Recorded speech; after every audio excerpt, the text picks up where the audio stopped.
Try and darken that up a bit with some cloud. Oh, that's wonderful. What if we were to change all that to rock? Okay.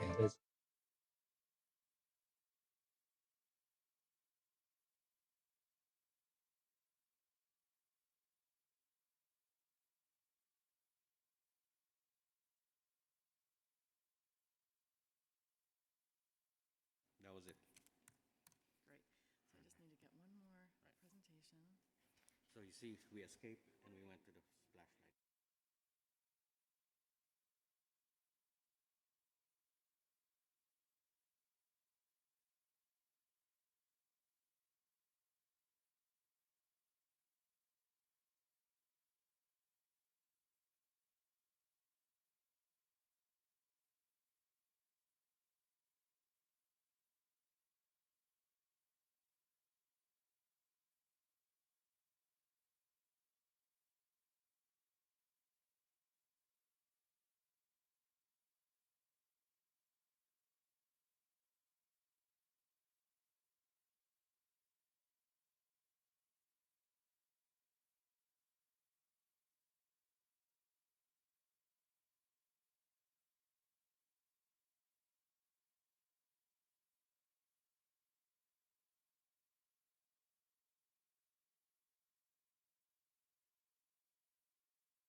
Ground to be covered in snow.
A thumbs up sign. That's what I was waiting for. Good morning, everybody. My name is Tom Kramer. I'm the Associate University Librarian here at Stanford University, one of your many hosts today, and it's a pleasure to see you all at Fantastic Futures, the second International Conference on Artificial Intelligence in Libraries, Archives, and Museums. Before we begin, just a few logistical notes. The most important thing first, Wi-Fi. There is an open network called Stanford Visitor. Second, badges. Everyone should have a badge. Your badge is your key for not only today, but the next 2 days as well, if you'll be staying with us. Please keep this with you. Many of the buildings are access controlled. And you will find, quite conveniently on the back, not only the schedule for today, but 2 QR codes that link to an interactive PDF and the website, both of which include detailed instructional information or directional information if you happen to find yourself misplaced, which is quite easy. For health and safety, I believe everyone may have already seen the bathrooms, which are in the entrance hall as you came in through the doors. We are in California, so we know it's not a question of if, but rather when we will have the next big earthquake. Hopefully that will not be in the next 3 days, but if it does happen, wait for the shaking to stop and then leave. We will gather at an emergency assembly point by the fountain outside and to the left. And finally, in terms of conduct, there is a health and safety page on the conference website, which you can find various contact information. We do not tolerate harassment in any form. If you have any issues or would like to get support, you may find any of the organizers on that page, also with host on their name badge. And finally, we invite you to think about, as we are beginning to establish this international community of practitioners for libraries, archives, and museums, what is the type of community that we would like to have? So inclusive, diverse, welcoming, supportive, learning, and empowering. I think we'll see examples of all of that today, and we invite you to be part of that and help lead that. Now, without further ado, I would like to introduce Michael Keller. He's the Vice Provost for the University Libraries and for Teaching and Learning at Stanford, and the main host at Stanford.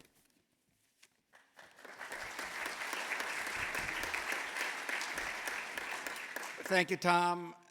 Just let me tell you, you are all most welcome here, and this is the first reprise of the marvelous conference we had in Oslo, Norway last year this week. On that occasion, it was beautifully snowy, and there was a Christmas market down a few blocks from the National Library building. It was a wonderful occasion. Here we are in rainy, drizzly Northern California. No Christmas market. Long walk from the nearest township. It's what we are. We are the farm. And on the other hand, we love the rain. We went about 5 or 6 months without a drop. And as you may realize, having read the news, there was a lot of worry about wildfire. So we're grateful for the rain, and we don't mind it, and we hope you will put up with it. This morning, I'd like to read a few excerpts of some of my recent readings about AI, which I hope will put into some kind of context your thoughts and your work over these next days and beyond. We certainly know and believe that AI in and for libraries will be, and is in many cases already quite important, but it will become more so. So I read now from an excerpt from a Forbes magazine article written by Elizabeth Fernandez and published at the end of November. I quote now, "It's easy to anthropomorphize artificial intelligence. We imagine befriending Siri. I don't actually. Or that our self-driving car has our best interests at heart. Don't believe it. When we paint a picture of advanced AI, we might imagine machines that learn, similar to the ways a toddler or even an ancient person such as myself might learn. We imagine them thinking or coming to conclusions similar to how we do those things. Even the term neural networks, an algorithm modeled after the human brain, supposedly, brings up images of a brain-like machine making decisions. However, thinking and artificial intelligence works in the same way as a human brain can be misleading and even dangerous." Another article by a friend of mine, Bill Meehan, who's writing a column for Forbes about the 5 big issues facing humans just now. I start, quoting Bill. Our futures as a species and as citizens in and of various social structures will be shaped by how we address 5 transformative factors. These are climate change, next generation technology, of which of course AI is one, biomedicine, social justice, and US versus China. Social enterprise might be called the quiet revolution. For 40 years, this social movement has identified, recognized, and supported everyday citizens who rise up with a practical idea to improve the lives of their communities. Their approaches are various, and they share many characteristics of successful business entrepreneurs, but seek social impact, not business profit. That's an important consideration for what we're up to. We're not up to trying to make an algorithm or an application or some kind of recipe that's going to make a lot of money. We're up to some work that will benefit our readers who are working on these 5 factors that I've just mentioned, which Bill, by the way, calls the 5 fates for the future and a benefit of our own species and of the world.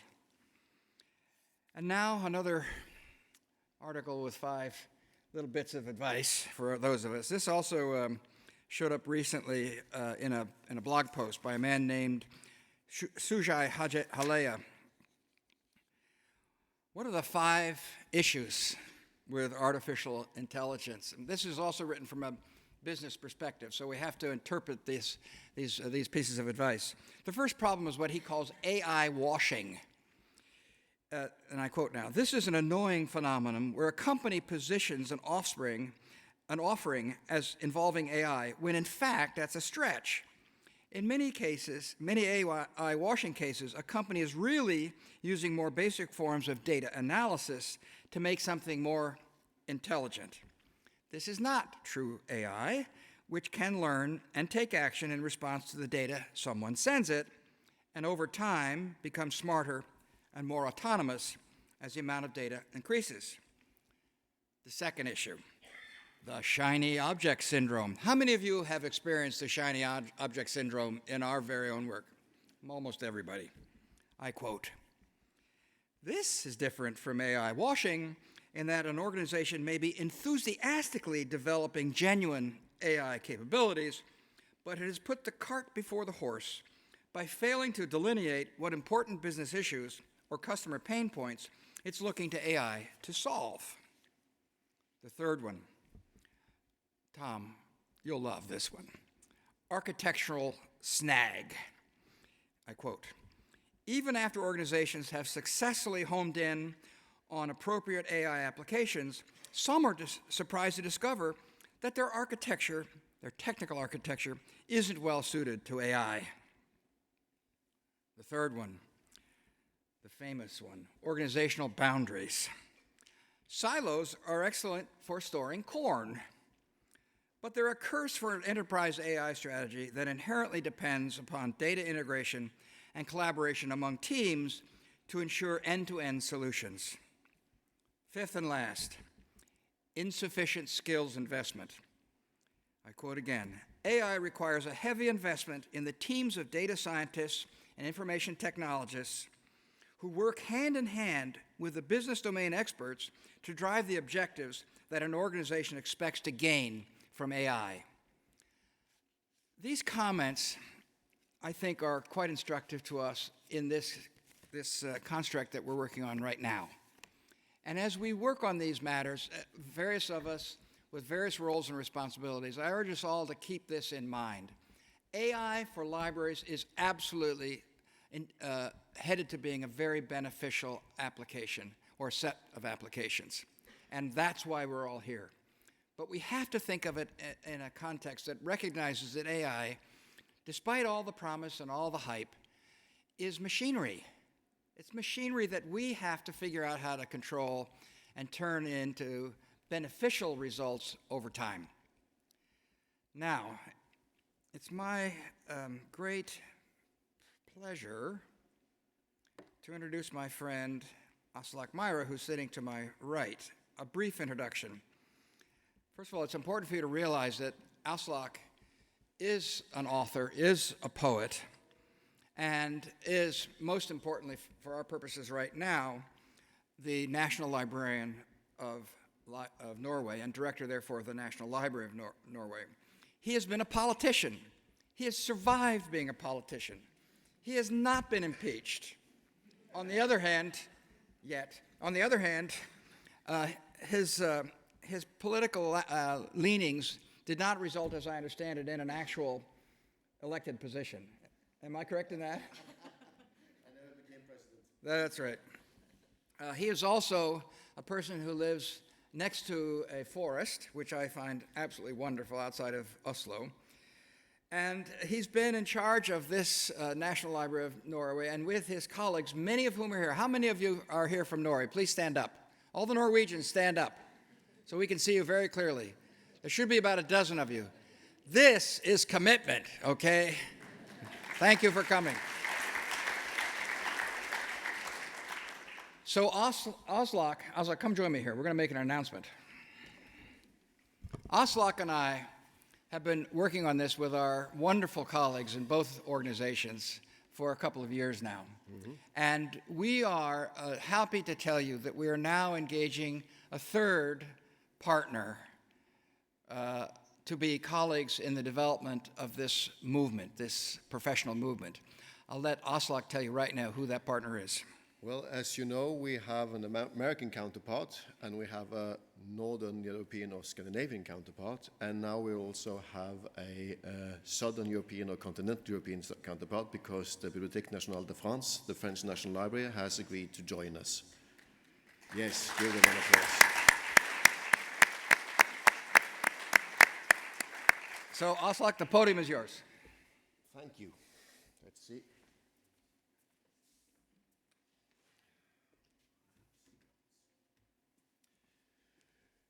Thank you very much, Mike. And first of all, I must thank Mike, Tom, Nicole, and his team, and their team for the warm welcoming to California and to Stanford, for sharing our efforts for the past years in this, but also for hosting this conference and having us all here. For a Norwegian to travel all the way from the Polar Circle and to Stanford, California to talk about AI is a bit dangerous and eavesdropping. You feel small in this place. To talk about technology in the places where the tools we use in our daily lives, and mind you, the tools we never could imagine having 10 or 20 years ago, were developed, in the environment where the ideas were born, is something that creates a feeling of awe, of honor, and respect. But also to be standing here and looking out of a crowd of librarians, of archivists, of museum conservators, of people from the knowledge sector, also creates for me a feeling of honor, of awe, and respect. For when we talk about AI and we talk about technology, we are, of course, the juniors. If we gather all our developers, all our technological force, put them all together in a room, the room doesn't need to be so big. If we compare ourselves to Google, to Facebook, to Amazon, to the big companies working on this, we are small. We don't have the manpower or woman power or human power to be at the front. But at the same time, looking at us, we have something different that actually puts us in front. What do we have? We have our collections. And if we put all our collections together, we have the collected memory of humankind, of 6,000, 8,000, or millions of years on this planet. That's what our collections are. For each and one of our collections is a small part of cultural heritage, and all together, it's all of the cultural heritage. And we have another thing. We have community. We meet in places like this all the time to share, not to compete. There's no competition amongst libraries, archives, or museums. There's only sharing. a feeling of collectiveness. This is who we are. And in this, even though we are juniors, we might be actually the sharp edge, the pinpoint in the front of development. When we talk about technology as AI, we end up talking about the future. And the title for this conference is exactly that, the fantastic futures. The futures that's so bright we got to wear shades and so on. And we love this, at least we librarians. We love to meet and talk all over the world, in each of our countries, and talk about what is a library, or even more popular, what is the future library. And we are under a hard pressure to always think anew, to always be creative, to always create the idea for the future. But I think looking at what I said, what we are, what we have together, I think in the meeting with AI, machine learning, and new technology, the first thing we need to do is to think old, not new. We need dare to think old, not ask ourselves what we will be in the future, but what we are. What is an actual library? What are we? We tend to think that we are our technology. We tend to think that we are the catalog, that the library is a catalog, the library is the metadata, the library is the collection on the shelves or now in the digital. But this is not true. And if you talk to the public libraries, they tend to think that they're institutions that lend out books and material to people, and that's the core of the library. This is not true. Lending out books is extremely new in libraries. Lending out books is public libraries late 19th, early 20th century. Libraries are old, extremely old. And what are we then? Well, we are knowledge institutions. We know that. We try to gather, as I said, the knowledge of humankind. All knowledge, all culture in one place. And we've been so since Alexandria and even before that. But there's been one major revolution in the thinking of libraries. And it's an old thought. And the thought was that we do not just keep our heritage. We do not just keep the knowledge. We want people to use it. We are not gatekeepers of knowledge. We used to be gatekeepers. Gatekeepers for kings, gatekeepers for universities, gatekeepers for the Pope or priests or whoever. We are now gate openers. Every librarian all over the world will be in need of opening his or her gate to give people access, wanting people to use the collections. We are agents for the knowledge in our collections. Agents for education, agents for culture, missionaries. We are people's enlighteners. We are the children of enlightenment. That is who we are. And that was a major change. If we think that the library is the catalog, and a librarian is a person who knows the catalog, who is able to find the book on its shelf or place it correctly in the Dewey Decimal System, librarians will be as rare as typographists and other trades that has gone out of use in the future. We will not need thousands of people working the Dewey system, I'm sorry. We will not need thousands of people working the catalog. We will not need help to find the books and shelves. All that can be automatized. But if librarians are hoarders of human knowledge, and agents and missionaries and gate openers for this knowledge, if librarians are enlighteners and educators, there will be more of us than any time. And there will be more need for us than there has been in any time in history. This is where we should start thinking anew. As Mike said, looking at AI and machine learning not as magic, not as something strange to us, something we need to become, but as a tool. And as a tool that we cannot choose not to use this tool. We cannot choose not to go into this. 15 years ago, the National Library of Norway decided to digitize our entire collection. We did this from a very simple statement. We said in the future people will expect to find knowledge online. If our knowledge base shall be relevant in the future, it needs to be online. And thus we need to digitize it. It's as simple as that. We could draw a parallel to AI or machine learning today. In the future, and the very near future, as in tomorrow, people will expect to have AI tools to help navigate their lives. They already have, knowingly and unknowingly. If our collections and our knowledge shall be relevant, interesting, and accessible in the future, we need to use these tools. It's as simple as that. But then there is more, because then comes the question, what are we using these tools for? How will we use them? And there's a boring and an exciting version, and we need to do both. The boring version is to make the machines do what humans do today. And we've been doing that since we started industrial production. We need to make the machine see GUI, to catalog, to give analysis, give us keywords, stuff like that. Things we do today. But it's boring. It's really boring. We already have catalogs and keywords and GUI. There's nothing new in that. What else can we do?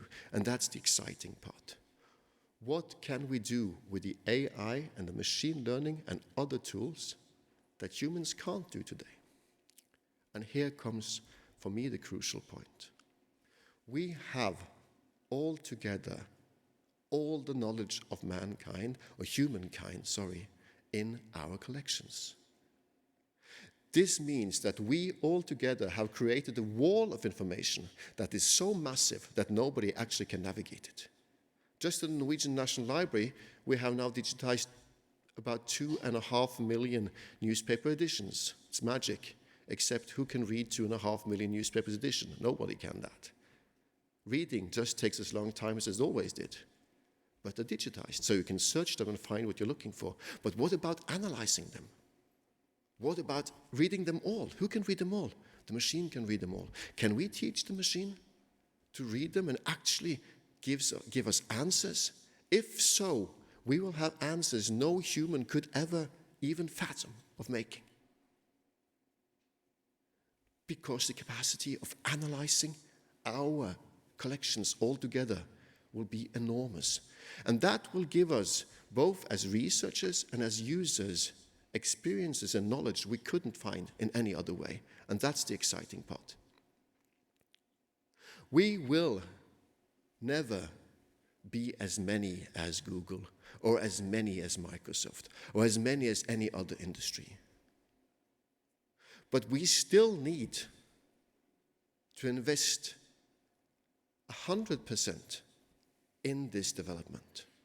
Because we have, as I said, one thing that differs us from the others. We have the collections and the history of mankind, of humankind, but we have something more also. We have an aim and a mission. When we use this technology on the collective cultural heritage of humans, we aim to improve the lives of humans. Our aim is only one thing: to educate, to create knowledge, to give democracy, but all in all to improve the human condition, to make lives better. We are agents and missionaries for our collections, not because we love the collections, but because we think the collections are important to humankind. And thus, we will hopefully address AI and machine learning in a different way than any other institutions could. As knowledge institutions, we could actually make a great difference addressing this technology. And that's what we are doing now, having the Fantastic Futures Conference. And that's why it's important, because what comes out of our work collectively will actually, maybe, hopefully, change the lives of people all over the world. Thank you very much.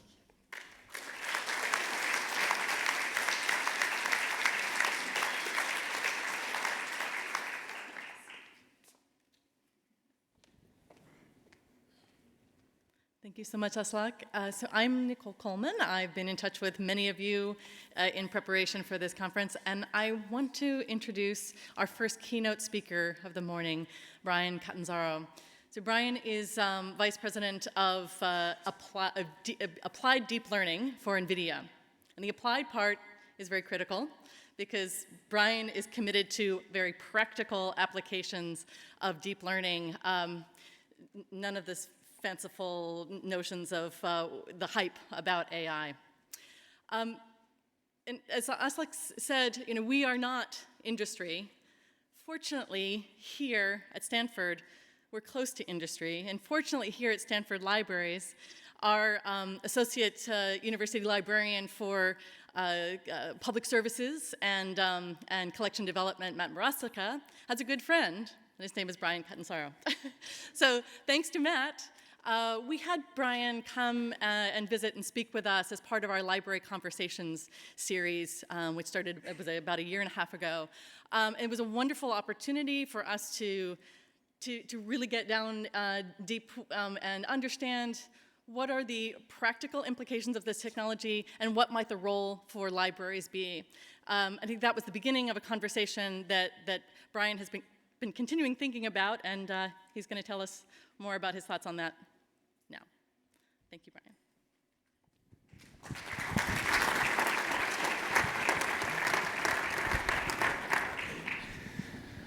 Thanks. I'm really honored to be here today and talk a little bit about libraries and AI. So I wanted to just explain a little bit more about where I'm coming from. I work at NVIDIA. Some of you may know about NVIDIA and some of you may not. NVIDIA is a processor company. Silicon Valley started with silicon. NVIDIA makes silicon. And our processors are the best processors for AI, at least in my opinion. So we have found ourselves collaborating with every company and every academic institution around the world trying to advance the state of AI. As part of that work, NVIDIA decided to start using AI for its own purposes, trying to figure out how AI could make NVIDIA a better company, because we see it impacting everywhere else. And that's really what my job is I lead a research lab of about 40 scientists who are figuring out new ways of using artificial intelligence to make our company better. Now, when Catherine invited me to come talk to you, when I had spoken with Stanford earlier about artificial intelligence and libraries, I feel like a lot of the discussion centered around what could I or people that I work with or the AI community in general, what could we do to help libraries be better? What kinds of new services could we provide? And I think that's a really interesting and fruitful discussion, and I expect that AI is going to continue to transform. It already has started to transform, but is going to continue to transform the way libraries do their work. But today I wanted to kind of turn that around and come to you with a request for help and talk about instead what could libraries do for AI. I want to kind of explain to you some of the things that are going on in modern AI, and specifically the role of data sets in the current AI research, and basically come with my hat in hand asking for help. Because I really do believe that the future progress of AI and the ways that we're going to be able to use AI to make the world a better place depend on having greater access to the information that you care for, as Aslak was mentioning earlier. You guys are custodians of the world's cultural heritage. The intelligence, the gathered intelligence of the world, you touch every day. And the process of creating intelligence or using intelligence requires access to that wisdom. A good book makes all the difference for a human. And so when I think about what librarians do, I'm not a librarian, but when I think about what my ideal librarian does, it's about curating, collecting data, and enabling learning and scholarship. Well, that's what we need to create the next generation of AI, is we need better data sets, we need better curation, we need better collections, and we need better access. You know, a good data set makes all the difference for AI as well. And in fact, as I'm going to show you today with a few examples from my lab and elsewhere, the data set is now becoming a fundamental part of the algorithm. It used to be that when we would think about algorithms, we would think about, you know, the computational structures that underlie a particular application. Nowadays, the data set is fundamentally becoming part of that algorithm. We can take the same computational structure and do remarkably different things. The only difference is what data was that model trained on. And so that means that the collection and curation of data sets, the skills that you guys practice, the resources that you have access to, can enable the creation of new algorithms and new applications. And I really believe that going forward, we're going to see a lot of growth if we can access, if we can figure out how to access the information that libraries have in a way that researchers like those in my team can make use of. But we need help to do that. So I think it's probably well understood by everyone that data sets are central to AI, but I wanted to just kind of mention kind of the inflection point for the computer science community that really matters. The ImageNet data set and the competition surrounding that. The competition first started in 2010, so it took a few years actually in the late 2000s for Fei Li, who's a professor at Stanford and now works also at Google, and her graduate students to collect a new data set of images from the natural world along with labels that describe what is contained in those images. And those images were collected not by somebody who knew a lot about how to collect and curate a data set like you guys do, but rather through kind of brute force. So they went to Flickr and other photography websites and downloaded as many pictures as they could, and then they sent those pictures to Amazon Mechanical Turk, which is a way of paying people on the internet to do small tasks. So we pay people a few cents, or I don't know, $1, I forget exactly how much, but not terribly much, to look at a picture and write down what is in that picture. Is it a picture of a container ship, or is it a picture of a leopard? So this is a general data set, it has lots of different stuff in it, and the task was, can you write a computer program that can identify what is in that image? And there's about 1,000 different things.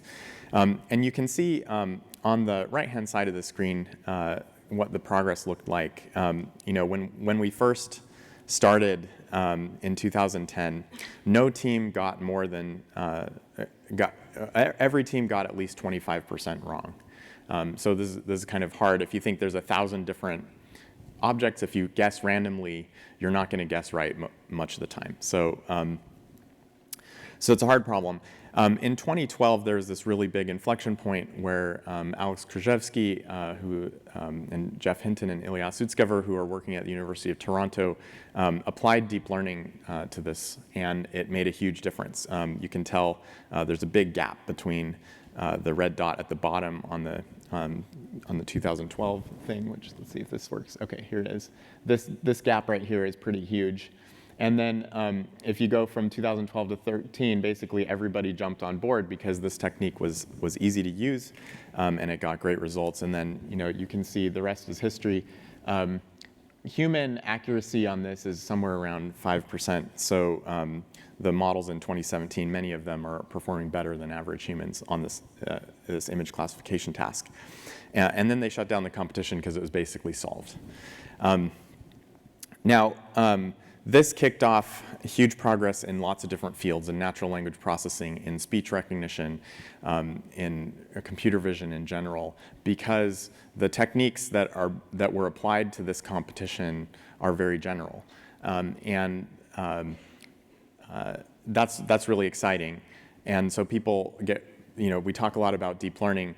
and how important it is, and it's true. But I want to draw the attention back to the data set. That really the thing that made all of this happen, this deep learning revolution that's impacted so many different fields of computer science, was a data set that was collected by graduate students in kind of a brute force way.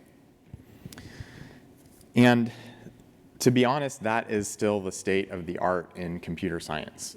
Most of the data sets that we collect to do artificial intelligence are collected in similar ways. So it's very highly automated.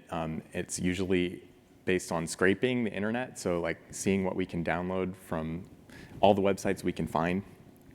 And then maybe using some mechanical Turk, which is very unskilled, very general purpose human intelligence, to add a little bit of labels that then we can use to train our models with.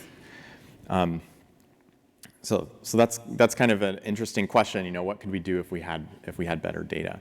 And actually, that's mostly what my team does. So I put this funny Dilbert comic about can we use bad data? Well, sure, we can use bad data in any way, but you can average bad data together, you can multiply it together. But really, the result of any AI algorithm depends on having good data. And so the task of creating artificial intelligence these days really centers around understanding and refining data.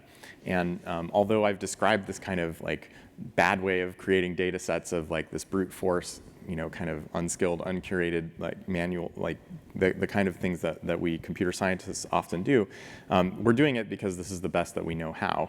But I think we could use some help from you. And that's why I'm here today. We do some other stuff, and AI researchers often, will talk about these other things, like working on the algorithms, the computational structures, the applications. How are we using AI, the systems? So we need to have huge computers to train and to deploy these huge AI models. But most of the time and the effort for new applications is about data. And so when I think about the work that goes on in my team, and I categorize this data work, collecting data, making collections, curating data, making sure that it's high quality, diagnosing bugs in the data. For example, if you're training a text model to understand the English language and you download all the web pages from the internet, a lot of those web pages have things that are not actually English text, like they might have emoji in them, or they might have tables, that are made by ASCII art, basically, with plus signs and dashes and pipe characters, and that stuff is not English. So if you feed that into a model that you're trying to teach about the structures of the English language, the model learns garbage and gets really confused. And so we have to spend a lot of time finding bugs in the data and throwing them out.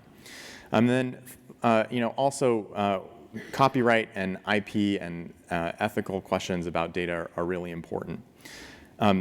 And so basically the reason I'm here today and the reason I'm talking about all of this to you today is, this question of who does this for a living? I feel like you guys do. I feel like you guys know more about this than computer scientists do, and so we could use your help.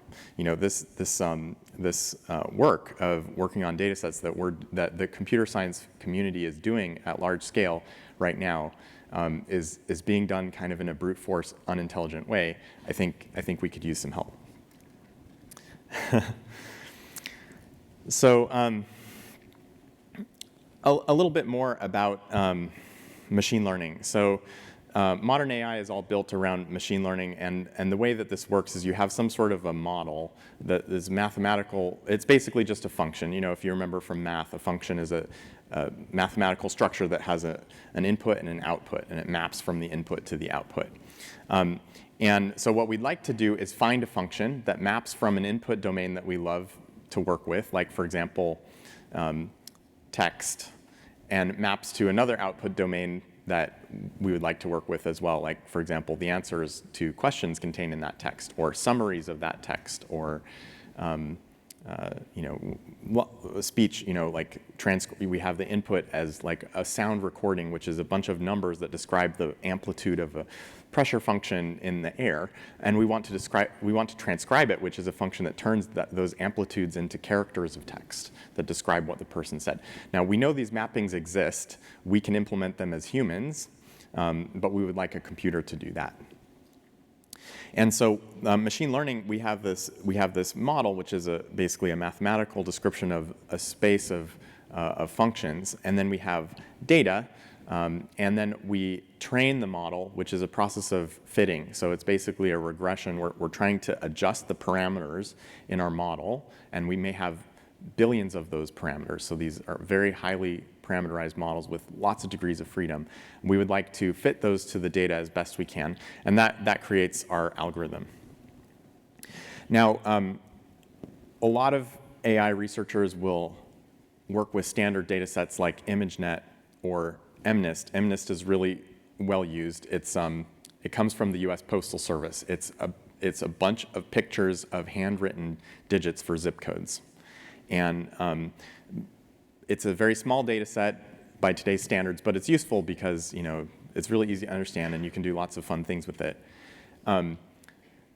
Now, the sort of realities of computer science research are that people tend to want to focus mostly on the models, and they don't want to focus on the data because computer science is about modeling and mathematics and less about the actual data itself. That would be more of what you guys do, is understand the data. And so because of that, a lot of people in computer science have this idea that the data is somebody else's job. Somebody else is going to create a data set, and then we're just going to use it. In my lab, because we're an applied lab, our job is to use AI to make NVIDIA a better place. We don't accept that. So anytime somebody in my lab says, I have this great idea for a new model, it will be amazing, but I can't really test it because I don't have the right data, then I say, well, then I don't think you have a very good idea. Basically, any idea that you would like to advance for improving the models needs to be supported by data. You have to work on the data as the first part of the problem, because data availability really constrains our research and our applications. Okay, so I've been claiming over and over again that the data set is fundamentally part of the algorithm. I want to show you a few examples. I'm going to start with a visual one because, NVIDIA also makes graphics hardware. We render video games, so we like graphics. So here's a model that my team created a few years back.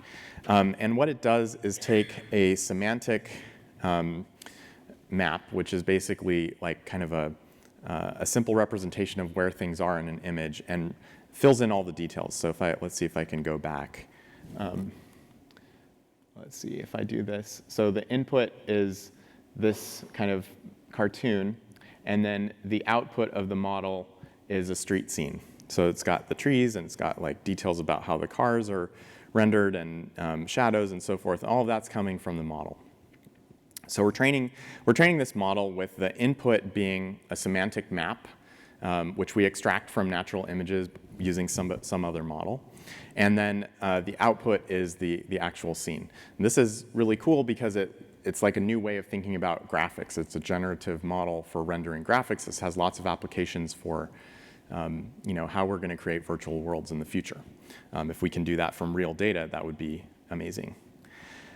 Now, so this is one thing you can do with this model, is you can render street scenes.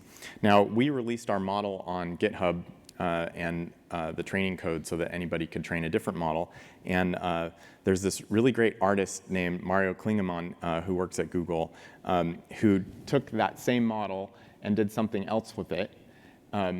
He hooked it up to a webcam and then is able to transform, an image of his face from the webcam into something that looks like a, painting from a museum. Now, before this sort of deep learning revolution, it would have been hard to see how these two things are the same, right? Like a thing that renders street scenes and a thing that renders old paintings. How are these the same? It turns out they're actually identically the same. It's just that they're trained on different data sets.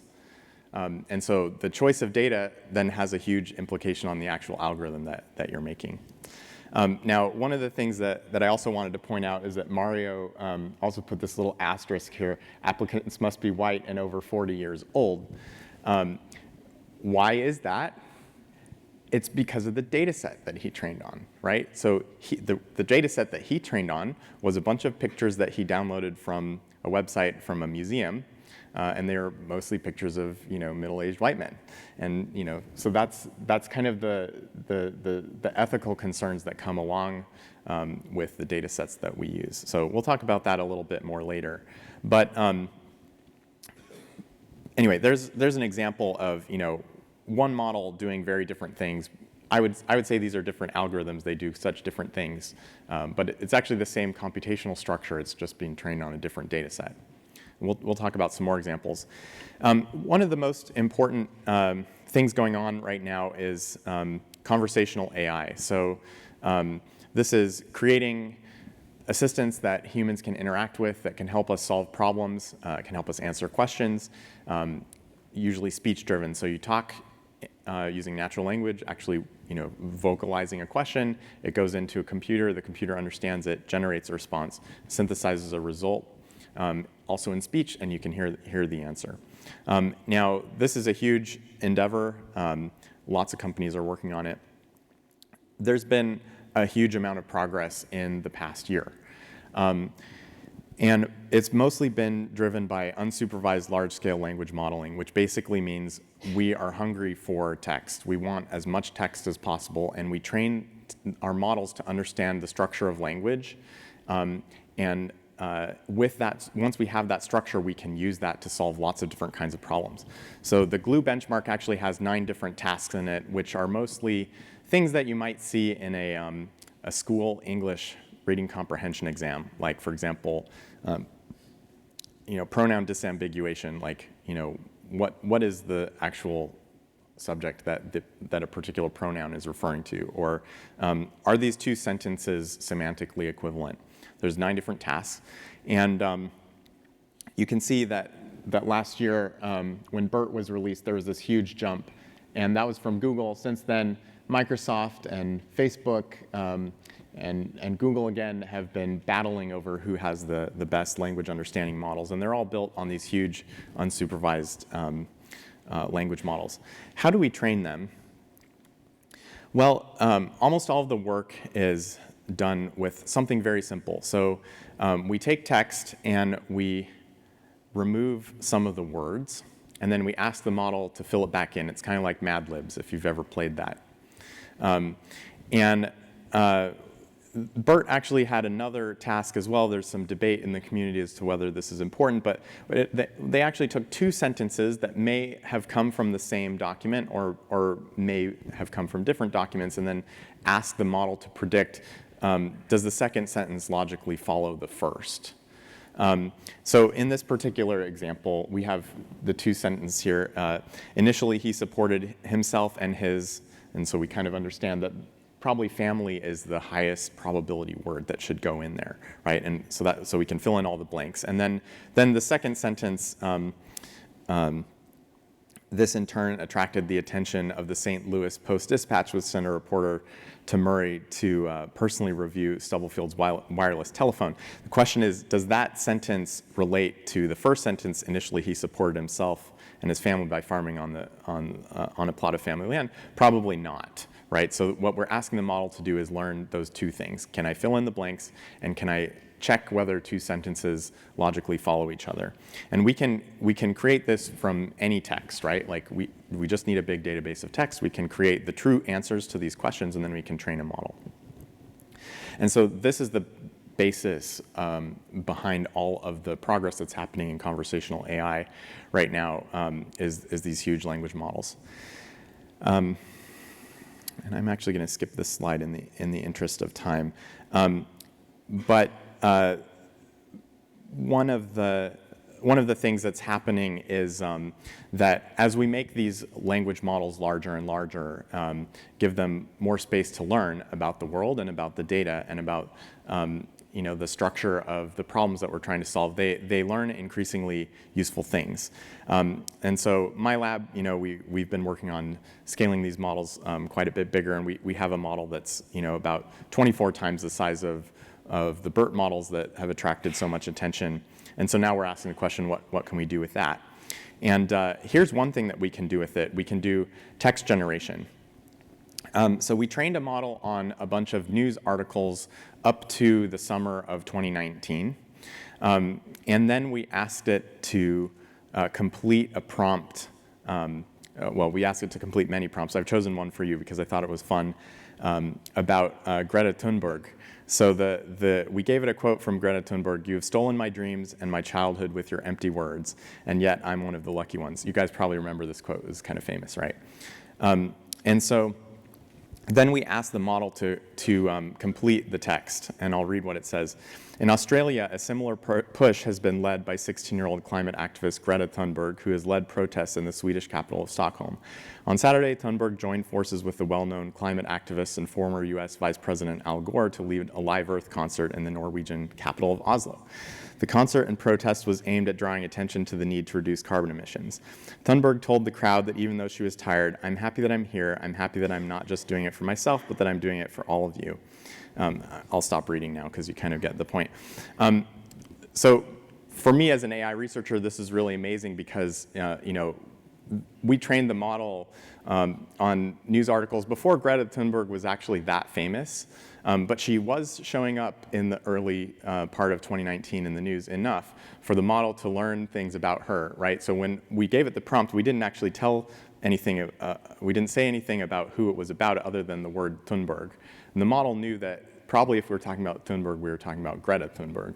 The model knew that she's 16 years old. It knew that she's from Sweden. It knew that Stockholm is the capital of Sweden. It knew that it was likely that she might do something with Al Gore. It knew that Oslo is the capital of Norway. It knew that there could be some sort of a concert and a protest about climate change. All these things are possible, right? And the thing is that we didn't teach the model any of that. We just trained it on a bunch of news articles. And because the model has so many parameters, it's able to learn things about the structure of English language that go beyond just the grammar, but also reach into the semantic meaning of what is actually plausible, what kinds of things are actually plausible. And so that really gives us new ways of creating text, which really is going to help us solve problems with conversational AI. We took the same model and we fine-tuned it on text from Wikipedia, and it made this Wikipedia article on and then we gave it the prompt, Zaire-United States relations. I'm not going to read this whole thing, but what I wanted to get across is that it kind of looks like a Wikipedia article. It has a bunch of made-up facts in it. These facts are, fairly logically consistent, not perfectly, but fairly logically consistent. It makes up a bunch of names, which are plausible given the context of the article. And again, this is just taking a model that was trained on a huge amount of text and fine-tuning it on Wikipedia. Now, we can also fine-tune the model on some books and have the model generate something that looks more like a novel. This, again, same model, just fine-tuned on a different data set. And this looks fairly like a novel. It's talking about art, it's talking about family, it's talking about relationships with parents. It has characters, and it's logically consistent. Okay, so now I hope that I threw up some red flags when I was talking to you about this, because what do you think, librarians, holders of the world's knowledge, that the best that we know how to do as AI researchers is to train our models on Wikipedia? How does that make you feel? Like, is Wikipedia the right source of information for the AI of the future? Of course, Wikipedia is amazing, and we love Wikipedia.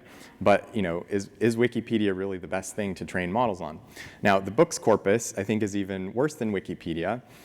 It is collected by computer scientists.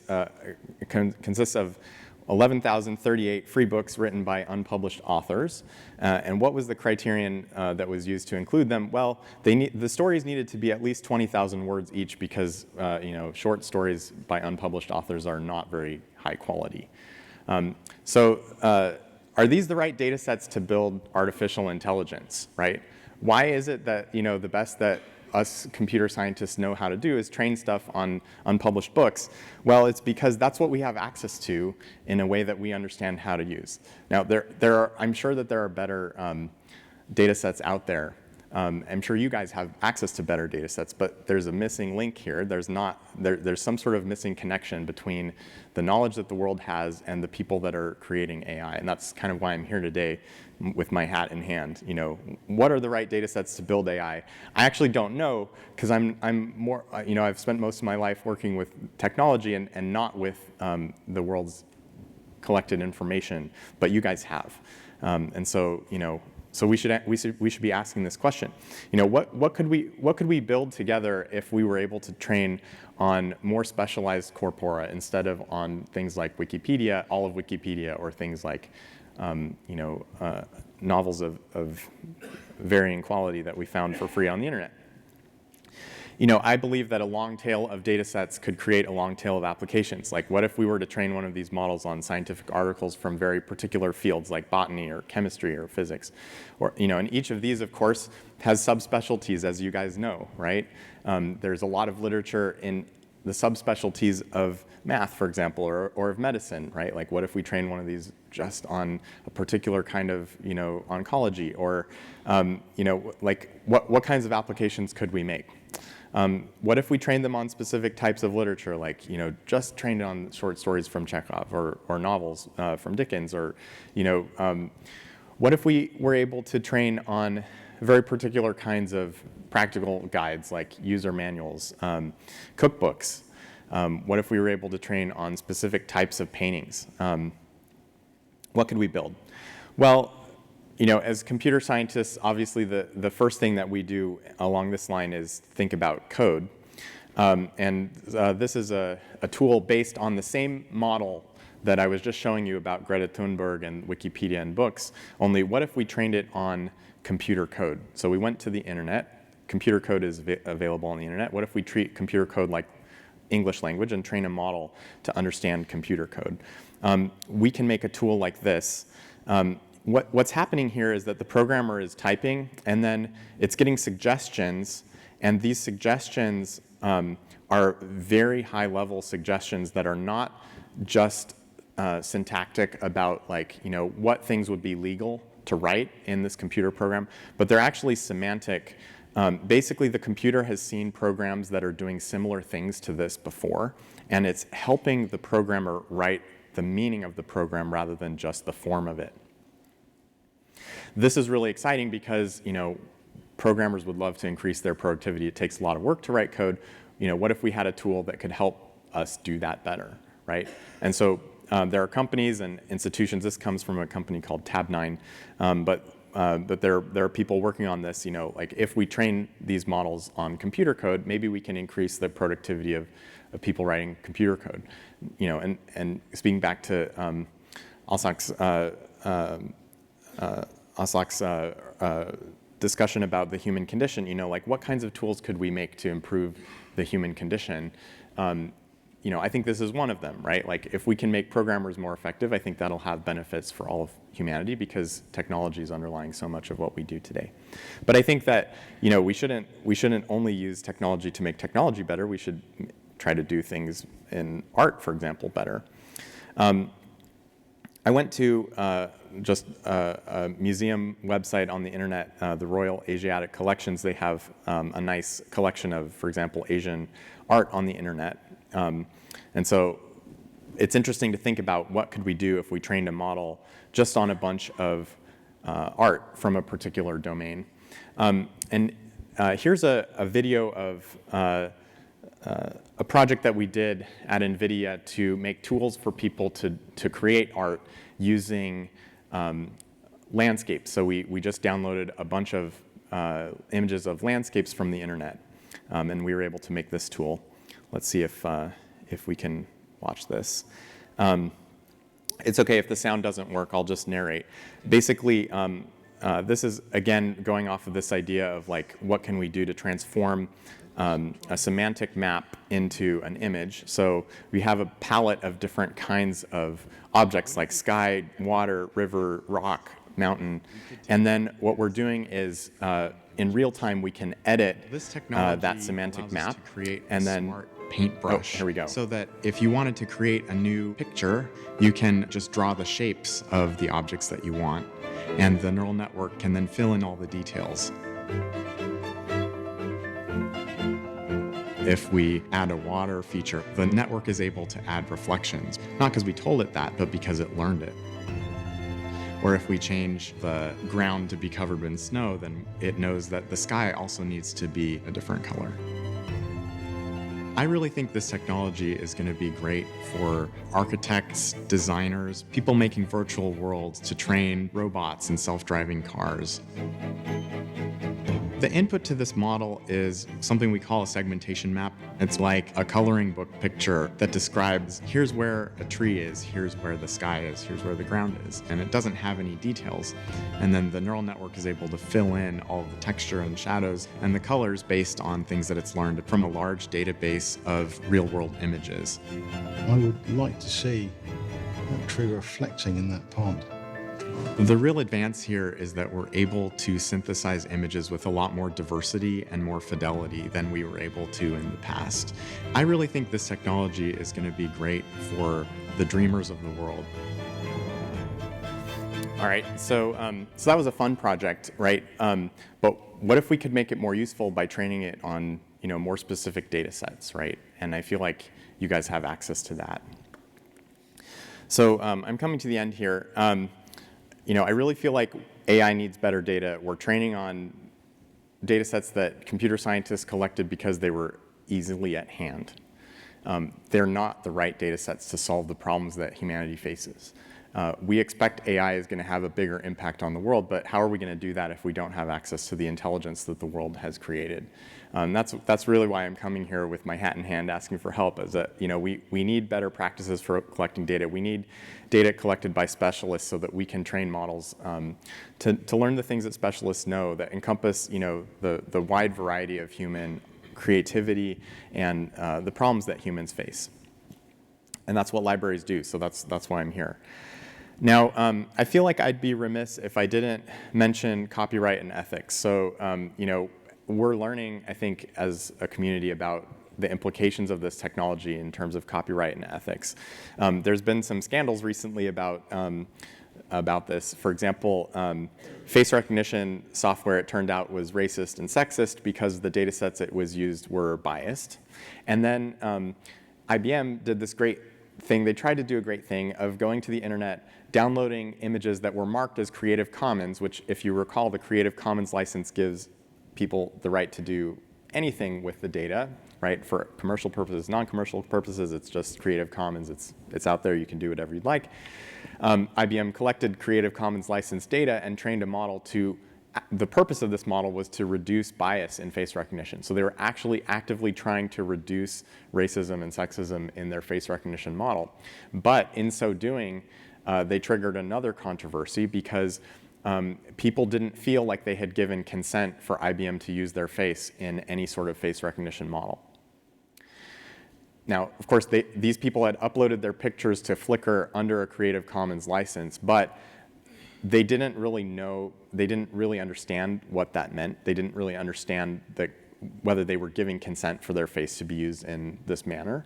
And if you read the popular press, like the New York Times came out with an article that really castigated IBM for doing this, you would think that IBM was making the world a worse place, when really what they were trying to do was a good thing, I think, which is to make face recognition not racist and not sexist. I think we should all want that.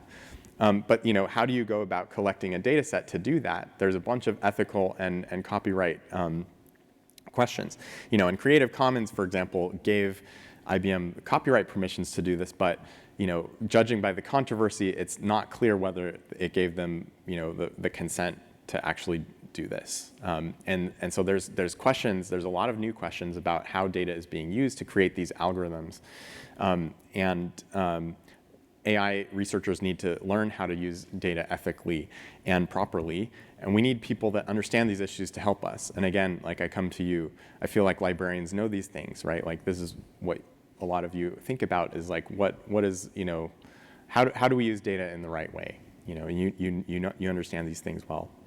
And so we need not just data, not just the raw mass of data, but we actually need data that we can use in order to train these models, and people agree that that's a good thing to do. So, okay, in conclusion, AI needs more intelligence, and where are we going to get that but from the wisdom of the ages, from the libraries that hold that wisdom? I believe libraries have a great deal to offer to the creation of future AI algorithms, and I think there's huge opportunities to improve the human condition by doing so. Thank you.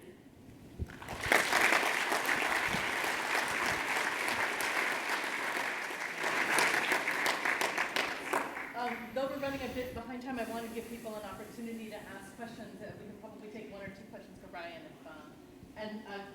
Quentin here standing up has a microphone.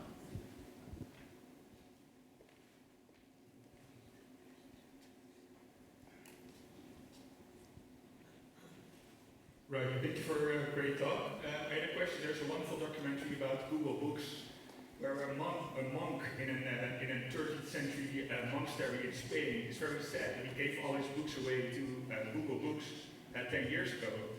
So I don't want to come across as adversarial, so maybe pun intended, but why should library actually give away their data for free maybe, or should companies like NVIDIA or Google not pay for them? Is this really a collaboration, or is this more a transaction? Well, I think that's an interesting question. You know, I'm not really a business person, so I'm more of a researcher. So like my goal is to further, you know, what possibilities are for humanity, and I believe that we need to work together.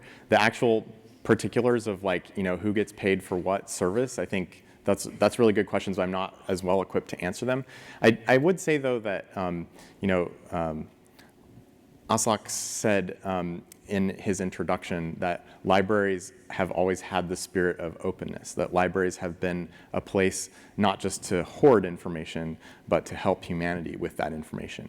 And I personally believe that the most important well, maybe not the most important thing the whole world knows about, but for me at least, the most important work that I can do is by building AI that uses the humanity's information to solve problems that humanity faces. And so I hope that we can come to agreements about that. I haven't watched this documentary that you referred to. Maybe I should go look it up. But I'm curious why a monk would be sad about giving away very specialized manuscripts. I mean, if I was that monk and I had been treasuring those manuscripts and now there was a possibility of people throughout the world valuing them in the way that I do and using them to solve problems that I care about, that seems like a good thing. So, so I hope that we can find ways that benefit everyone.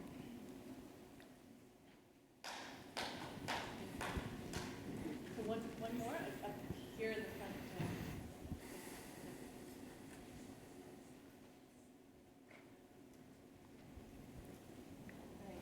Very impressive work you do.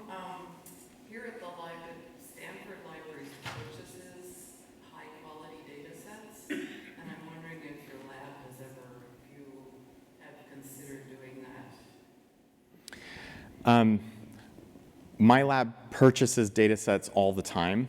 However, we haven't typically purchased library quality data sets, and I feel like we should start doing that. I mean, so like for example, you know, when we're training on free books from the internet from unpublished authors, you know, I think that is reducing the quality of our work.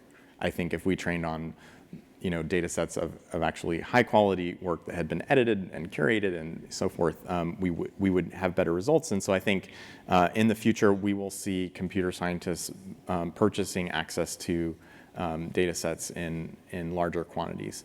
But I would say, you know, this is already, you know, it's already pretty well understood that access to data is a competitive advantage, and so companies do invest in data. One more question?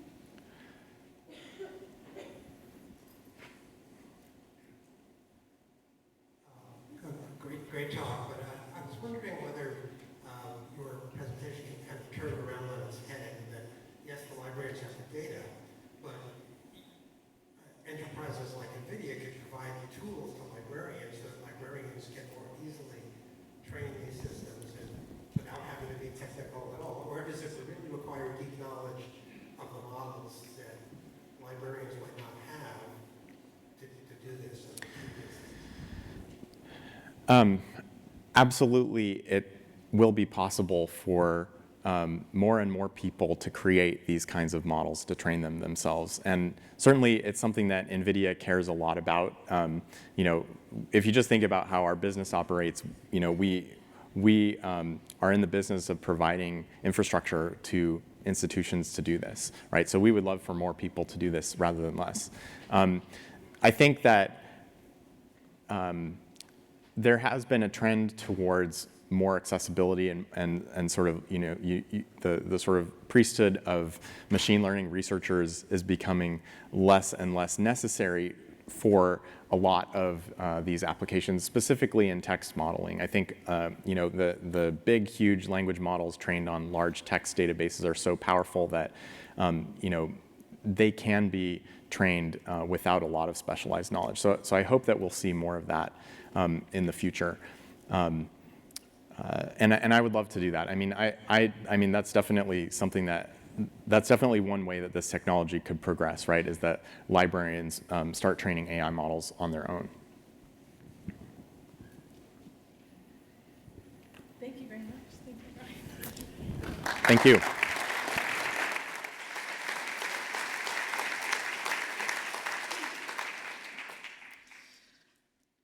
Okay, so next on our schedule is a discussion, and this is going to be led by our Assistant Director of Science and Engineering Library at Stanford, Ashley Jester, and I will allow Ashley to come in with her guests and get seated and set up. I wanted to say that one reason that we made a point, at least certainly at Stanford, but also for this conference, of using this ambiguous term, artificial intelligence, was precisely to take advantage of that ambiguity and to make sure that we really were not just talking about technology and the specific implications of technology, but actually think more about the implications of artificial intelligence that are social, political, cultural. And so part of that is having these discussion sessions that are focused not so much explicitly on the technology, but how does that technology impact us? And so I give you Ashley Jester, AI and Data Privacy. Thank you.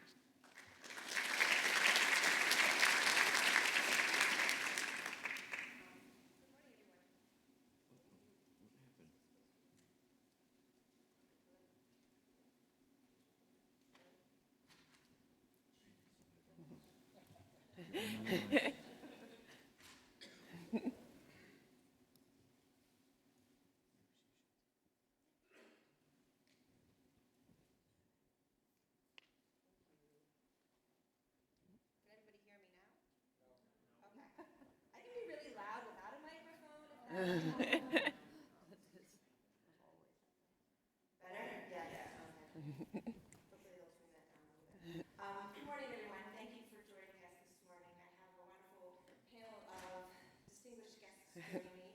Monica Lamb, who is a professor here at Stanford of computer science, Angèle, Christin, who is also a professor here at Stanford in sociology, and Rachel Thomas, who is a data scientist and the founder of Fast AI, also known as the Center for Data Science and Ethics, or I'm getting the name wrong. Center for Applied Data Ethics. University of San Francisco. Thank you, Rachel. Thanks. And I wanted to just kind of jump in. I think that the talk that Bryan gave really set us up for a lot of the questions that we wanted to explore here. And I think fundamentally, maybe to start with, when data is so fundamental to the algorithm, what do we think about, or what are the implications of privacy around using data in algorithms that we know comes from human beings? And I think that one thing that hasn't been talked about a lot today, we've talked about data, but we've never talked about what the data is about. And the data is about stuff, and some of that stuff is inanimate objects about the world, but some of that stuff is human beings and other things that we feel more ethical obligations toward. And so just kind of starting from that point, what is the inherent privacy kind of complication when you're talking about using a data set in AI?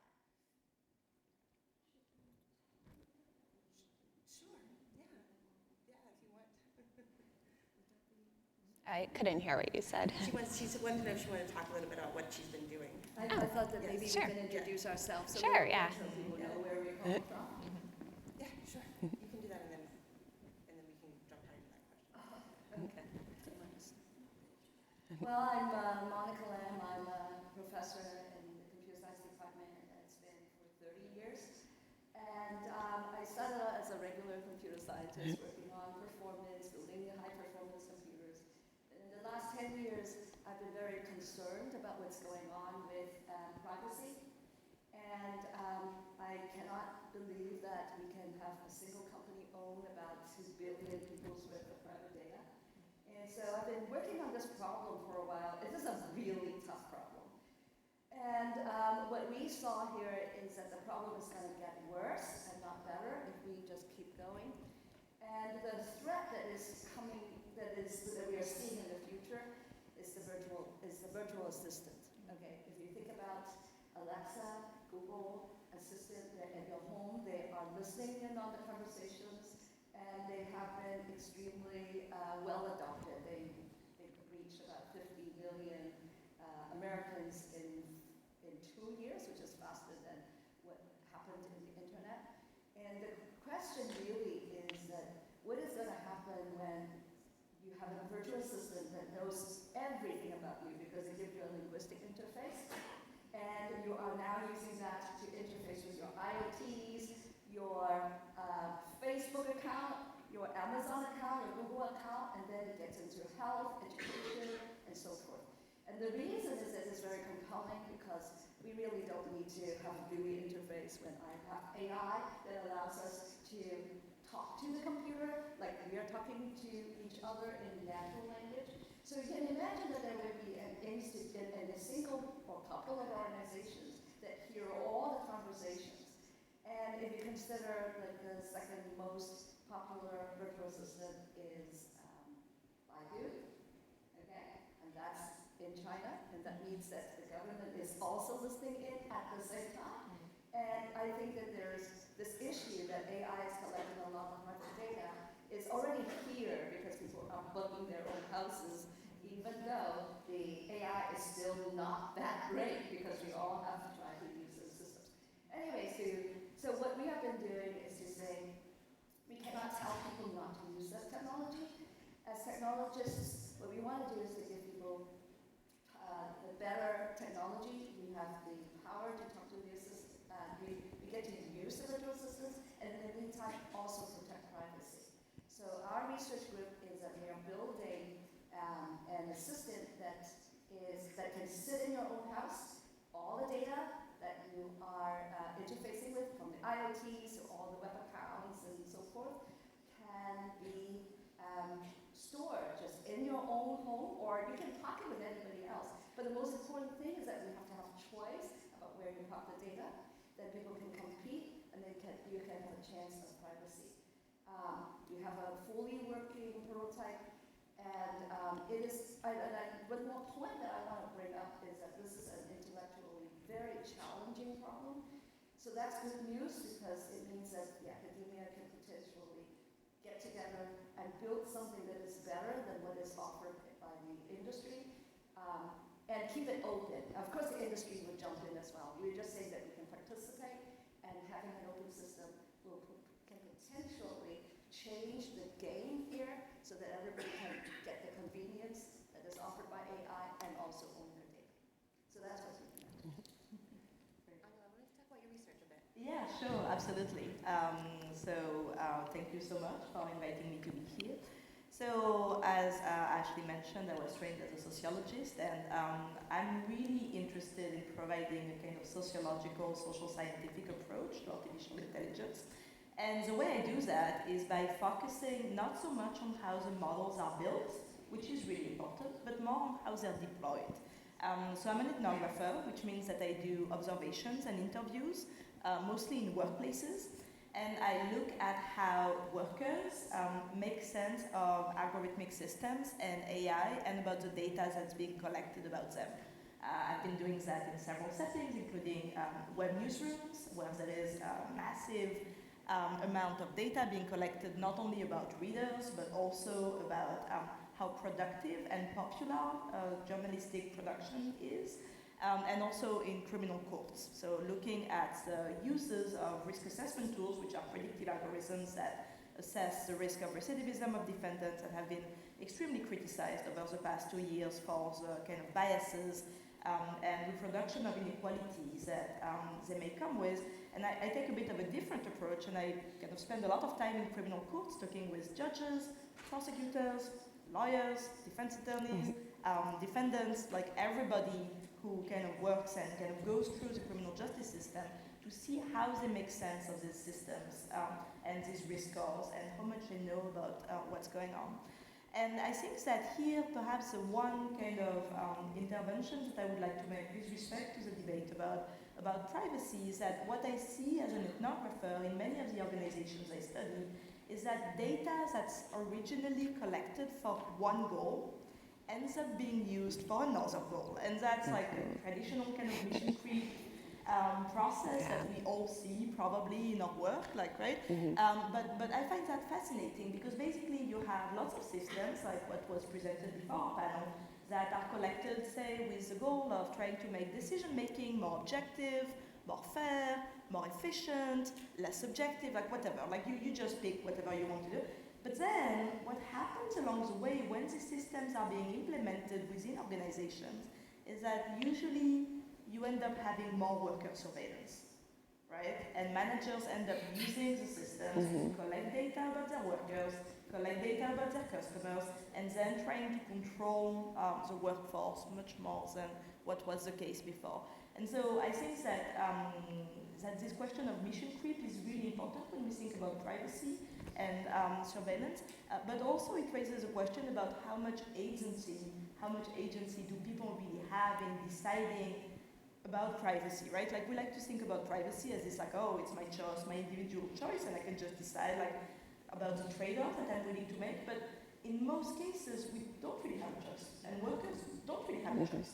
And even as customers, we don't really have a choice. And so that, in turn, raises, I think, broader kind of sociological questions about what's the kind of structural changes that would need to happen to kind of address questions about privacy and surveillance. Thank you. I'm Rachel Thomas, and I'm co-founder of FastAI and director of the Center for Applied Data Ethics at USF. And so my interest for the past few years has been getting a kind of broader and more diverse group of people into AI.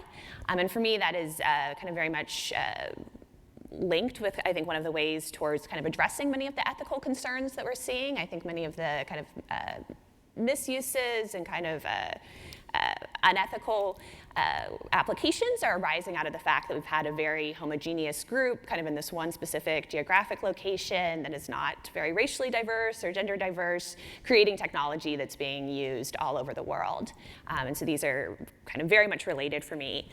With the Center for Applied Data Ethics, we're really trying to focus on kind of harms that are already happening now. And I see a few big categories for that being algorithmic bias, disinformation, and surveillance. And I think these questions of data privacy intersect with all three of those. So I really agree with this previous point about it's too often it's framed as kind of individuals can opt in or opt out, but often there's not meaningful consent, what I would consider truly meaningful consent around using how data is being used or collected. And I think also we need to start thinking of data privacy more as a public good, and so something that individual decisions are not going to be sufficient to govern. And just to give, I guess, two examples of risk. One is, there are a lot of concerns about the risk of surveillance with facial recognition. In 2015, Baltimore police used facial recognition to identify protesters protesting the death of Freddie Gray. And I think that is very concerning and will have a very chilling impact on civil rights if that sort of use expands or continues. Another thing I think to think about is just with all the data being collected, the underlying motivation for many of the large companies is around the personalized ad targeting. And I don't think that all advertising is wrong, but we need to remember that advertising, in a sense, is about manipulation and trying to get someone to do something. And I think that becomes concerning when it has so much personalized data about somebody, and when it's being used for these purposes such as political influence, or even kind of seeing who might be susceptible to believing various conspiracy theories, such as white supremacist conspiracy theories. So it raises a lot of concerns. And I think that the three of you all touched on the idea of consent and how this is coming into our lives in a way that we might not be able to have a role in stopping. Yeah, there's an article that I read by Tim Wu from the University, and the title, I just really love the phrase he coined, and that was the tyranny of convenience. Okay, so what he pointed out is that people want convenience, and this is, you cannot, so it turns out that in his article he was saying that we should just not want to have the convenience. But as a technologist, we have to say, no, you don't. You want to provide the convenience, but also protect privacy. The point that you brought up, which is we don't really have choice. Because if you just think about sharing, it's like if I don't use Facebook, where am I going to, what am I going to do? How am I going to be able to share data with others? And this is the need, and I believe that it is because for the last 10, 15 years, there is not enough emphasis on technology for social good, okay? So we know how to distribute data. So if you think about email, all right, you have a choice about where you park your email. Hillary Clinton even ran her own email servers in her own house, okay? So if we give people the technology so that they can share easily, then they will have a real choice. They don't really have a choice. But if we give people this technology, then people can, in fact, have a choice, and they say, I want advertising with free email, or I will pay $5, and I will not have my email ran and not get advertised. So I believe that one of the things that has been missing is investment in technology for social good. Yeah, I think this is really interesting. I mean, so I have three thoughts that I'm going to go through very quickly. The first one is that there is so we all agree that so it's called click wrap, right? So terms of use and consent and how you just kind of click yes, please, I do not want to read the kind of legal lingo, this is incomprehensible for most people. So just sure, I consent to anything, right? And so I think that kind of raises the question of what is meaningful consent? What would be the procedures that we should put in place to have meaningful consent? And is meaningful consent even, meaningful? In a context where our data is precious. And here drawing on Shoshana Zuboff's idea of surveillance capitalism, it's just our behavioral data is what sustains the digital ecosystems. That's how people make money and companies make money, and that's how, to some extent, we get all of these glossy campuses all across Silicon Valley, right? And so opting out of that system is kind of complicated. The second thing is that, of course, the idea of paying for subscription or paying for services that would provide extra privacy is tempting. I am a bit concerned as a sociologist about the ramifications in terms of inequality, right? Would that mean that we would have a two-tier system where rich people would have more privacy than poor people? And how is privacy distributed, right? And that leads me to my third kind of case, which is not so much a point, but just a question a topic that was brought up by the previous speaker, and which I just find so interesting because it kind of gives a sense of the complexities of the problem, and that's facial recognition. So as he mentioned, there has been a debate about the fact that the data sets used to build facial recognition software programs are overwhelmingly white and male, and for that reason, the programs perform much more poorly on women and women of color, right? Okay, so we're oh, bias, not good. We want to fix this, right? But do we? Because these visual recognition programs are used for policing. And they're used mostly to police people of color. Do we want them to be more accurate? I mean, is it something that, as a collective, we really feel like they should really recognize women and people of color kind of much more efficiently than they're actually doing right now. And I'm not saying that I have a clear answer to this question, right? I think it's a really complex question. It depends on like where the tools are implemented, how they're implemented, what are we deploying them for.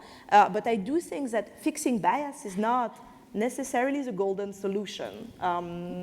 Perhaps we need to think a bit more carefully about the next steps and the deployment of all of these tools in the wild. Yes, I definitely agree with that. We really, I think, need to be thinking about, are there certain uses that we want to decide are not okay, certain types of data that we think shouldn't be collected or shouldn't be used for certain purposes. And as mentioned before, there is often the scope creep of data collected for one purpose ends up being used for others. One example I'm thinking of is I think both Facebook and Twitter collected phone numbers that they said would just be used for two-factor authentication, which is a security technique, and then used them for advertising and shared them with advertisers. And kind of going along with these issues of our typical notions of consent, it's typically in this kind of all or nothing, like you have to agree to these pages and pages of whatever the company says, or nothing, you can't use the service at all, and that doesn't give us any sort of granular ability to opt into certain uses but not others. I'll say another issue I think around this idea of individual data consent is that even if an individual opts out, if enough people are giving their data, we can make inferences about that individual, which is kind of the point of machine learning. And so again, I think we're going to need something broader to safeguard notions of data privacy that we do want to protect on a societal level, because an individual opting out won't necessarily be enough to protect them if we can make inferences about them. I want to respond to what you mentioned about would it get to a point where the rich people have privacy and the poor people don't? And I think that if you think about telephone lines, right? We're saying that there are poor people who cannot afford it, and we actually make it possible for them to be able to have telephone service. So at some point, you really think about the ability to interact on the digital internet is a basic right and basic need that people should have. And maybe we should think about the public infrastructure as providing that level of support, right? I mean, if you think about telcos, I mean, they're very regulated. They don't just arbitrarily take your telephone conversations and turn it into what they make money on. So why are we not? What I think is happening is that in the last 20 years, we haven't really updated our concept of public infrastructures, okay? We really have to be able to share, and this should be regulated, and technology, we spend a lot, right now, the companies are spending a lot of time productizing what makes money, but we really need to productize what makes the society be respectful of people's privacy, and I think that that's something we have to change. And another point is about the consent, and I think what is going to happen is that if you imagine the future where you have a digital agent like a virtual assistant, they know about all your data. If you have this agent work on your behalf, this agent will be able to understand what are all the questions being asked, and release different kinds of information to different vendors based on based on what you want. And it is very sophisticated. It's really complex. It's like you might want to say, look, I will share my information about where I catch my flu with the CDC and so forth, but not where I am all the time and so forth. So this is the kind of thing that actually we believe that virtual assistants will be able to help you with. And we're now talking about the next, I would say, 5 years. It is not like far out in the future. But I think that, I understand that technology has caused a lot of issues, but it is also very, very useful if we put that to use in the right way. I was just going to say, I like that point about thinking about public infrastructure. And so kind of an example of the opposite, I think as Facebook's Free Basics. This is the program that was previously called internet.org, but they are in 50 poor countries, and they offer people, quote, free internet, but it's a walled garden access through Facebook that only lets people access certain websites. US corporations are disproportionately represented in that group of websites. And so this is something, that was kind of advertised as, we're making the internet available for poor people, but in a way that involved a real kind of conflict of interest and imposing, I think, a kind of outside set of values on many communities. And I think that's very different than the system that would have been come up with kind of under a more public infrastructure framing. Yeah, and I think just to kind of go on a bit with that, I think that the difference between shall we say, consumer type model where we can easily opt in and opt out, and the kind of public infrastructure model, it's very much a continuum, right? And so I love this, so unfortunately I don't remember her name right now, but a journalist at Gizmodo did this experiment where she tried to cut the big five from her life. Do you remember? Kashmir Hill. Yeah, Kashmir Hill. She's amazing. She's a great tech journalist. Just follow her on Twitter or wherever. She's just doing fantastic work. And so she tried to cut the big kind of five from her life, right? And so stopping using Google, Facebook, Apple, Amazon, and I'm forgetting the last one, Microsoft. And basically, and so she did it one brand at a time, right? So first she tried to cut Facebook, then Google. She did Facebook and Google, and then Facebook, Google, and Apple. And basically, by the end, she was like, this is impossible. It is impossible. I cannot do my job. And actually, what was very striking and interesting for me was that can you guess which one was the hardest to cut? Google. Amazon? Actually, Amazon. And because that's because of the Amazon cloud services, right? And the fact that basically so many websites and platforms now store their data on the Amazon cloud, and therefore And so she was just, by the end, she was like, I give up. That's just not doable. And so I think that kind of raises questions about, how much is this an opt-in, opt-out model versus just modern life is impossible without all of these services. And so that in turn raises the questions of what's the responsibilities of big tech and platforms to embrace this public role.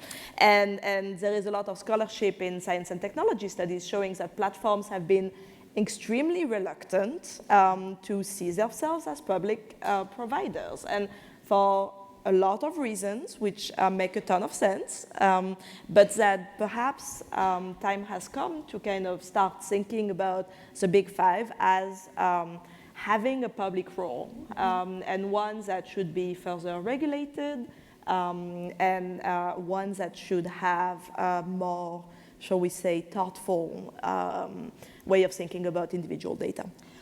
I'm surprised that you put the Amazon cloud in that category, because it is can you imagine without Amazon cloud, you won't have a lot of small vendors, because there is just no way for anybody to host a data center. So I would like to separate that out, and then, because I actually think that there should be more of such infrastructures and tools and so forth, so that you can have a lot of companies competing. But I hear you about what happens with, how do you cut all the top 5 out of your if you consider Amazon as the shopping piece, now maybe you can cut that out. I think that's part of the concern, is that so many services are bundled together under that is all these, kind of, well, they have a business relationship that is very, very different. If I am hosting your data and I started taking your data and selling it, that's a no-no in their business terms. So that's why I want to separate the cloud. There's some separation, but it's a lot of power for the corporation of Amazon to kind of have. Well, there are 3 cloud providers. That's the good news, because there is the Microsoft and then Google and Amazon. So there is at least a little bit of a choice, and they are competing. And that's part of the reason why that works out, I think, better than most of other things, because they are just trying to get enough business, and so the cost is reasonable and so forth. But in the meantime, I want to bring up the fact that out of this 5, at least Apple is saying that they care about security and privacy. And I am really hoping, actually, in our work, that Apple could be a partner in endorsing this open for example, open virtual assistant platform, so that we are not, so that the, there's a huge difference between what Apple does and what the other companies do, because Apple actually makes money out of hardware, whereas the other companies really need the user data for their businesses. So I hope that there are more companies like that.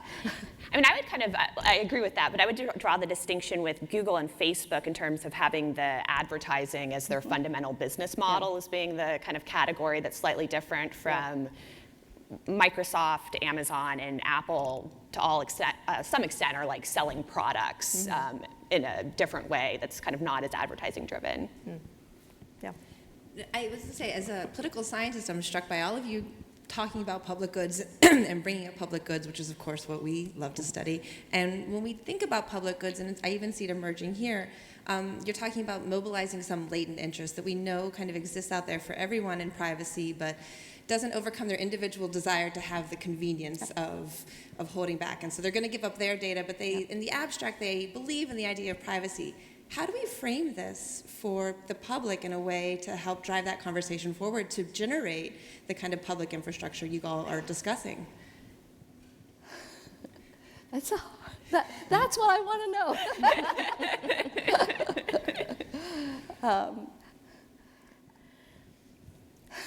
That's a hard question. Well, let's do it this way. The reason why I started thinking about this is because I held the first open virtual assistant workshop about a month ago. And we invited all kinds of different people. And what it was represented were a few nonprofits. And they brought all the top fives were there.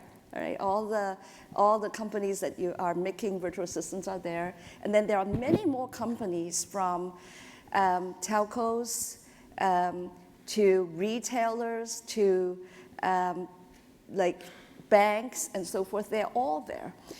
The reason is that they don't want to have a single company that owns all the user data anyway. And if you think about what the virtual assistants do, not only do they take user data, they are also a gateway to the internet.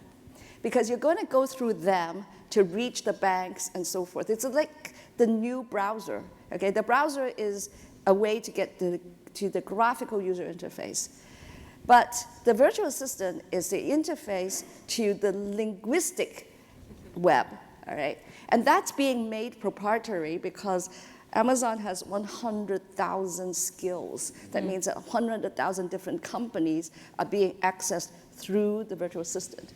So what I'm hoping is that you are bringing in other large companies who do not like to see this whole encapsulation of all users' data by a single company. And they may be able to put it up enough resources and interest to keep this open, to give people the ability to have a choice about where they park their data. Because otherwise, Amazon or Google will be your bank and your insurance company, your credit card company, and what have you, because they have too much personal data. So that's the second. So I think it is important to bring other enterprises in on this picture, because Amazon they have 100,000 skills and they have 10,000 employees just on Alexa.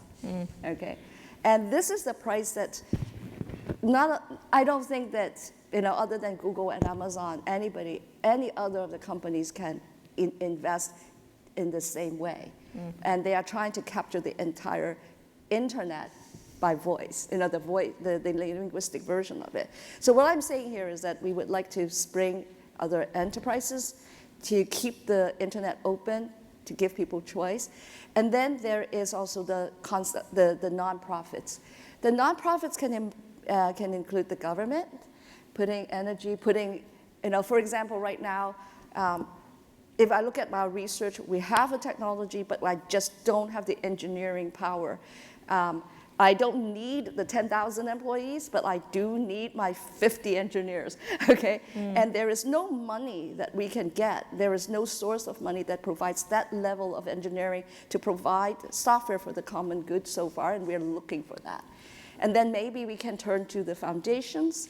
Actually, that one of the Sloan Foundation was represented there, and actually Doran Weber is the person who got me thinking that maybe there is another source of funding that can help build technology for the society.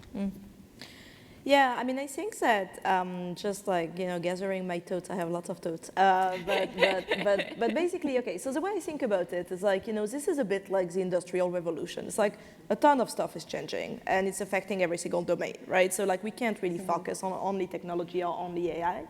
It's just like taking place across sectors. And the dynamics of every single sector are different, right? You can't talk about policing in the same way that you talk about media. Right. The dynamics of both algorithmic systems and privacy and bias are going to look very different to some extent across all of these areas. So the way I think about it, one way in which we can really make progress is it's like, okay, so I know that librarians really don't like the word literacy. Do people agree with that? Or actually, do you like the word literacy? Anyway, so increase, like, can... We have a love-hate relationship. Yeah, I mean, it's me too, to be honest. But anyway, but I think that like kind of improving algorithmic literacy, for lack of a better word, but just like creating new forums for public debate around the kind of pros and cons of many of these technologies is like one way to go. So let me kind of give a couple of examples about what I mean. So the first one is that I think that right now, for example, the media coverage of artificial intelligence has really changed over the past 3 years, right? 3 years ago, it was like, woo, amazing, like, great, we're gonna be kind of working with robots, and Facebook is saving the world, like one post at a time, this is so cool. And now it's like, bias everywhere, it's really awful, etc. But that's kind of interesting in itself, in the sense that I think that Silicon Valley is going through a moment of reckoning, which is perhaps going a bit too far in the other direction, but somewhere in between these two things, like there is like kind of an impetus for meaningful change. I'm also incredibly admirative of the work of, I'm mentioning kind of tech journalists whom I think are doing like amazing work right now in covering technology companies not only as business topics, right, and just not reporting the quarterly kind of things that tech companies go with, or the kind of IPOs that they're going through, but also kind of really trying to get to the actual impact that many of these technologies have on the social world. I'm also really impressed by the work that nonprofits are doing, and especially I'm thinking of critical nonprofits that are trying to bring together technologists, academics, journalists, and public administrations. I'm thinking here about Data and Society, for example, in New York, which is led by Dana Boyd, or AI Now, also in New York by Kate Crawford, and your center. I think that all of these places are trying to bring together people who have very different incentives, very different views of the world, and trying to develop a shared language to talk about these questions, right? And to some extent, I think this panel is doing the same thing. That's exactly the kind of discussions that should happen. And the third thought, and then I'll stop, is that I think that a lot is taking place at the local level right now, which I find really interesting. And I'm thinking in particular about facial recognition and predictive policing, which where there has been a lot of movement at the city level. With specific cities, including San Francisco, actually, and a couple of others, banning the use of specific either recognition softwares or predictive softwares, saying, like, we are not ready. So we're going to stop and think about this for a while. And I think that all of this was due to some extent to collective movements, activism, and a kind of vibrant type of public sphere where people from different sides of the spectrum kind of came together being like, hey, this technology raises a lot of concern. Can we just think about this carefully together? And I think that things are really changing. So I'm optimistic.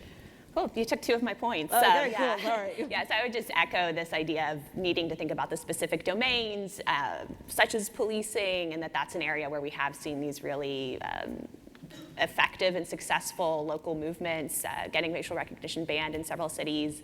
Another example would be the group of tenants in New York whose landlord was going to put in a ton of cameras for facial recognition, and they successfully organized around that, kind of pushing back. Anil Dash has a great article saying there is no tech industry anymore because tech is being used in every industry, and so the term is kind of too broad to even be meaningful, and that we really need to think about kind of the domain-specific problems that arise. Oh, I should also mention that, of course, GDPR has been a really important first step towards making the data at least not trapped in the by the different companies. And I think that that's a good sign that the government is paying attention to that. And of course, there is a California version of that as well. And I think that there is this next step of kind of, once you release this information, there has to be a way for you to take this information and make it convenient for you as well. And that's where the cooperation of the government and tech people can come in and do something about it. And I think that that's the two parties can play a role if they work together. Yeah, Monica, I was really struck by the answer that you came up with, which was we need to engage other enterprises and other entities. And I think it struck me that that's the strategy that has worked in other cases historically when we have faced what appears to be a monopoly power, and how we have disrupted it. And I'm just wondering how you think those other enterprises and nonprofits that you mentioned might work with individuals, because at the end of the day, and you talked about your device, I think the idea now you're almost making the individual now the gatekeeper to all of these companies, and you're bringing that power back, but how do we bring that partnership together between those enterprises and those institutions and the individuals who need to make the choices at their own home? I think I need your help. That's why she's here. Exactly. I have seen this work in a topic that does not involve individuals, and this is why I don't know the answer. About 10 years ago, our research group, we have a project called POMI, Programmable Open Mobile Internet. This was led by Nick McEwen. And the idea was that we saw how Cisco was monopolizing the networking equipment industry, okay? And it is a really difficult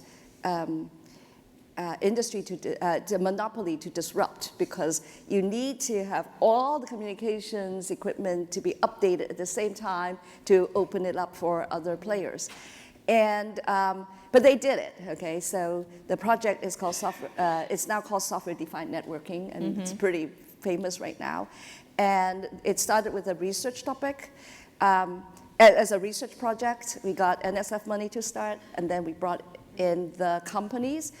And what was interesting was that in order to disrupt Cisco, the kinds of companies that wanted to chip in are companies like Google, okay? Because they are their customers and they want this industry to be vibrant, to have competition.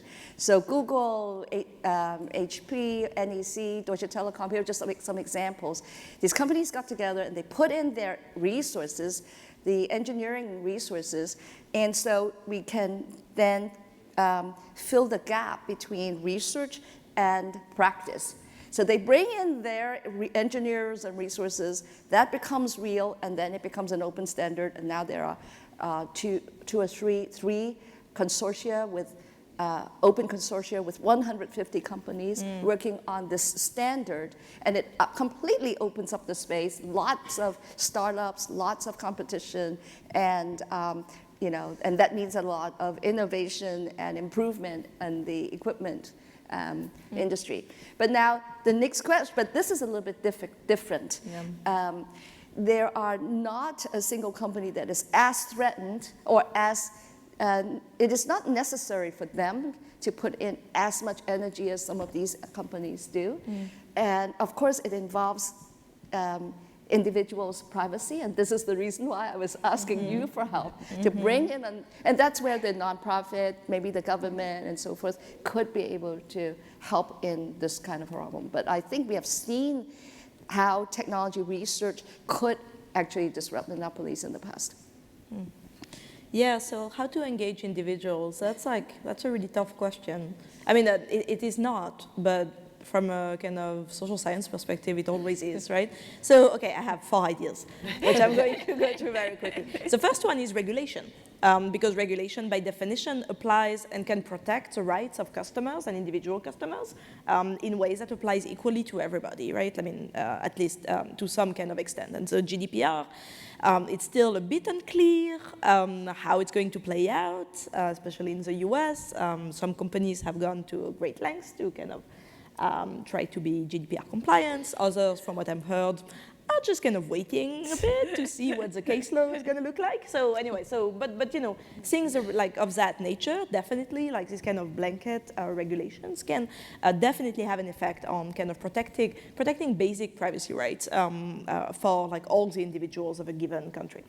Second, the media. I think the media plays an incredibly important role, and that's not only because I studied journalism, it's because it changes perceptions, and it raises awareness. And I think that a lot of our perceptions and awareness are, I mean, in dialogue to some extent with the media. And I think that the coverage of technology, again, has changed quite a bit over the past 3 years. The third aspect, I would say, is activism. And again, like, I think that here, especially I'm thinking about activist movements coming from underrepresented minorities have been extremely vocal and successful in kind of changing the existing paradigm, which was, I mean, you know, it's a caricature, but basically that poor people don't care about privacy. And to some extent, that it was kind of the way in which it was like the choice of the necessary. When you don't have a choice, you just give out, you know, privacy to get kind of convenience, right? And I think that a lot of activist movements, I'm thinking, for example, of Black Lives Matter, but also con Myhre, have been really challenging that idea and being like, listen, like, these are central questions. Our communities are being policed, discriminated against, and having their privacy invaded. And so we need to change that. And then I think that they're really kind of changing the agenda to a significant level. And then finally, the fourth thing, and here I'm pleading for my own thing, but we need more kind of qualitative studies of how people use technology, just because the kind of practices that are emerging, the ways in which people are using and also misusing in some cases, right? I'm not saying that it's always for good, like, you know, there's a lot of illegal activity going on, but getting a sense of how all of these technologies are changing our practices and of the kind of fine-grained details that take place there, I think is super important. And so, for example, I think that studying how work is being transformed because of AI and algorithmic systems is one way in which we can kind of get a bit of a grip on how all of us as workers kind of deal with these technologies and the kind of concerns that they raise. No, that's great. I don't have anything to add to that. I feel like, though, Rachel, the work that you're doing at Fast AI is, in some sense, is an institution trying to find the individuals to empower them to work on these problems. Oh, that is true. So yeah, there's kind of all these, and this is going to overlap, I think, with Angèle's answer, that there are all these prongs of, yeah, I definitely think education can be very valuable. Individual education is not going to solve everything on its own. I definitely think we need this policy and regulatory component as well. Although I even think that education can help mobilize that in terms of kind of helping teach people kind of why the policy component is necessary and to recognize that. So yeah, I think this kind of blend of education, trying to involve people from more diverse backgrounds, and I mean that racially, gender, age, also kind of domain and background, and location. One of, you know, there have been issues with ImageNet, the data set that was talked about earlier. 2/3 of those images are from the West, and so you know, other continents are completely underrepresented in that, and that has implications for kind of how this machine learning performs, and really getting a more representative group of people working on these issues is important. I just want to bring up one more point, which is you mentioned the government and you talk about regulations. there's another role. What I've been hearing from my friends in Europe is that that's where the GDPR came from, and they felt like they don't want to have their data taken by the American companies, and there is a bit of an interest of them building their own cloud, building their own facilities, and I actually think that there is a chance that, for example, some of these open movements can actually be supported by the government, but maybe not the American government, but more by European governments and so forth. Because when I held this workshop, it is a very small workshop, and we have some representatives from Russia, Tatarstan, and other countries where they, as the assistants are a little bit special, but this is what's going on with, it's because of AI that we are able to do natural language. But there are many, many natural languages, okay? And I wouldn't be surprised that some of these ideas may actually happen first in the non-English speaking countries, because they have to convert all the information that they have into their native languages. And some of these largest companies are, the Googles and the Amazon may not be willing to spend the time working on the poorer countries and countries that don't, it's not, they won't be targeting them as early, and therefore there might be more interest in building up these capabilities for different countries and different languages faster than America. I want to give our audience a chance to join the conversation. While I do that, I just want to say, Monica, so please stand up and we will have microphones brought to you.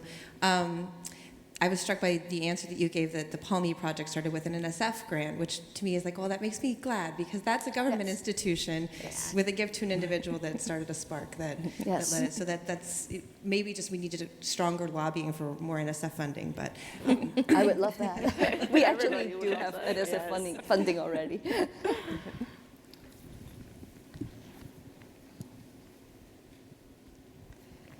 Hi, thank you for that talk, for that panel. I was wondering if your long-range thinking has turned to self-sovereign identity, the way the decentralized web is talking about. This is where you control your own identity and you wait for decentralized versions of all the apps to show up, and then you give out, each individual person or company gives out exactly the attributes they want, and they share them. I mean, that's a long-range thinking, but I haven't heard it mentioned. I didn't quite understand the full question, because I couldn't hear very well what you said. Decentralized web, right? Sorry, yeah, decentralized web, self-sovereign identity, the things that Tim Berners-Lee is working on with Solid. So, the idea here is like the virtual assistant is an interface which allows you to talk to everything out there. And our first goal, we are actually, 10 years ago, I was trying to decentralize Facebook. I no longer want to do that. What we need to do is to focus on what is coming, which is actually going to be worse. When you have a single assistant that even control, they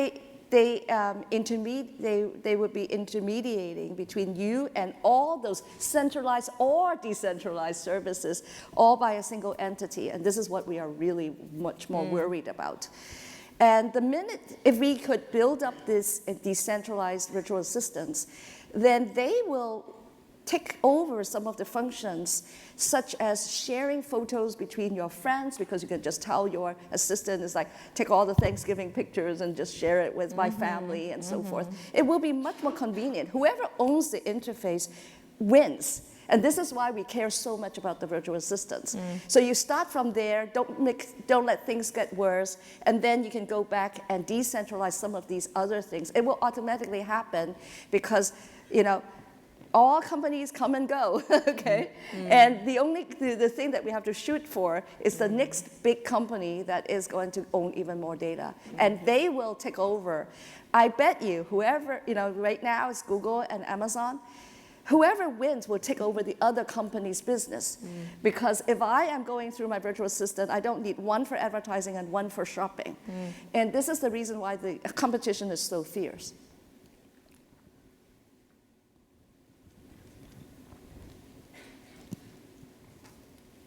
Thank you so much for this panel. I was hearing a lot of love for Apple and that companies should be more like Apple. And I say this holding my own iPhone, taking notes. But to visit an earlier point that you made on the panel, Apple's a pretty prime example of privacy only being available to people with means. With iPhones costing $1,000, and then you take enough photos, you start paying for your storage. And that's not even to take into consideration their questionable manufacturing practices, their data centers in Asia. So I'm curious as to why they seem to get a pass as opposed to the companies who use advertising to make money. I should say I personally have concerns probably about all the major tech companies. So it's not, I wouldn't say I give Apple a free pass. To me, advertising raises, I think, particularly urgent issues and pervasive issues that are showing up in lots of areas, but I don't at all think that those are kind of the only issues worth discussing.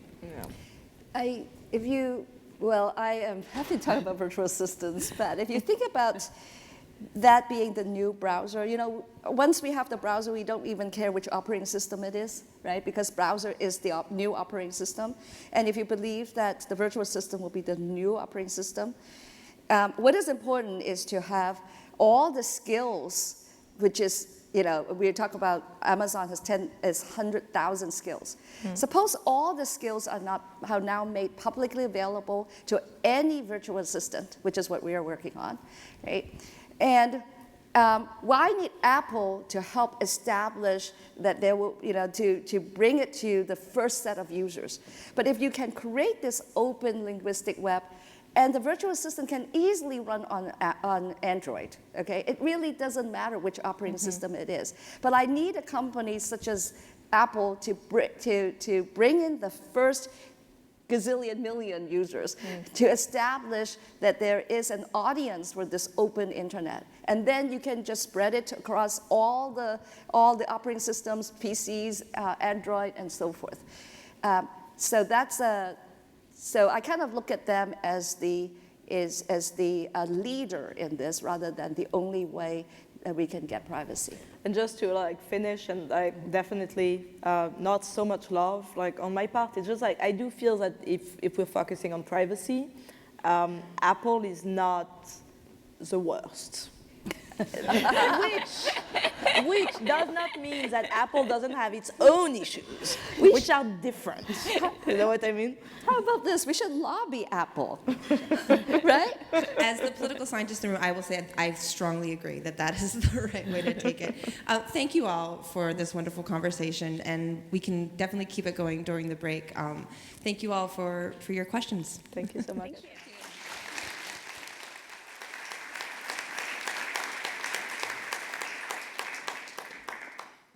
Thank you. To the panel, and for those of you who are watching this via the webcast, we're going to be taking a 15-minute break. We're going to get some coffee, tea, refreshment, and I encourage you to do the same. And let's all reconvene here promptly in 15 minutes for a short series of lightning talks on democratizing AI. Thank you.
Welcome back, everyone.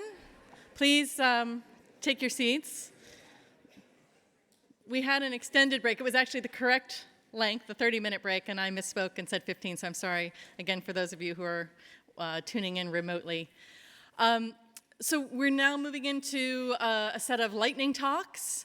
So this will be the next 45-minute session before we break for lunch. And so I'm going to introduce each one of our speakers sequentially as they come up.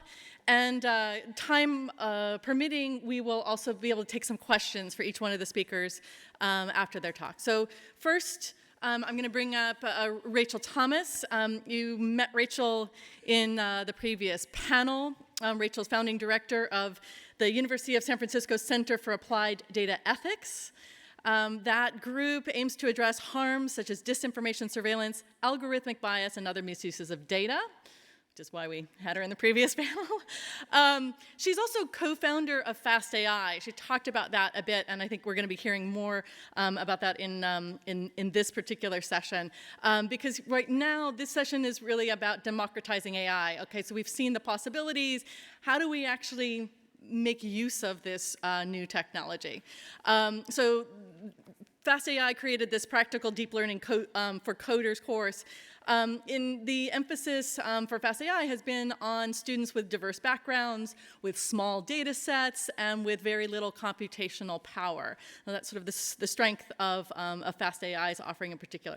And I just want to say that, that Rachel was selected by Forbes as one of the 20 incredible women in AI. Welcome, Rachel. And do I just advance the slides on the computer? Oh, and does the clicker work also? It does. Oh, okay, great. Cool, thank you. Yeah, so I'm going to talk about some of the work of Fast AI, which is a nonprofit research lab focused on making AI more accessible to a broad variety of people. And we do this through a few avenues, including an open source library built on top of PyTorch, research into the techniques, and also education, which is what I'm going to focus on here. I should also note that our material is all available online, completely for free. So this is not a sales pitch. So I wrote an article earlier this year about some of our students with Fast AI, and I wanted to share just one of their stories with you now, which is Corey Spencer. So he's a Canadian dairy farmer, and he wanted to learn AI to diagnose udder infections earlier. And this is an application I never would have thought of because I don't know anything about goat udders or dairy farming. But apparently this is kind of the major issue in the industry. Infections can cause irreparable damage to goat udders before they're diagnosed. And he was successful at creating a device that uses heat sensors, identifies infections earlier so they can be addressed. He's spun this off into a company, EIO Diagnostics, and has moved on to robotic milkers, which they have for cows, but not for goats yet. Another student I want to share about is Helena Sarin, who's an artist, and she has decades of experience both as an artist and as a computer programmer, which is really fruitful. I think she's doing some of the most innovative work in AI, kind of AI-generated art. She uses all artwork that she created as her training data. She gave a great keynote at I/O Festival that you can find online about kind of about her process. She's also been interviewed in Art Gnome, and she makes an analogy with kind of AI-influenced art as kind of comparing it to forms like printmaking or Raikou pottery, where the artist has this talent and kind of a craft, but there is an element of randomness in how the results turn out.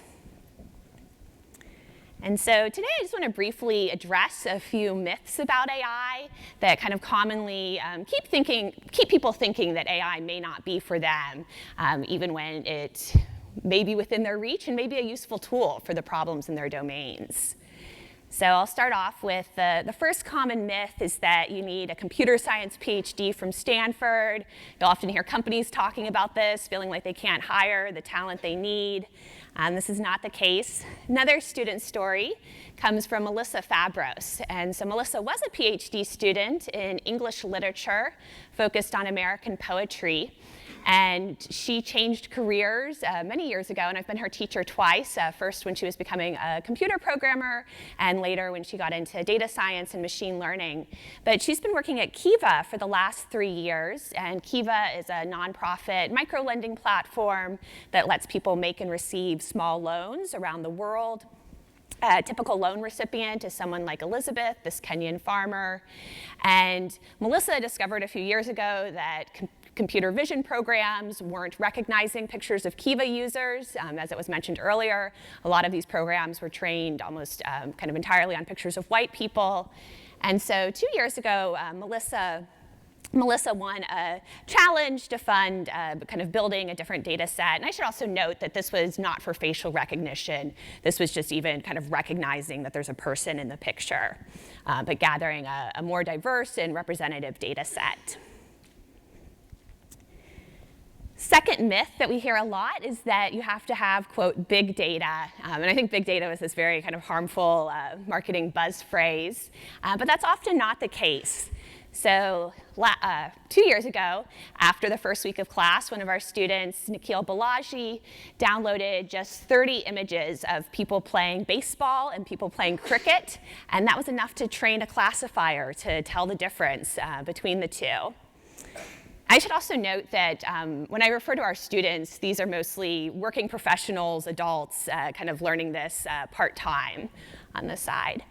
And the reason this works is due to the technique of transfer learning, which I think Bryan mentioned briefly earlier. But transfer learning is where you have a network trained on a very large data set, such as ImageNet, and then you fine-tune it to your smaller data set, perhaps chest x-rays.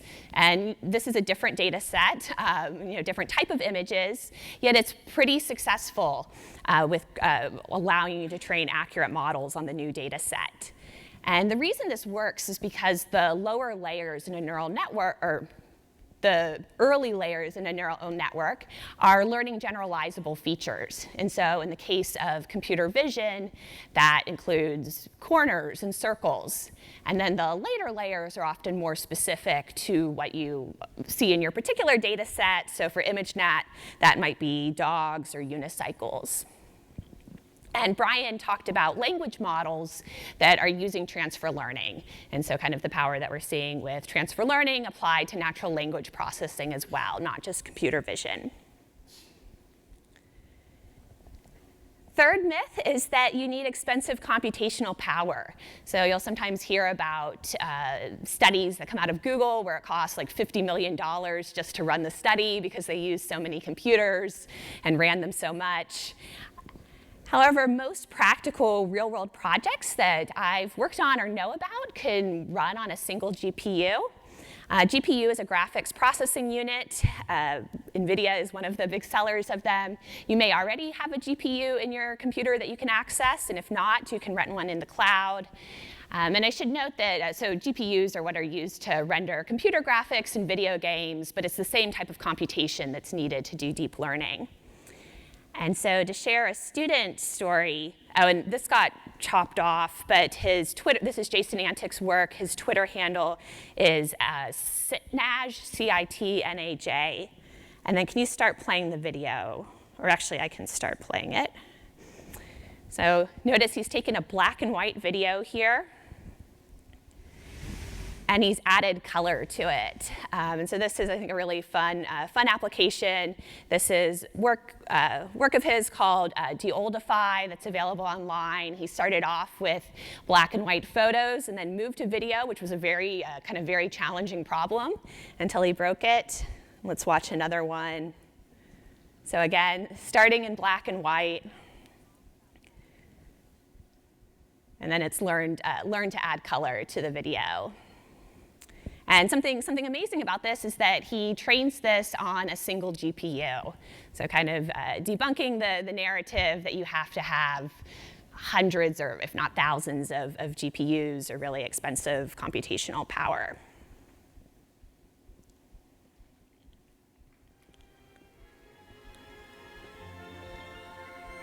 Oh, and here's the music.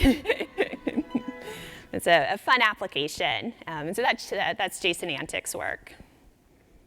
Oops. All right. Another example of not necessarily needing more computational power comes from Stanford's Dawn Bench competition. So this was a competition to see who could train ImageNet to, I believe it was either 93 or 94% accuracy, the cheapest and the fastest. A team of FastAI part-time students entered. They were competing against teams from Google and Intel that had access to far more resources. Yet, at the end, FastAI had the lowest actual cost, was the fastest on GPUs, fastest on a single machine, fastest on publicly available infrastructure, and faster than Intel's entry that used 128 machines. So really, really proud of them for this work. That was very, very exciting. At the time, Google beat our team using TPUs, which is a kind of new type of computer chip that was not even publicly available at that point. However, 4 months later, FastAI released versions that were 40% faster than Google's TPUs. So that was pretty exciting. It was covered in The Verge and MIT Tech Review. And Jeremy wrote some great posts for the FastAI blog talking about the techniques that were used. And many of them are kind of surprisingly simple in hindsight, but were things that nobody else was doing, such as starting with lower resolution versions of the images to train faster initially, and then upping to high resolution versions later on to get the kind of more precise accuracy. But this really kind of underlies something I deeply believe, which is that innovation comes from doing things differently, not doing things bigger. And this is the value that people from other domains and other backgrounds bring to the field, kind of by having a different way of seeing things and a different way of doing things. And then kind of final myth is that you have to spend years studying advanced math before you can use AI. So I'll just briefly say our course, at the time, we first launched it 3 years ago, the only prerequisite was 1 year of coding experience, and it took you to state-of-the-art results. So this was kind of unheard of at that point because a lot of the materials assumed you had a graduate-level math background previously. And I do have a PhD in math, but I found I got frustrated with how so many other materials were just about the theory and weren't giving kind of the practical tips you needed to use this technology. Our teaching philosophy with FastAI is really inspired by Paul Lockhart's A Mathematician's Lament and David Perkins' Making Learning Whole. But Paul Lockhart writes about this nightmare world where children are not allowed to sing songs or play instruments until they're in their 20s. And they need to spend 2 decades transcribing sheet music by hand, learning formal music theory before we let them try singing. And that's absurd, but that's how math is taught. We kind of save a lot of the most fun and creative aspects until everybody else has gotten frustrated and dropped out of the field. And so our goal with FastAI is to kind of get people doing projects right away, even before they understand the underlying details, and then that helps provide the motivation to dig into those details as time goes on. Then in the interest of time, I may skip through. I'll just show a few of these. After the first week of class, we had a student from the Caribbean creating a classifier to tell the difference between masqueraders and regular islanders. That was cucumbers and zucchinis. A student from Panama City distinguishing between the old form of their buses and new ones. This is looking at batik classification. A lot of interesting applications and kind of to get people using them right away. And then finally, I wanted to address, particularly since I was on the ethics panel earlier, and a lot of my work focuses on ethics now. Sometimes people ask me if it's dangerous to make AI accessible to more people. I believe that what's dangerous is having a homogeneous and exclusive group creating technology that impacts us all. Oh, thank you.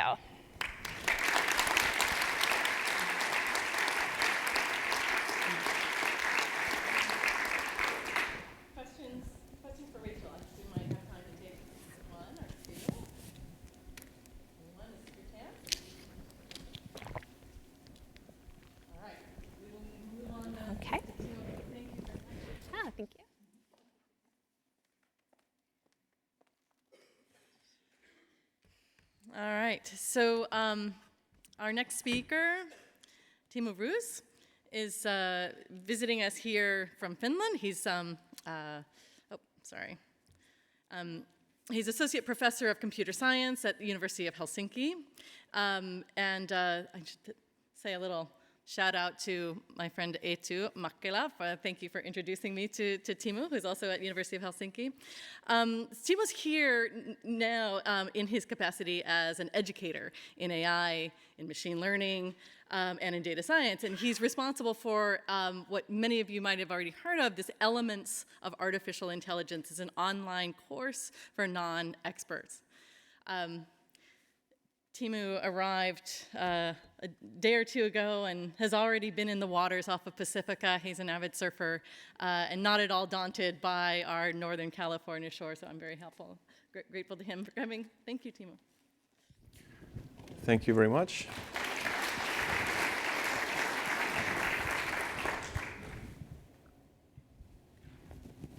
Thanks. Okay, so thanks for the introduction. Very kind. Thanks also for the organizers for the invitation. Always happy to have a chance to visit something where it is so pleasant and warm compared to where I'm usually at. Also thank you for everyone for attending and listening. I will start actually not speaking myself, but I will first give the floor to one of our learners on the Elements of AI course. So let's see if we can give you a quick video here. Artificial intelligence is like electricity. It will shape our world in ways we cannot imagine. Its masters will control how we live. AI is power. In Finland, we believe it belongs to everyone.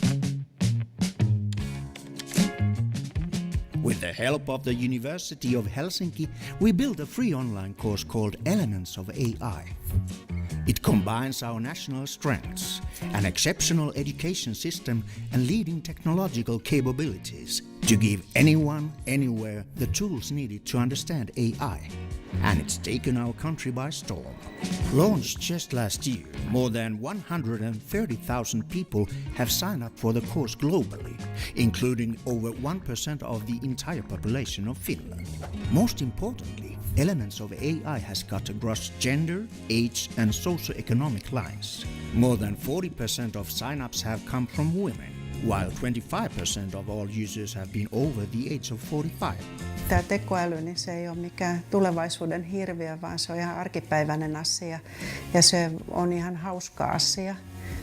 Kyllä mä suosittelisin tätä kurssia kaikille, jotka haluaa niin kuin pysyä ajan tasalla, et edes katsoisi, että mitä se on, iästä riippumatta. Now Elements of AI is going global.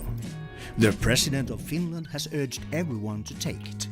We challenged the Swedish government to adopt the course, and other nations have followed its lead.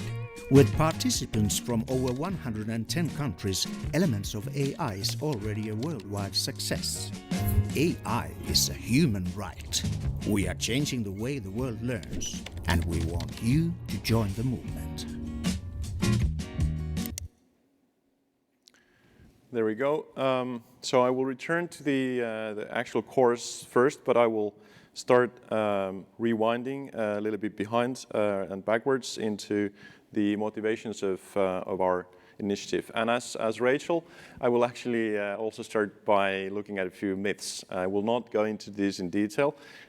I will just like to use them to illustrate the idea and the issue that in the general public, the awareness on AI is really nowhere near where we'd like it to be.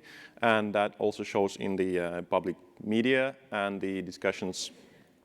And this is really, to many of us, rather frustrating. And the illustrations that we get, for instance, is a thing that is a constant annoyance with all kinds of robots dominating the visual imagery around AI.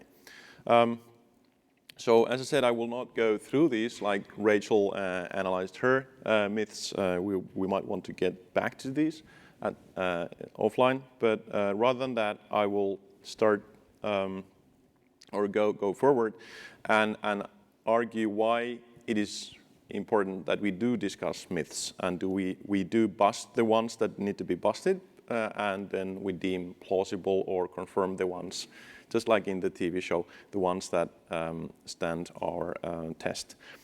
So why do we need to get rid of myths? I'm not saying that we need to get rid of all myths. I mean, mythology, of course, it would be really dangerous to say in a meeting with librarians that myths are not worthy, but I talk about other kinds of myths here. So the everyday cost of ignorance is that, or fear rather, is that people don't adopt all those cool and useful and beneficial applications of AI in the society. So this is a kind of a readiness issue in adopting things that we're now able to do. Then there's the scientific cost, which means that if people feel negatively about it, then the funding decisions, which are to some extent politically based, they will steer research funding away from AI. We won't get our countries and regions investing enough in the research that needs to be done. And as a consequence of that, if we don't have local top-level research, we don't get local top-level innovation. It is not possible to just expect that other countries or other maybe corporations do the research for us, and we would simply apply that. But even these three issues are, I think, not as important as the one that I really wanted to talk about, and that is the societal cost. So this is the one that I really like to, or that sort of keeps us motivated, and this is what I call the societal cost of ignorance. So if the general public are unaware of even the basic principles, again, it's not a requirement to have a PhD in maths or something else. It's really being able to understand what are we talking about when we talk about AI, what are the use cases, what are the decisions that we need to make in terms of regulation and so forth. The problem is that people really can't form an informed opinion of things, and therefore they can't really actively be involved in the public discourse and the democratic decision making that we need to go through to regulate AI. And of course, the idea here is that, yes, AI is a tool, and any tool, it can be used for good or bad, but I really make a point of not putting a full stop ever after that sentence. That sentence is true, but it's not sufficient, so we need to follow it by saying that, okay, everybody needs to realize that we need to face some issues, and we need to make some decisions that are eventually policy decisions. So political decisions in the sense not in a party politics sense of who to vote, rather about which kind of regulation needs to be done. So that's my kind of claim about what are the current most urgent needs in terms of AI. They are political decisions to be made. Again, if you apply AI for certain purposes, it's really not the algorithms that we are researching today. Most of the time, it's more like algorithms that were researched maybe 20 years ago or even 200 years ago. And with those algorithms, we can do a lot of harm or we can do a lot of good, and that's the most urgent issue in my thinking. Okay, so what do we do then to get rid of those myths and get beyond them? Of course, anybody who has experience and expertise needs to be able to and willing to share that to as many people as possible. And journalists are, of course, in a critical role in mediating that message. And there's a lot to be said about the clickbait headlines and again the illustrations that go with them. I used to go around giving talks that were entitled "Forget the Terminator," but then I thought that that's probably the worst way to get people to forget about something, so I don't do that. But that's what I want to say in any case, most of the time. Also, the audience who read those headlines and hopefully read some of the stories as well, need to be able to be more critical about what they're reading and calling BS when they see that. But all of that hinges on being able to access reliable knowledge, and that really calls for educational activities. Offering lifelong learning, offering education for children, schools, universities, any educational institutions, and it should be accessible for all. And this is really in a key position I'd like to mention coming from Finland in the Finnish AI strategy, which, yeah, okay, so you're probably reading the slogan of our one of our meetings. Well, you know, Stanford weather today isn't so wonderful either, but the Finnish AI strategy really focuses on applications of AI, on adoption of AI, obviously also top-level expertise, and we have really created a lot of initiatives to support and facilitate that, and new collaborations, so sort of togetherness is betterness in that sense. Okay, so what did we do in concrete terms? I'm coming back to the course that I started off with in terms of the video. We have created a course called The Elements of AI. Some of you might have already seen it. It's completely free. It's online. You can do it at your own pace. It's maybe maximum 30 hours if you really sort of go slow and sort of try and digest everything there is. It's an example of the collaborative nature of how we do things in Finland. It's a university and private company collaboration, which we sort of jumped into completely pro bono and out of the interest to facilitate better AI readiness and high level of discourse in the public. And it's not, certainly no math PhDs, no math degrees at all required. There's no complex maths involved at all. High school students were the beta testing groups, for instance, and there's no problem for them at all. Also tested it on my kids, so at least a 13-year-old was fine. And it really doesn't discuss too many of the algorithmic issues, or it's really not about building skills. That's of course needed, and Fast.ai, for instance, is doing a wonderful job at democratizing the skills needed to produce working AI applications. We're really focusing more on the awareness side of things and understanding how things work, and basic things like statistical thinking, machine learning, neural networks. Well, I wouldn't maybe call those basic things, but sort of the basics of those things are the ones that we want to teach, and then discussing the societal implications once people have the basic building blocks in their head. And we have already 2,000 and 30,000 participants. It's might be outdated number. It grows like 10,000 a month or so in 1.5 years. And it's, yeah, well, there's a lot of recognitions that as a Finn, I'm embarrassed to boast too much about, but there it is. We're ranked higher than courses at Berkeley, which is of course something that it's very good to say here. There's like a ... thing there. I don't want to go into that. Yeah, we got this MIT prize just 2 weeks ago on Inclusive Innovation Award, which I think is a very good award in terms of the purpose of the course being to build something that supports inclusivity. Right, so I kind of it's better if you go online, just go Google Elements of AI or go to the URL. You'll find what it's about. AI literacy or literacy was mentioned in the morning, so I think this is a good way to express what we're after. We're also after diversity by designing the course so that it's not sort of only matching the classical, young dudes in hoodies kind of style of what is expected. And we're going global. We've got, it's in English, it started in English, we translated it into Finnish, and now we've launched it, in this kind of country challenge way, competing with the Swedes, and last week in Estonian.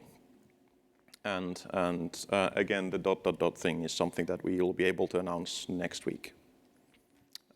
So the big goal would be that we'd be able to partner. This is kind of the call for action that you need to finish all talks with, apparently. We need to partner with a lot of collaborators to make it big, make it bigger, and make it global, make it sort of reach everyone that we want to reach. So that's basically everyone.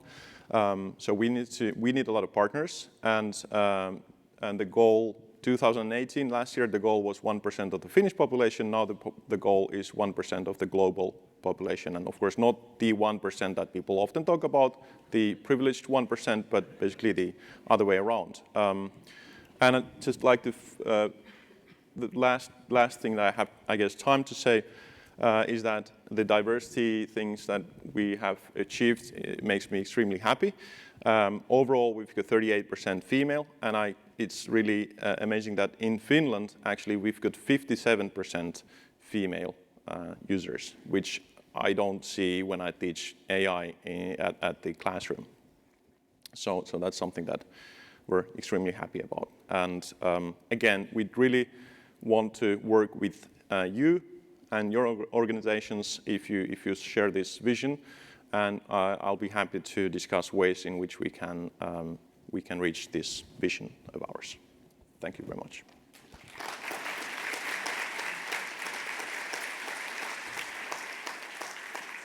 And we have time for a question for Timo, if anyone would like to ask a question while we're getting set up with the manual.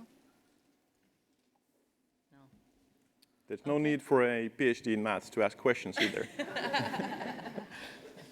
Right, so. Do your classes use AI in their implementation or design? Or I can repeat the question. Okay. I'm just wondering whether your courses use any AI in their design or implementation. Right. So that's a great question. Do we use AI in educating people about AI? Kind of a sort of two-way thing. We don't use it too much. I'm a kind of a old school person in terms of teaching, although of course this is online. We do a lot of, there's some auto-graded exercises, but they're kind of not, it's more like computing rather than AI sort of as such.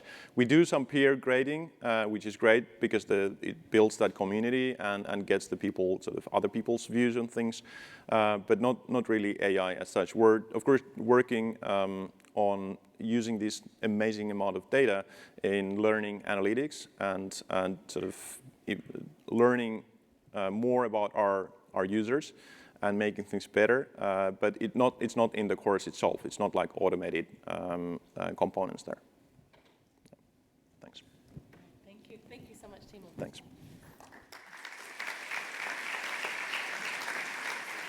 And for those of you who will be around for the workshops tomorrow, Timo is going to be giving us an introduction there to machine learning. So earlier this year, some of my colleagues here at Stanford Libraries pointed out this headline in TechCrunch, which was MIT's new interactive machine learning prediction tool could give everyone AI superpowers. And that led us to Emmanuel. So Emmanuel is a postdoctoral associate at MIT's Computer Science and Artificial Intelligence Laboratory, where they are developing this tool. So he's currently working on these kind of interactive tools for visual data exploration and analysis, what is being called drag and drop analytics. So the system, the idea is that the system lets non-specialists use machine learning tools to make predictions for all kinds of research. And thank you. Thank you very much. So today I'll be talking about this project called North Star. I want to point out that this is a collaborative project between Brown University and MIT. And there's a lot of videos and information to be found online if you're interested in further readings. So if we look at how data science, machine learning, and AI are being applied today, this is basically what it looks like. It's a lot of coding, a world that is reserved for trained data scientists with a computer science and some programming backgrounds, right? And the whole goal behind North Star is to change this and make data science accessible to a broader range of users. So North Star's target audience is what we sometimes call data enthusiasts, so people who have data, care about data, and need to analyze and understand data for their day-to-day jobs, but who, again, don't have PhDs in machine learning or statistics, and who do not know how to write Python code or any other type of programming languages. So the system started out with building a system that works on these big interactive whiteboards that you can use in conference rooms or classrooms, but then it kind of gradually spread to other devices. So now the system actually runs on anywhere where you have a browser. So you can use it on your iPad, on your regular laptop, but it also works really still well on these big interactive whiteboards. So the easiest way to actually understand it is to see it. So I'm going to switch and try to give you a demo here. Hopefully the network's not letting me down. All right. So yeah, so this is the system basically. So as you see, it runs in the browser. And one of the first things I can do here is I can look at all the data sets that I have available. So these are all a bunch of things that I imported before, but you can think about this, you can drag and drop a spreadsheet into the system, or you can connect it to a SQL database, or basically any kind of data warehouse where your data might live. So for the first part of this demo, I'm going to use this Mimic dataset, which is a medical dataset. And when we look at all the attributes of the system, of the dataset here, you'll see that it contains a bunch of these, what's called ICD-9 codes. So these are disease codes. It has a bunch of demographic information about patients, and then a whole bunch of blood testing results that come for each patient. So we think that the system is really good to support people who care about this type of data, so doctors, medical administrators, and they might have questions that they want to answer over this type of data. So one of the common things a lot of people think is that heart failures are more common in men than in women. So if you have a hypothesis or a question like this, you can go about answering it by first maybe, we drag out the heart failure attributes, and in this case, this is a binary attribute, so it will show you the patients without and the patients with a heart failure over all your patients that you have in your data set. Since we care about how gender relates to this, we can drag out that one as well, and then all these elements can be freely arranged. You can get more screen real estate, so it's basically a big unbounded canvas where you can lay out these visualizations the way that matches your mental model. And one of the key aspects of the system is that you can connect these things together. So if I draw a link between these two attributes or visualizations here, what this allows me to do now is to say, I want to look at the heart failure distribution, but only for the men subpopulation. So I'll select males here, and then the visualization on the right will be filtered down to only show you the distribution of heart failure for the patients that you selected. So doing this, I can toggle between men and women here, and I can kind of see if I observe a change on the right-hand side. In this case, it's a little bit hard. So alternatively, what I can do is I can say, I want to look at people with a heart failure, but if I bring it close over here, I will sort of highlight patients with a heart failure in the context of the gender visualization that we're looking at there. So doing this, then there's a whole bunch of things on top of visualizations you can do, the standard changing aggregation functions and things like that. You can also normalize axes to kind of read out relative difference, and what this will help us do here in this case is to see that actually in this particular data set, women have a slightly higher chance of having a heart failure than men. So using these simple tools, you can then imagine that a doctor or a medical administrator can start building more and more complex questions over their data, right? So maybe they can say they want to look at women and they want to see their heart failure distribution, but also women maybe of a particular age group, let's say 40 to 100, and they can visually, almost playfully interact and dissect their data this way. So one of the things that you see here when we look at this age distribution is that it looks a little bit funky, right? So there's a lot of people in the 0 to 20 bracket, and there's people with age over 200, so there's something weird going on here. And this is kind of a common problem in applying machine learning or AI in general, that data is oftentimes not clean, and you might have to apply some data cleaning and transformations as you go. And so this is what we might want to do here. So one of the things we might want to do first is say, let us inspect the 0 to 20 age bracket here a little bit in more detail, and we can do this by using the same tools as before to get down here a filtered view of patients between 0 and 20 years old. And what we'll find out here is that there's a lot of patients where the age is exactly 0. And when we talk to medical practitioners, they told us that these are not newborns or anything like that. So these are actually data entry errors. a lot of hospitals, for various reasons, don't record age, so they will show up as zeros in here. So this is something that we have to clean up if we want to do any follow-up analysis with age. And one of the ways of doing that here in the system is you can say, I want to create a new attribute, and I can give this a name. Let's call this clean age, for example. And then I can instruct the system, what do I want to have as part of my new attribute?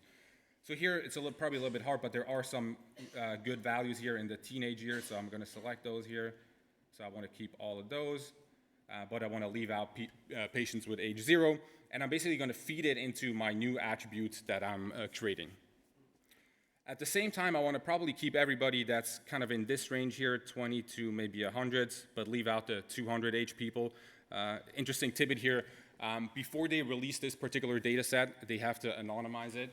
And one of the ways of doing that is everybody that's over the age of 97 just gets a 200 as kind of a status code in their age column. So again, this is a data entry error, if you want, that we need to clean up.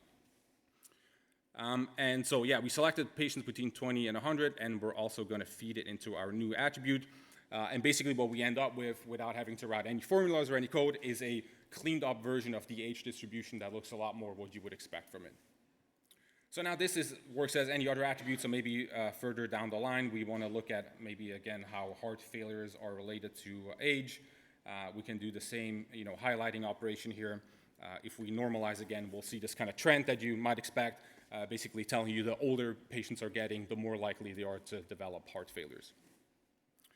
So using these tools, one of the things a lot of doctors actually care about is what's called co-occurrences among diseases, so which diseases co-occur frequently together in patients. So for example, we could find out insights like this by saying, I want to look at patients with an infectious disease, and then I want to see how their chances of also having a metabolic disease at the same time look like. But there are other more algorithmic or statistical ways to get at these same insights when it comes to co-occurrences of diseases. So for all these kind of use cases, we have a whole bunch of algorithms and operators that are exposed in the system, and the one that works well here is this frequent item set one. So I can drag this out, and then I can use, again, drag and drop to say I want to run this over metabolic disease, infectious disease, and maybe let me just add another one, blood disease. And what this particular operator will compute or is looking for are frequent patterns among these 3 input diseases that you gave it. And it will tell you that the most common pattern is just patients with a metabolic disease by itself. 52% of the population have it. But then if you go down the list, you see that metabolic and blood disease co-occur in about 22% of the population. So maybe, again, we're interested in these disease patterns, but only for a subset of our patients, maybe, again, based on age. I can, select people over the age of 50 here, maybe. And if I'm using the same linking technique as before, I will instruct the operator to recompute, but now only over the subset of patients I selected, in this case, revealing that a lot of these diseases are more common in the slightly older population of our patient population. So the way to think about this particular example of this frequent item set thing is just as kind of a stand-in for any advanced statistical or advanced data mining operator. But the key idea is that we can expose these kind of more advanced operators in the same visual system and enable, again, domain experts like a doctor to use them within their same workflow as everything else. So going one step further from here, one of the things we might want to do if we're a doctor is if we care about a particular disease, let's say heart failure, can we build a predictive model that would help us predict when a patient comes into our hospital if they're likely to develop a heart failure or not? So for all these kind of prediction tasks, we have a predictor operator that I can drag out, and then I can say I want to run this, or the target of my prediction, the thing I do want to predict, is heart failures. So I just use drag and drop it in here. And I want to use all the available data, all the available attributes of the system to solve this particular prediction task. So what we're doing here behind the scenes is we're kicking off what's called an automated machine learning engine that is basically looking automatically for end-to-end machine learning pipelines that are solving the particular problem the user specified, in this case here, how to predict heart failure given all the data that we have available. And so this automated machine learning engine was developed as part of a DARPA project. And as you see, as I'm talking here, results are coming back, and each of these results is a full end-to-end machine learning pipeline. So if I want to look at any of those, I can drag it out. And one of the first things I can look at, and this might be more targeted towards people who have a deep understanding of machine learning and AI, but I can look at what this particular pipeline consists of. So here I just see, if you know what a gradient boosting classifier is, you'll see that it's using that. It's doing the hyperparameter tuning for you at the same time. It does a whole bunch of stuff behind the scenes of giving you as good as possible solution for the particular prediction task that you inputted. All these models are exportable to code. So, if I could take this and hand it off to my data science team, if I want to put it into production, or if I know how to write Python code, I could take this and tweak it further manually. And then we have we started working on a whole bunch of tools that, again, are more targeted towards domain experts with the goal to help them understand what these models have actually learned. And so the one thing I'm showing you here real quick is what's called feature importance.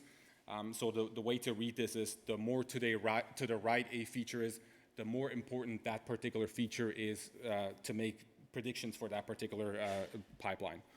So basically, maybe unsurprising, age is really, really high up on that list, meaning that age is a good predictor for heart failures.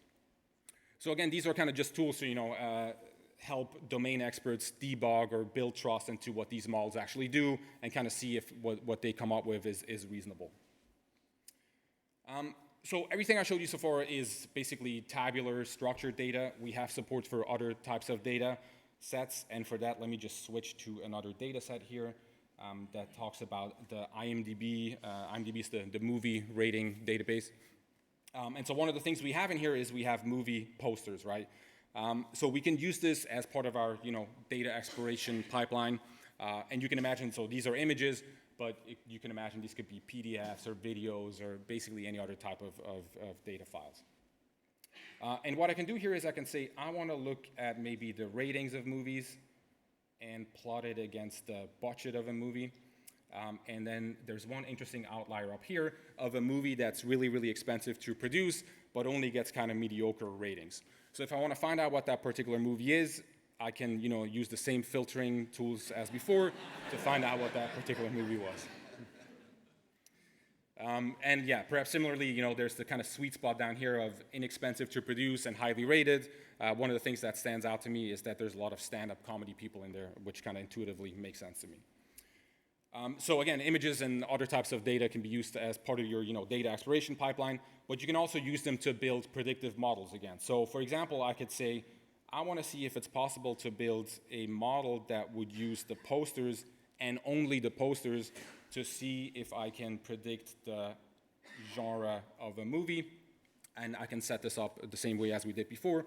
And here behind the scenes, to speed this up and give you interactive response times again, we make heavy usage of transfer learning techniques, a thing that we have heard before a couple of times. But again, just to kind of show you that it's not just structured data, but it could also be text or images and so forth. Yeah, I think this is a good stopping point. I just want to point out that we're still always looking for people who will want to try out the system, or who have interesting use cases or interesting data sets to put into the system and to play with it. So if that's something that you might be interested in, please feel free to reach out to me or talk to me later today. Thank you very much.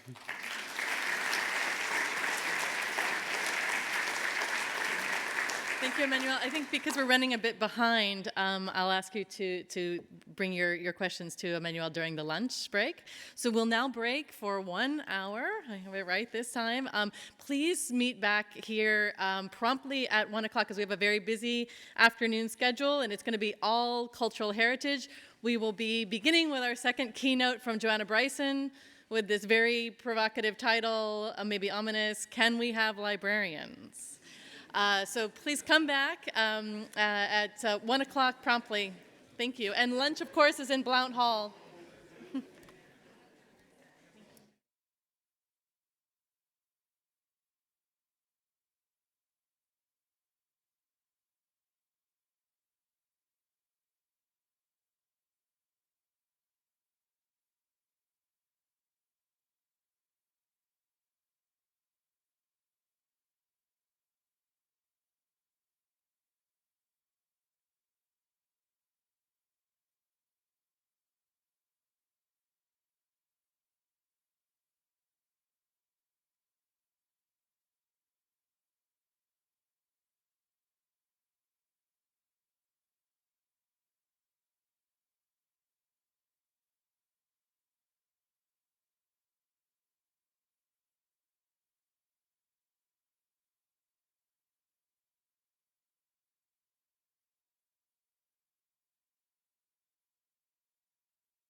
hey, 2, 2, 2.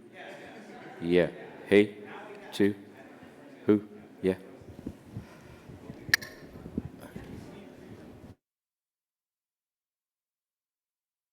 Yeah, hey, hey, hey, hey, ha, ha, 2, do, do, do, do.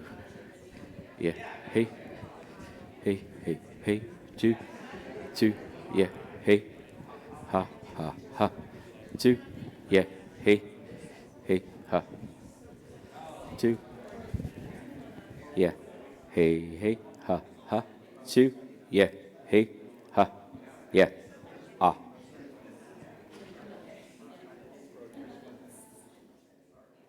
Ah, ah. Yeah, hey, ha, ha, 2, ooh, ooh, yeah, hey, ha, ha, ha, 2, yeah, who, 2, yeah, hey, ha, ha, 2, ooh, ooh, yeah, hey.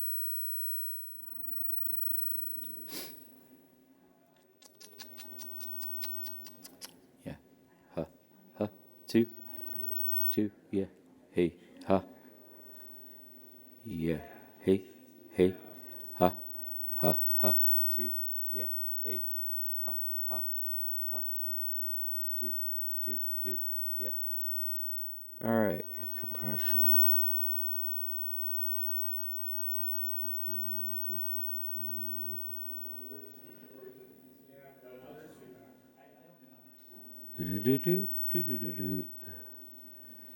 Yeah, hey, 2.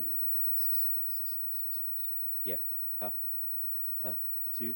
Yeah, hey, hey, ha. Yeah, hey, 2.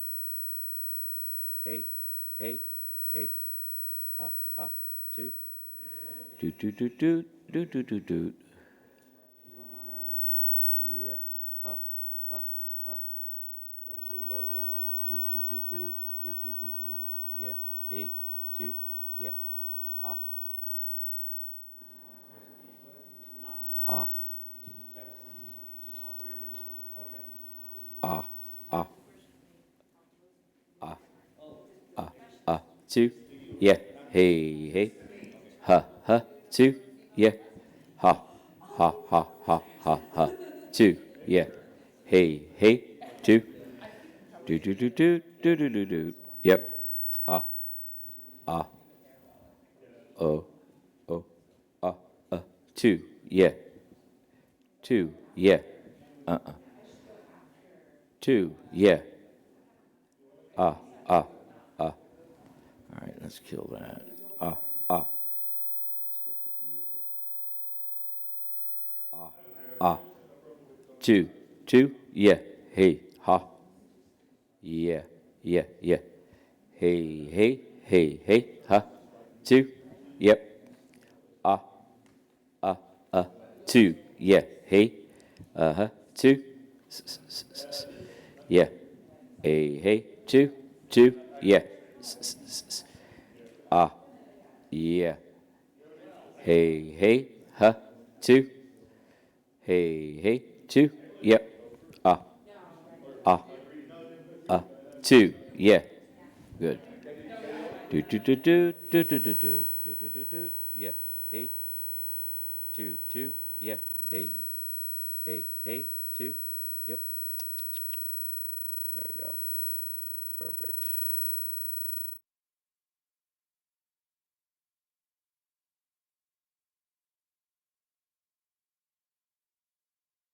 Yeah. Hey, huh, 2. Hey, hey, huh, 2, 2. Yeah. Hey, ha. Yeah. Hey, huh, 2.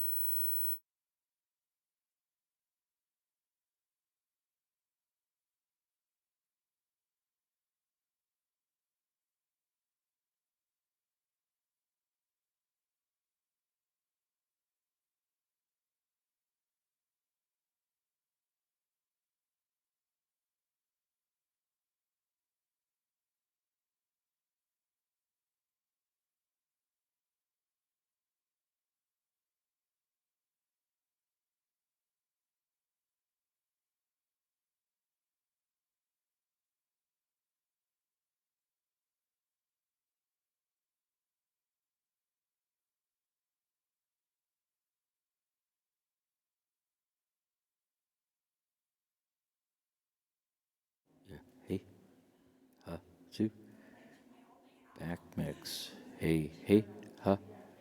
Hmm. Hmm. Hmm. Hmm. Hmm. Hmm. Hmm. 2. Yeah. Hey. Ha. Ha. 2. Yeah. Hey.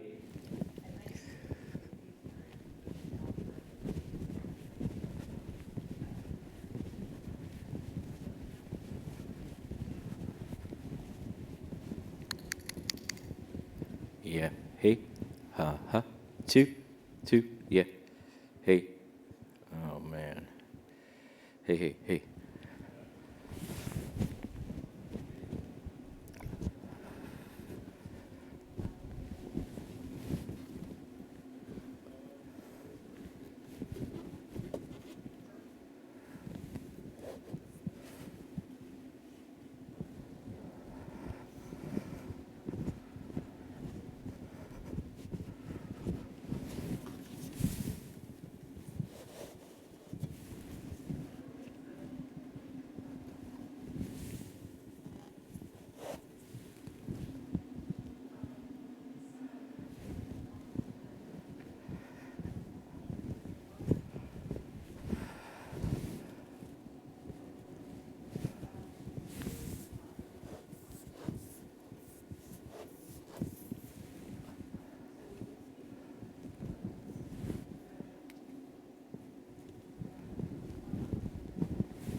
Yeah. Hey, hey, hey, 2. Yeah. Uh-huh. 2. 2. Yeah. Hey. Ha. Hey. Hey. Ha. Ha. Ha. Ha. 2. Yeah. Who. Who. Yeah. Hey. 2. Who. Who. Who. Who. Yeah. Hey. Unique compression. Sidechain in. Hey. Hey. Ha. 2. And what do we? Uh-huh. 2. Yeah. Hey, hey. Uh-huh. 2. 2. 2. Yeah. Ha. Ha. Yeah. Do, do, do, do, do, do, do, do. Yeah. Hey. Ha.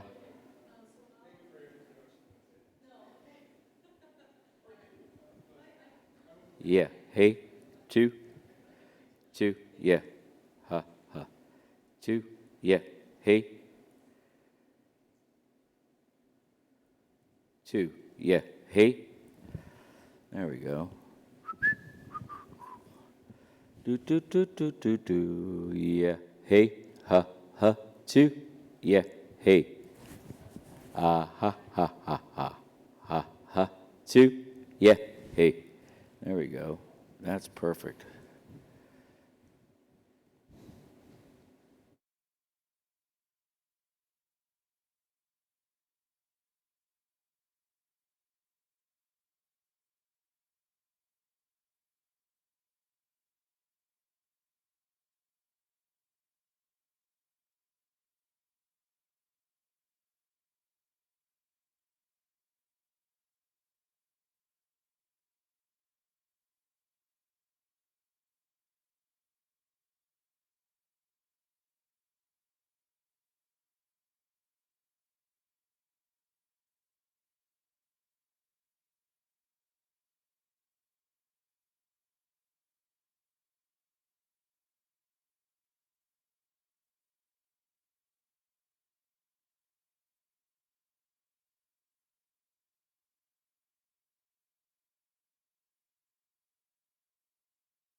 hey, hey, two, two, yeah, hey, ha, ha, two, yeah, yeah, two, two, two, two, two, yeah, hey, ha, ha, ha, yeah, hey.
Jeff, perhaps a similar question, if you may. What do you think is some of the most exciting work to come? Okay, so, sorry. Let me start by just saying a few things that seem obvious.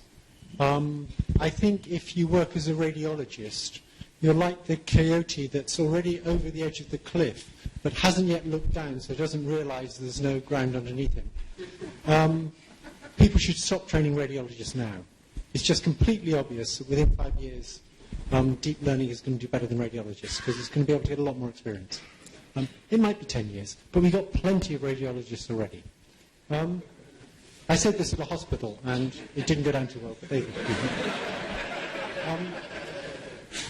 There's going to be thousands of applications of the deep learning technology we currently have, especially stuff using fast chips, to thousands of applications.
Hey, 2.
is I'll just introduce you and then I'll pull this up. And you don't have any video No, or audio no, in no, it, no. right? Okay. It's just very small animations like text appearing okay. one after the other, something Okay, like that. no problem, no problem.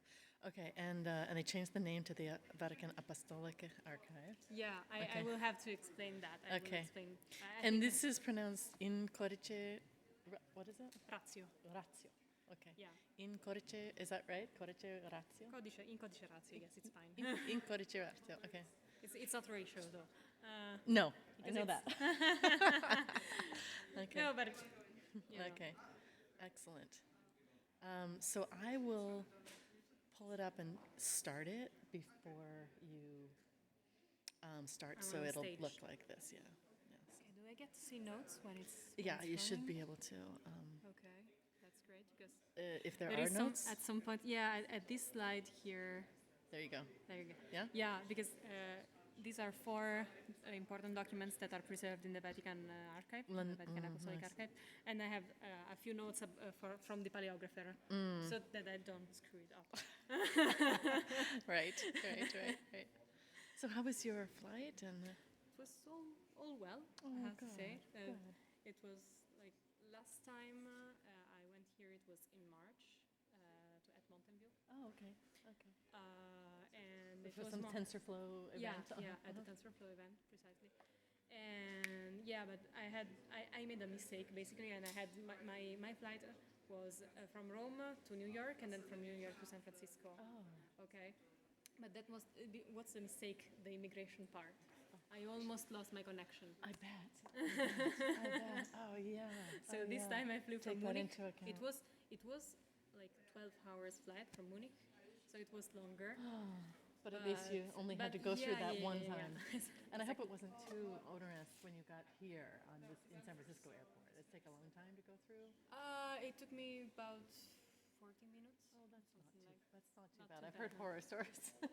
Yeah, but they were asking me because maybe I filed the thing wrong, and at some point I wasn't sure whether I should put visa travel or tourist travel because, like, it's not like I'm a worker or temporary. And so I put first in that, and then I had this interrogation from the guys. What are you exactly doing here? Who are you? I go, no, I was here. But is it the first time You hear me? No, I was here in March.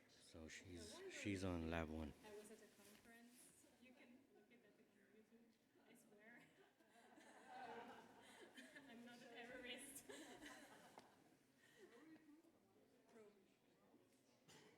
Rome, but I was from Munich.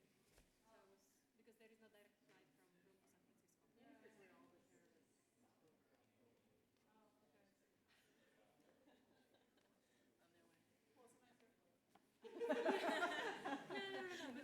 So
Right, there's a little digital part. Well, it's That's a little okay, too. digital, not quite. But that's okay. Okay, so I do have the idea. time. It's just that when it's right on my thing, it just takes too much of my attention. I have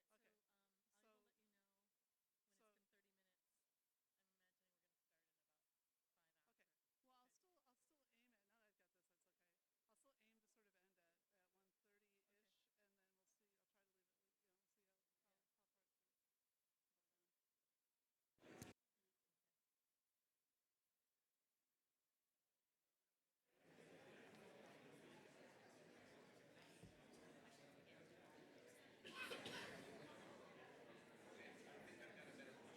Well, I'll still aim it. Now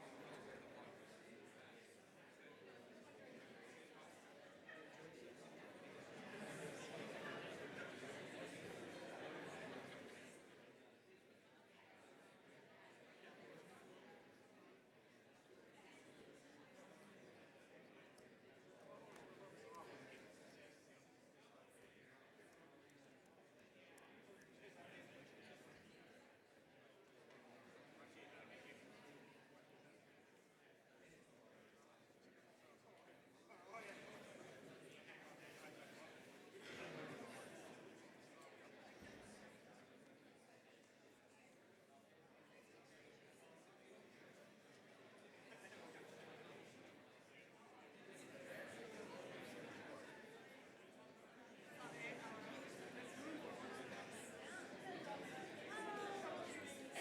I'll still aim to sort of end at 1:30-ish, and then we'll see. I'll try to leave it. We'll see how far it's going to go down.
Okay, welcome back from lunch.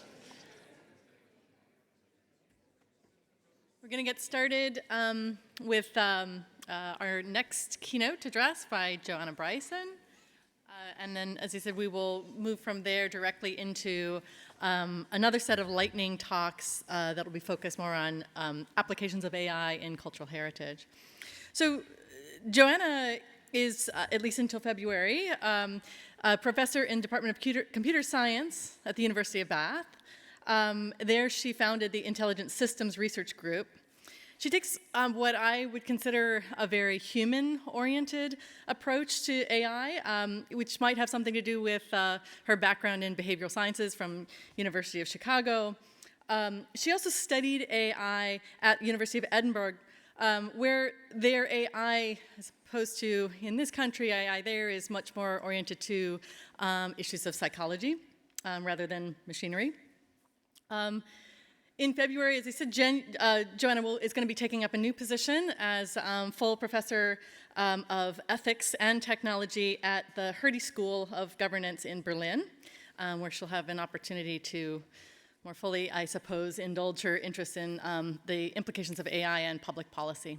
So welcome, Joanna.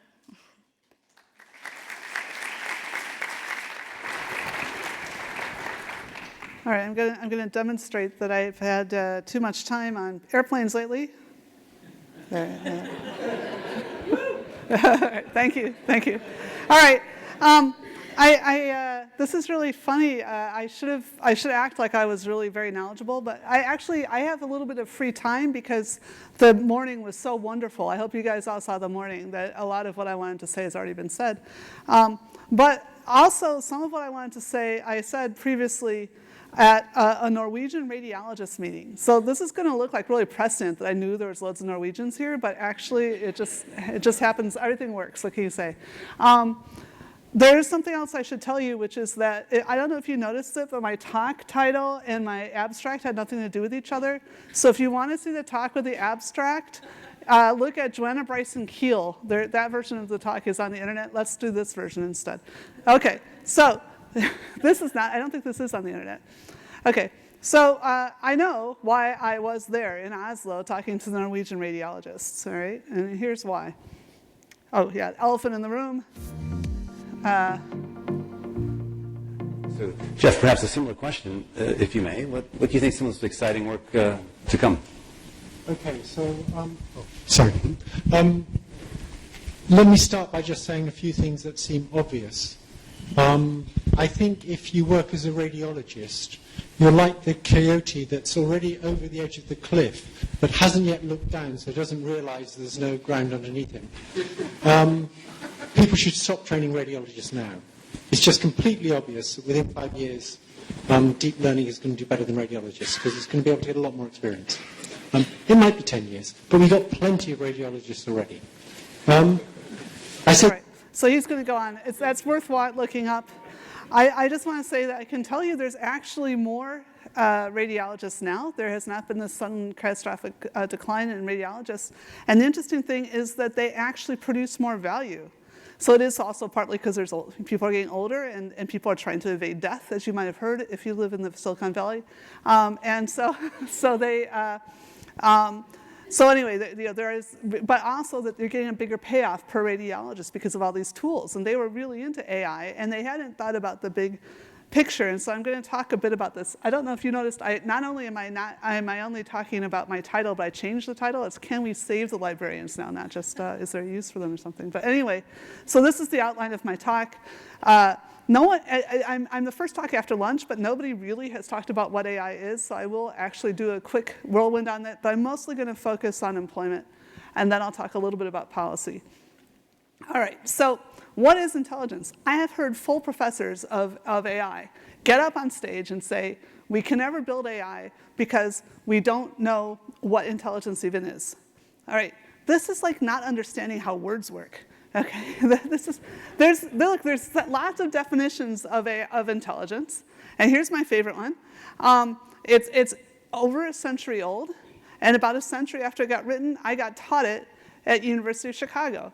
The basic idea, because I think the reason I like it is it doesn't require you to be human, because it was written in a book about comparing different animals, how intelligent they are. So.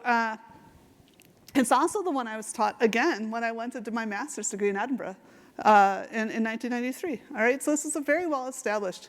So which definition we choose to talk about is a matter of policy. It's not a matter of fact. And I think this is one of the confusions people have also about artificial intelligence, as people have been talking. It's something we build. It's not something scientists have dug up that was already out there. It's a policy, what we choose to build. All right. So one way to rephrase that definition is that intelligence is a capacity to do the right thing at the right time. All right? You can also think of that as a form of computation. In fact, I'm going to say it in the next slide, so I'll skip that right now. But it's computation because it's transforming the information which you're perceiving right now about what's going on into a choice of action. For most of you, hopefully just listening right now. Right? But for me, I have to think of what to say next. So if you accept that definition, then AI gets super easy to define. It's the subset of all the computation that is intelligence, the subset of all that, that somebody built. Okay, that's what artifact means, not a big magic thing, okay? And this is a really great definition. Again, why do I choose this one? I have other definitions of AI. One of my favorite definitions is it's the part of the information communication technology we over-identify with, right? But this one is great because it makes it clear who's responsible, all right? The A is for artifact. Artifact means someone built it. When they built it, they committed an action for which humans normally hold other humans to be responsible. All right. So a little bit more detail about this. As I mentioned, computation is a transformation of information. Apologies to mathematicians, but that's not math. Okay, I know math likes to grab AI as its own, but yeah, computation is a physical process. And physical processes take time, space, and energy. Right? That's why you have to upgrade your computer and stick more RAM in it, because it takes space, right? Physical space to think. All right? So finding the right thing to do at the right time is often cast as search in AI. Now you're going to think, oh, this is like retro AI, because nowadays we learn. Learning is a kind of search. You're looking for the right parameters to put in your model. Okay? So bear with me. This is just going to be a quick illustration, again, so you get the idea of what the problems are of intelligence, right? And sorry, it's like the one equation. No, there's one other, two. You can look for the next one. The number of options raised to the number of possible acts for a serial computer. Okay, so an example here is if you had a robot that could do 100 different things, and then you gave it a thing it had to do, and it didn't understand what the consequences of its actions were, so it had to try them all. Okay, in the worst case, if you said, go to Iceland, Norway, Oslo, go to Oslo to the robot, and if it happened that one of the 100 things that it came programmed with was go to Oslo, then in the worst case, it would have to try 100 things. But what if it has to do 2 things, like turn left, then go to Oslo? Okay, then there's already 10,000 possible plans, right? 100 things that you have to try, followed by 100 other things that you have to try. So this is combinatorial explosion, and it's unbelievably vast. So even chess, which we've all learned is nothing compared to Go, and let me tell you, Go is nothing compared to life, all right? Even just mere chess for 35 move games, not infinitely moving the rook back and forth, is already greater than the number of atoms in the universe. And the first person who sat down and did the math for that is, in fact, Claude Shannon, the guy who invented information theory 2. Again, go Google it. I only have 30 minutes here. I'm not going to go through that. Now, what can we do? How can we possibly be smart then if thinking is that hard? Well, one thing you can do is you can split the problem in half and put it on 2 computers. And that's only going to cost a little bit more than having double, right? So you're almost going to have it. So you now have 2 computers, so twice the space, and twice the amount of energy at the same time, right? If you think about it, it's about the same amount of energy as you would have done if you'd waited that extra time, right? But you save half the time, okay? So that's called concurrency.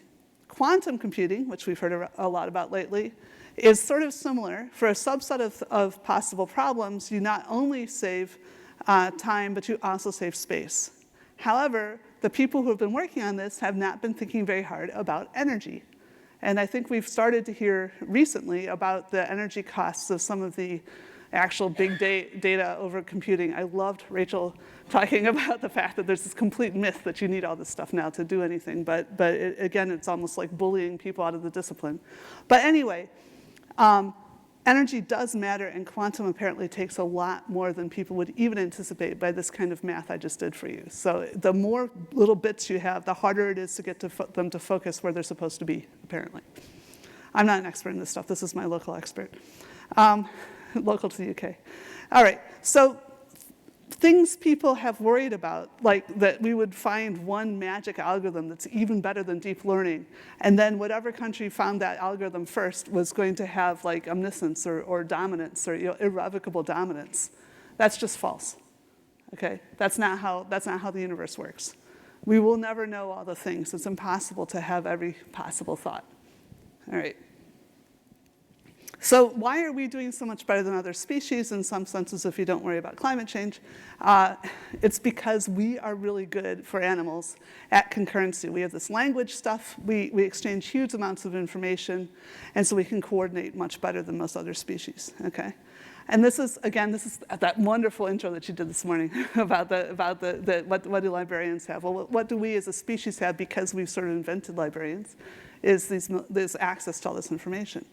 And now, indeed, as we've been hearing, we do upload this with machine learning. And I'm just going to skip over this. Everybody was talking about this morning, but a lot of what we saw recently, the stuff that gives us very human-like intelligence, is showing that we're uploading not only stuff that we have figured out, like Wikipedia, but also why does Boston Dynamics look so much like two guys that have had their bodies cut off somehow in a costume? It's because they also did motion capture. So we're mining biology as well as cultural evolution. All right, so I just said that. This is a paper I'm not going to talk about. People love talking about bias. Again, beautifully covered this morning. But yes, you do get the same bias.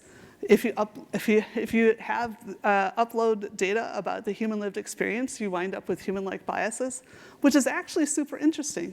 This paper didn't just show that oh my AI is sexist and racist, but it also showed that human implicit biases, I mean, this was a big deal when the psychologists discovered it in the 90s. And people are actually anti-realist about this. It's like a huge result. But until our paper came out, they were starting to undermine it, going, we don't want this to be true. We don't trust psychologists. But totally different way we validated that result. But anyway, here are the evil sexist word embeddings that think that women's names are more closely associated with family stuff than with career stuff, and vice versa. So these are these evil sexist things. And then this is the actual proportion of women who work in various jobs, and each dot is a job. And everybody's like, oh, well, what's that job, or what's that job?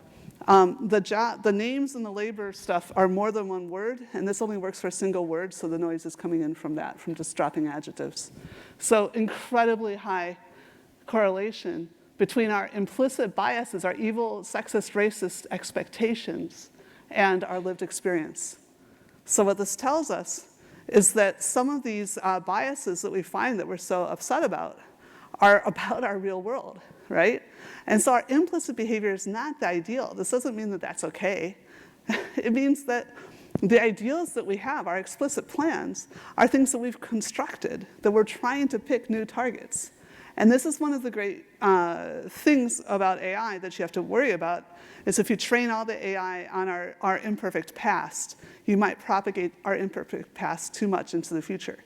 On the other hand, this is allowing us to know something. With this stuff, we couldn't really know what was going on. In fact, some of the people that made it hard to do this kind of work were saying, no, you don't understand. This shows that people are really evil, It wasn't until we got it into the AI that we were able to show, like, no, that stuff you're calling evil is actually lived human experience that we need to deal with, okay? So AI can actually help us with our own biases. All right, so that was what is AI, and I'm actually running out of time. Oh well. So let's talk about employment. So if I went away and wrote a program that doubled the efficacy of teachers, not quite librarians, but let's focus on something people are even more wrapped up in, all right? Then two things could be true. We could have twice as good of schools, or we could have half as many teachers, all right? There's nothing about AI that says which of those comes. And that's why this panel this morning was so important when they started talking about policy and regulation. Again, this is not a fact of nature. This is a decision taken by people through their governments, right? So we have to come up with these kinds of solutions. So it's a normative policy decision. But there are some consequences, right? If in the case where we have half as many teachers, okay, fewer people have jobs, maybe the higher average quality teachers. That's what happened when we got PCs.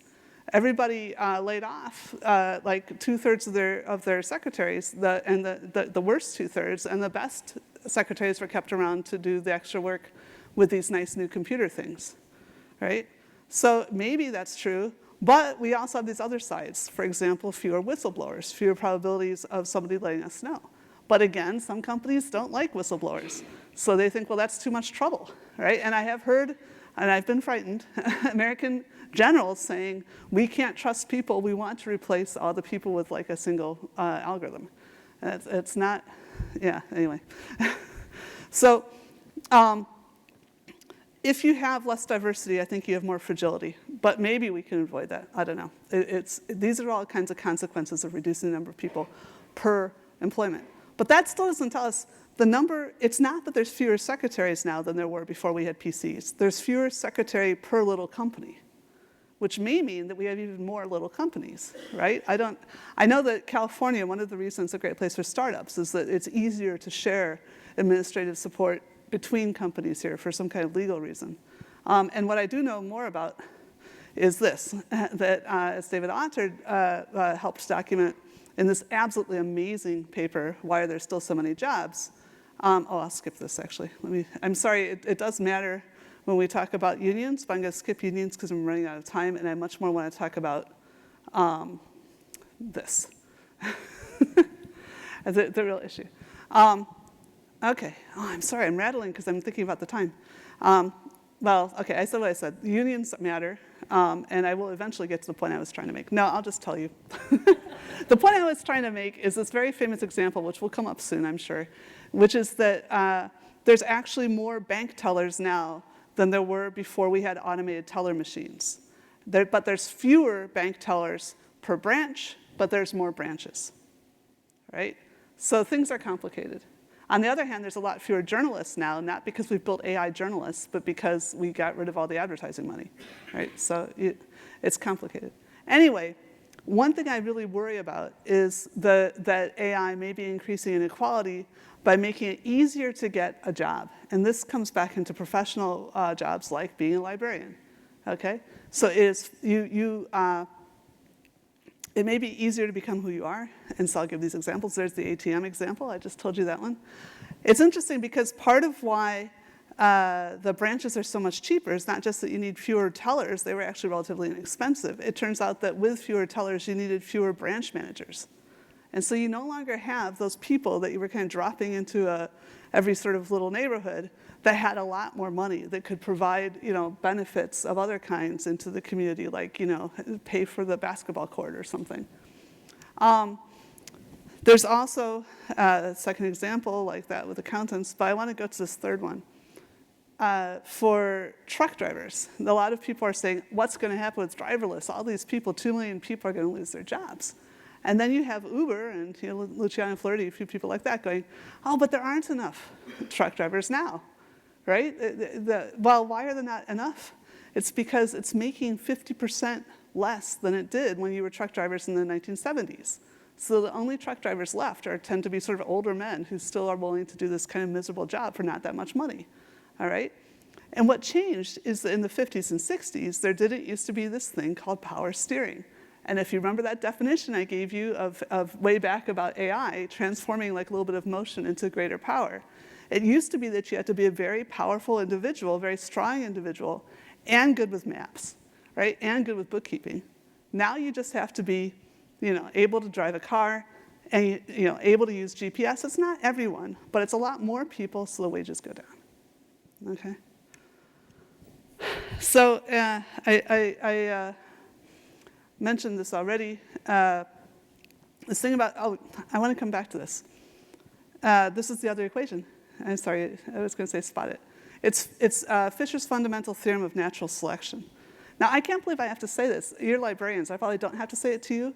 But in this region, there are people who think that we don't need that many people, and everybody's going to wipe each other out anyway. And they're saying they're arming themselves up with private militaries. It's nuts, right? So when you're trying to argue functionally, not just out of your heart, about why do you need more people, one reason is that the rate of evolution is proportional to the amount of variation in a population. You need diversity. You need diversity to be able to adjust, to innovate, to come up with change, right? So I think it is really important that we talk about that, what is at stake when people think you can replace, a large number of people with a small number of algorithms. All right. So, yeah, that's okay. AI and redistribution. So we are actually richer than we've ever been. And, there's this thing about, like, was it Keynes? Somebody said, in 100 years, we're not going to need to work more than, 20 weeks a year or something. And everybody's like, but we're working all the time. Well, if you did want to be as well off as somebody, an average household or whatever from a century ago, you would only need to work 20 weeks a year. But we all want more. There's more out there. We want more, right? So, one of the things people are saying is, given there's all this money out there, why don't we just give it away, right? I'm personally a little skeptical about this because I've seen too many people in both of my countries, both America and Britain, saying the government has done nothing for them while they're standing in the middle of a road. There is a road, nobody's robbing them. There's so many public goods that have been provided that become invisible, and I think basic income would become one of them. But I'm also worried that it would fragment society, that we like having the relationships between people. We like finding people who value our skills, and we like having people who depend on us if we were able to raise some money. So we love that connections, and I'm worried that the push towards basic income would create fragmentation.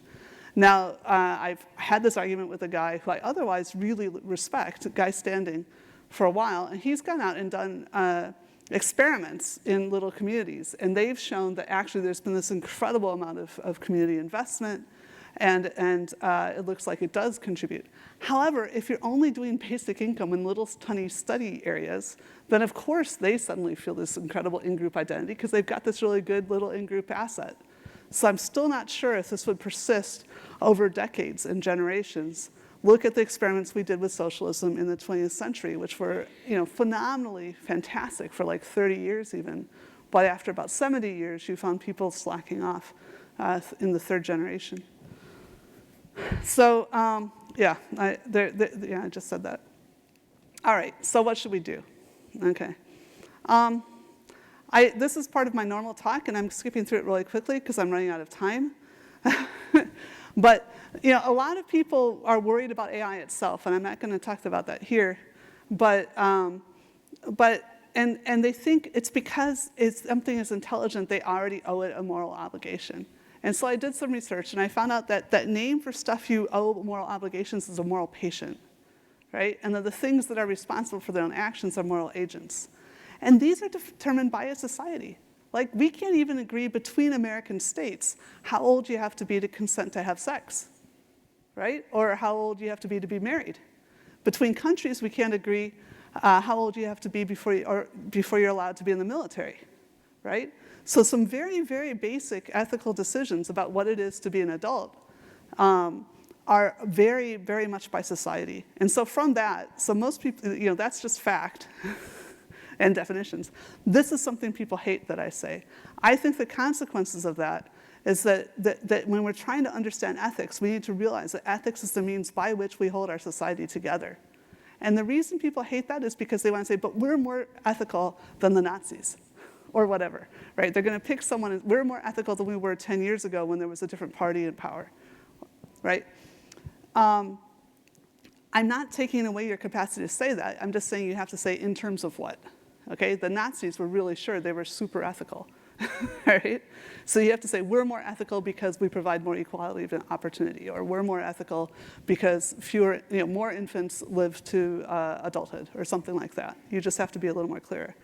So so what this kind of explains why there are those variations, because what it takes to sustain a society depends partly on the context of that society, who its neighbors are, whether it's an island. There's all kinds of things that affect what your risk trade-off. All right. Yeah, talking about responsibility. I already mentioned this before. Since we're responsible for things, right? The whole idea of responsibility and intention, that is part of our ethical system. We invented those ideas. And one of the things I work very hard on is saying, don't let the invention of the idea of AI break our accountability to each other. What we care about is the actions of other humans, and in fact, that's the only thing we can hope to control, right? And so we need to make sure that we maintain these things. So government and enforcement are public goods, right? It's a means of maintaining the other public goods. And the idea is that I hope we can all be committed to maintain those particular public goods. All right. So what even is government? Landau actually is one of the, when the European Union was 7 guys in a room, he was the French one, okay? And what he says is, like, what you do when you govern is you pick a problem to solve, you allocate resources, you perform redistribution, and then you try to stabilize that solution by distracting people, which is, I think, getting harder. I think that's why governance is getting harder, because there's so many people connected to Twitter and they notice. But anyway, so corporations and countries both have governments. So when I talk about governing AI, I am not saying, like, oh, let's pass all the buck over the wall to Washington, D.C. I am talking about both sets of problems. We need to police the corruption in each other. We can use the companies to help us police our government, as well as using the government to help us police our companies. And if we are companies, we can also use the government to help us police our competitors and keep us all from racing to the bottom, right? So government is a tool, right? So good government by each makes these interactions easier. Think about it like it's an API, right? So talking about allocating resources and redistribution, one of the things people are very worried about right now is political polarization. And it turns out political polarization is correlated to inequality. So if you're in a wonderful place like this, you think, well, is it so bad to have inequality? Because, you know, one donor might have given us the whole room, I don't know, all right? But actually, in periods with very high inequality, we tend to get total mayhem, right? This is like World War I here, all right? So the darker one is the percent of income over here that the top 1% of earners get. And then this lighter gray is the polarization index, which is measured by how much Republicans and Democrats cooperate in Congress. This also works to the state level, incidentally. But anyway, what happened was that after one world war and one financial crash in the United States, there was basically an allegiance done between enough of the elite plus the proletariat that you had FDR, you had the New Deal. And then we were able to bring down the level of wealth inequality. First, the polarization, at least the polarization so we could agree to things. We brought down the inequality, and we had a long, stable period. A lot of people right now are talking about this great decoupling in 1978. What went wrong? Why is productivity no longer determining wages? I think it's the wrong way to think about it. I think we should say, what went right when we got on top of this problem the 30 years previous to that? That was something where we had the kind of courage to work together that we see now. Okay, I am totally out of my time, so I won't really do this build. But this is not to say that everybody should have exactly the same. Incidentally, empirically, a 0.27 Gini coefficient out of 0 to 1, so like some amount of advantage for what you do does seem to help. But too much inequality and you just get mayhem. That's the bottom line. Okay, so what I told the Norwegian radiologists was, well, don't worry too much. Because, you know, it's actually Norway has previously been the go-to, for example, of how not to experience a resource curse, right, like Saudi Arabia has, right?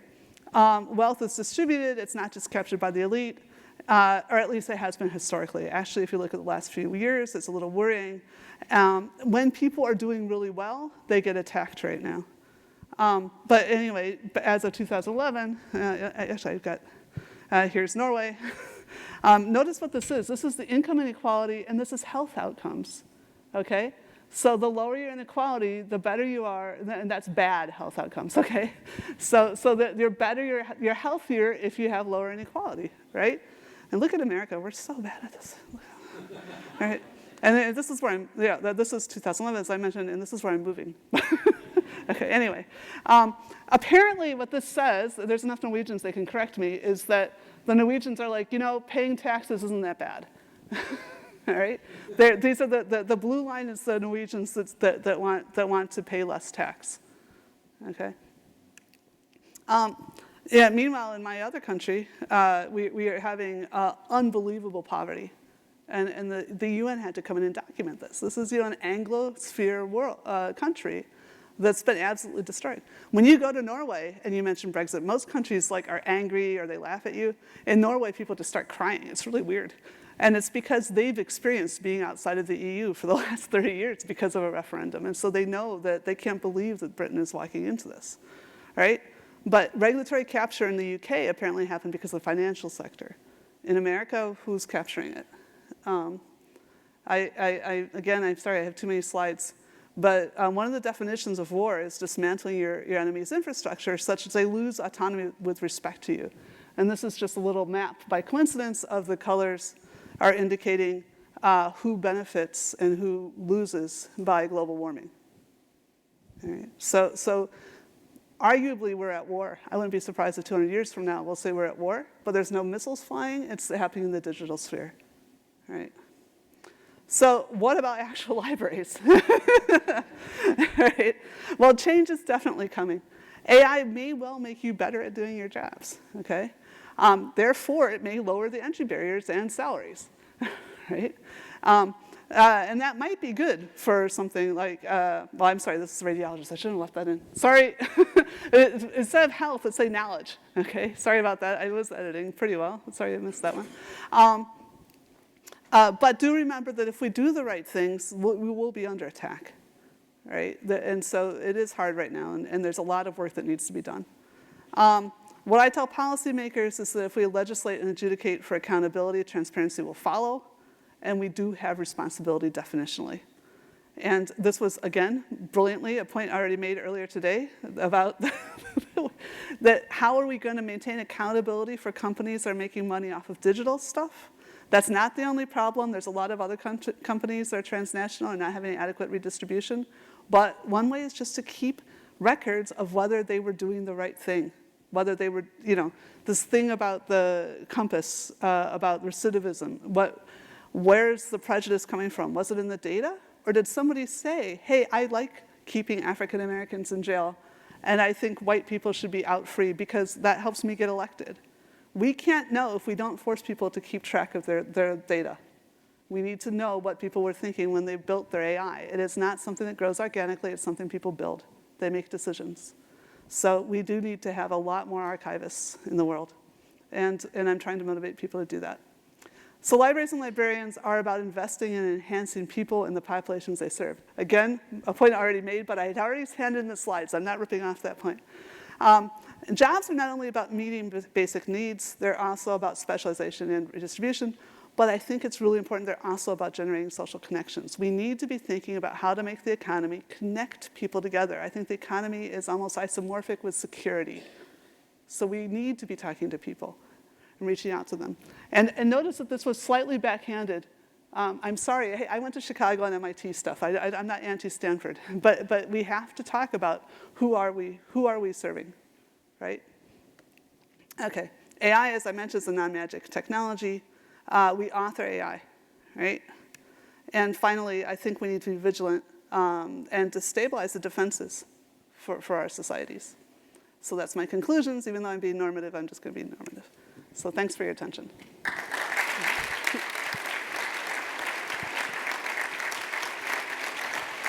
If you can wait for a moment, Joanna, to see if we have any questions for Joanna. Leave a little time. That was a little fast. Sorry about that. Okay, Thomas. Wait, one over here. Yeah, just a basic question about basic income. I was wondering, is it also true, like often people argue that the prices will rise, right? When everybody gets a basic income, did you find something about that as well? Or? Yeah, I really don't get the whole idea of basic income. That's how I was taught about inflation too. Right. So I think that I do get that redistribution is fundamentally a problem, but it seems to work better when we raise minimum wages, although again, there's a ton of studies about that on either sides or whatever. But it seems to be a better way to get wealth injected. I mean, what happened during that 40 years of the great coupling, right? It seems like we gave a lot of money to young white men, all right? And that's not fair, but it may have been enough to start getting money kind of circulating so a lot of other people benefited too. There may not be a trickle down, but there may be some kind of trickle out. So, when there's more money in the society, again, I'm just starting to become an economist, so I can't. But I actually worked in Denmark for a while, and the whole country was on strike, and I'm just like, if you give the whole country a raise, then doesn't that just reduce what the kroner is worth, right? I don't understand what's being thought, but I guess it's thought about some relative perspective, and even though the prices will go up, then the relative advantage may change, and so maybe there'll be more equitable distribution. But yeah, no, it's complicated. I would definitely like to do a degree in economics at this point. Maybe I'll be supervising some people. If you guys want to come to solve these problems in Berlin, we are just, our PhDs are online available. You can until January, I think, to apply for next year. More questions? More questions for Joanna? All right. Okay. Thank you very much. Okay, you're welcome. Thank you so much.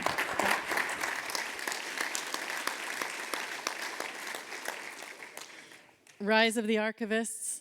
Okay, so our next panel, yeah. I mean, not you, Thomas, I'm sorry, specifically, but our next panel should be coming up. Elena? There we go.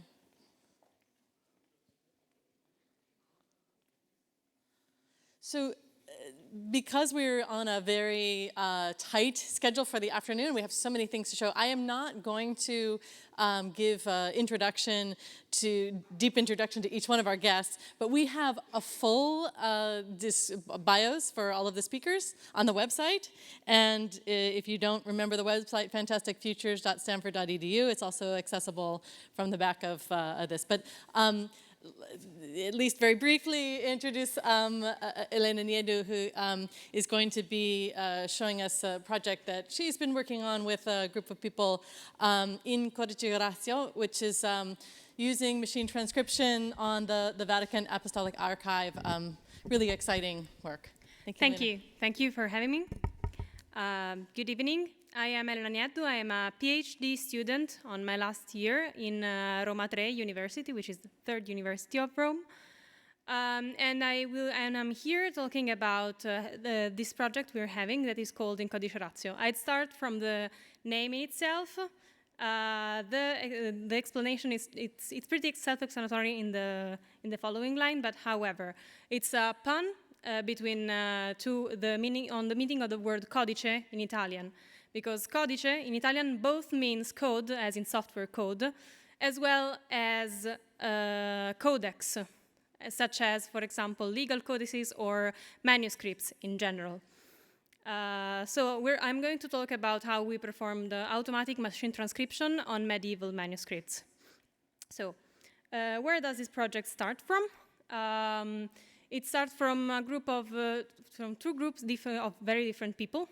On the gray side, you have the computer scientists, in particular Professor Paolo Merialdo, who is leading the project, and Professor Donatella Firmani and Simone Scardapane, who are both assistant professors. Donatella is at Roma Tre, and Donatella and Merialdo are at Roma Tre. Simone is at Sapienza, and then there's me, with my PhD, with my master's degree first, and my PhD. And then on the white side, you have archivists and paleographers. So there is Serena, who works at Roma Tre as well. She's a professor in paleography. And Marco Maiorino, who is a professor of paleography at the Vatican, at the Vatican University. And Francesca is a researcher as well. So you might ask yourselves, what do data scientists and archivists and humanists in general have in common? Well, I've thought about this, and I think we have more in common than you might think. And basically, well, we're all about that big data. We share this passion for extracting knowledge. In particular, Professor Merialdo has been active precisely in the field of discovering knowledge from web sources, and from what now we call big data. So the whole mass of information that is produced every day on the web. So, but today we will talk about what I like to call historical big data in the Vatican Apostolic Archive. So you see here Mount Everest. To give you a scale on how large is the data that the Vatican Apostolic Archives stores and preserves. This is Mount Everest, which is about 8.8 kilometers tall. And if we took every shelving of the Vatican Apostolic Archive and put it sideways, like one on top of the other, we would get this. Okay, this is what we would get. It's almost at scale. It's almost 10 times Mount Everest. It's 85 kilometers. I don't know how many miles is that. I am very sorry for the people in the audience who are not familiar with kilometers. And so it's quite the distance, okay? So it's almost 10 times Mount Everest. And it's not just the amount, it's not just the volume, but also the variety of it that is stunning. That I chose, actually, Marco Maiorino chose, who is the curator and archivist at the Vatican Secret Archive, chose 4 examples of documents from 4 different countries and 4 different continents and different times that are particularly valuable, but there is many, much more.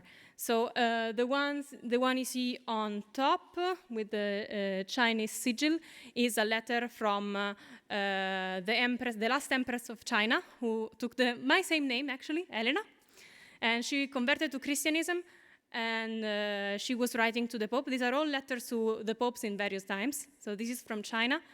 On the bottom, on the same side of the mountain, you can see a letter with some sigils down there, and that is the letter that was written in favor of the divorce of Henry VIII, for example. That's a document that has relatively recently discovered in the archive.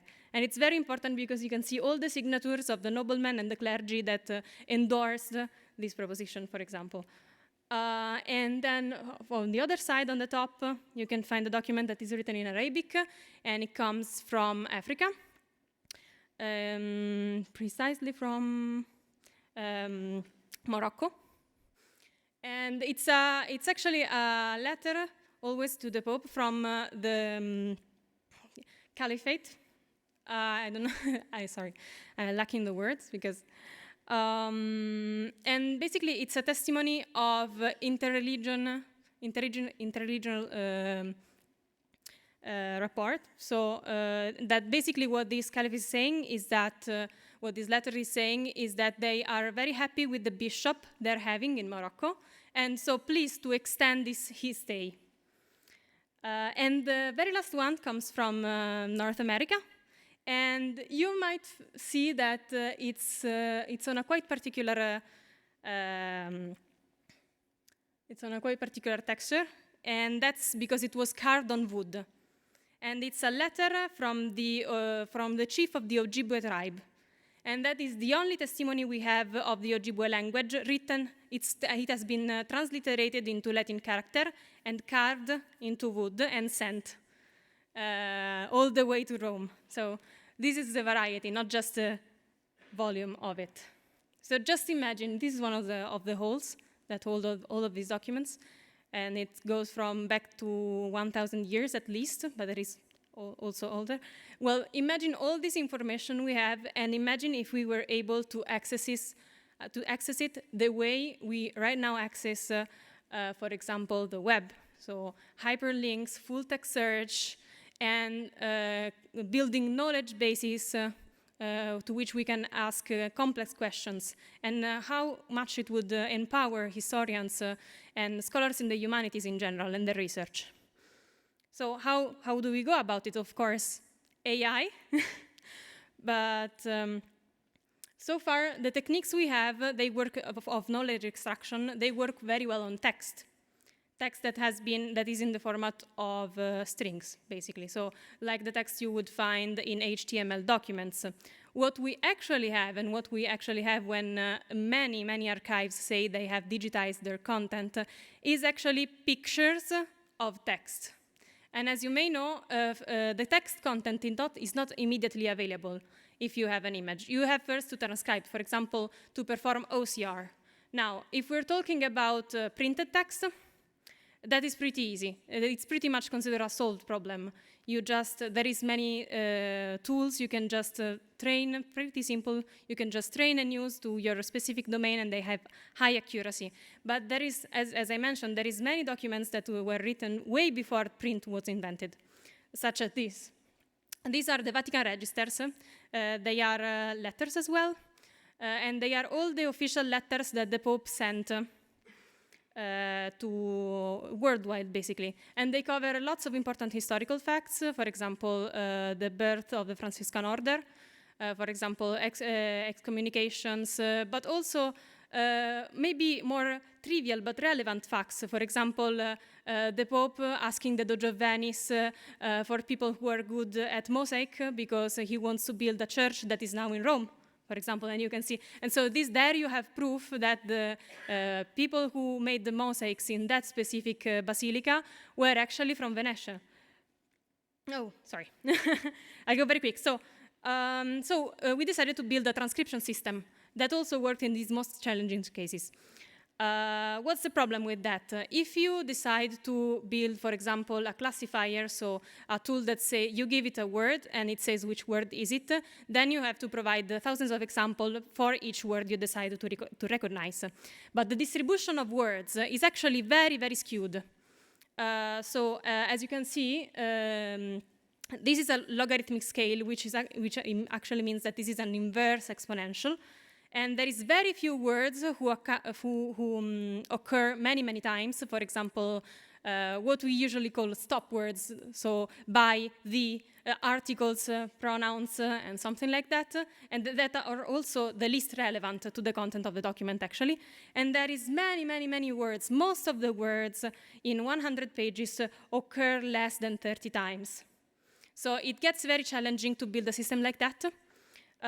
Because you need to transcribe thousands of images. And there is actually systems who do that, but paleographers, for example, or people who transcribe by job, get discouraged in using them because they don't want to transcribe that much. It would be too much cost-consuming. So our solution, our cheat code to this, is to apply a crowdsourcing solution so that we split the task into a more simple one, where we only ask to do pattern recognition. It's a bit like, have you ever asked by Google, click the boxes where there's a car? That's pretty much the same thing. We provide people, in this case, our workers were high school students we involved in the project. And we asked them to mark the elements that looked like some characters. This is good, but because it also allows us to cover some particular characters that actually represent entire words that we call abbreviations. So this is an overview of the system. Since I'm running short on time, I won't go too much deep into it, but I will make a bit of advertisement, and I will be at the workshops tomorrow, and I will talk extensively about that, and we will build some parts of it in the workshop. So if you're curious about the technology behind it, come meet me. And these are the results on 14 pages. We had transcribed by an expert, and then we confronted the system performance. And we're about 80% correct in the top 3 transcription we produce. Because for every word, we do not produce only one transcription, but 3 or more, actually, tentative transcription. And amongst these top 3, in the 80% of the cases, there is the correct word, which is the one in the blue bars. Orange bars are those with 1 error, and the green bars are those with 2 errors. What's next? So we are working to build a search engine on the pages that we are actually transcribing. And we're also working to use this system to assist the transcription of an expert so that we can get more data and move to an end-to-end neural system. And of course, extend our project not just to these particular documents, but to, for example, legal documents or different handwritings, different languages. Thank you.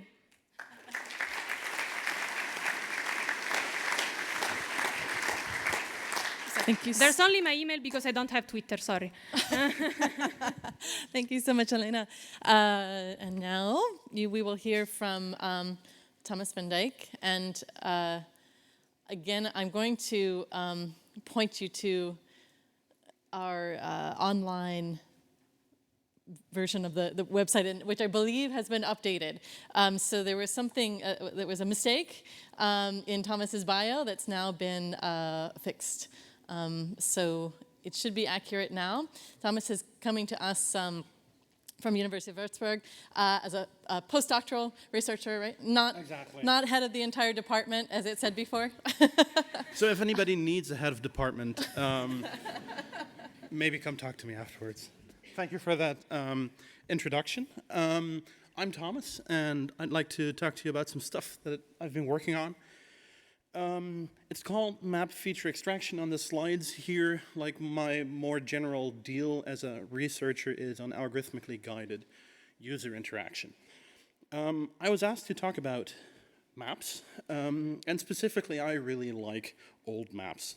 So here's an example from the Würzburg University Library. This is a map from 1743. It has a title, but that is basically the only way that you could find it in the archive. You would have to know what it's called, or the year, or who drew it. There was some metadata, but you couldn't really say, librarian, please give me the maps that you have that have Reichenmannshausen on it in this century. But there's lots of information on these maps, and some of them have legends that say what kind of stuff is on this map and what all of these pictograms mean. So this is nicely formatted, but then if you look at the map, some of it is a bit of a mess.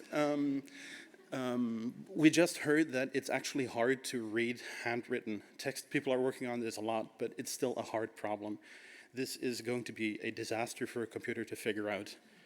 So this is another view of the same map.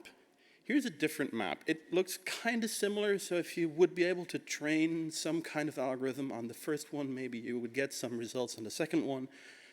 But a lot of these historical maps look very differently, so that means that it's going to be very hard to use deep learning type results to transfer your results to somewhere else. Here's a different map. It does not look similar to the first one. This one might actually be easy to extract information from because all of the place markers are red and the forest is green, but it's just this map that looks like that. So you could make an algorithm that does work on this map, but then how much work is it to make that algorithm versus just doing the thing on the map?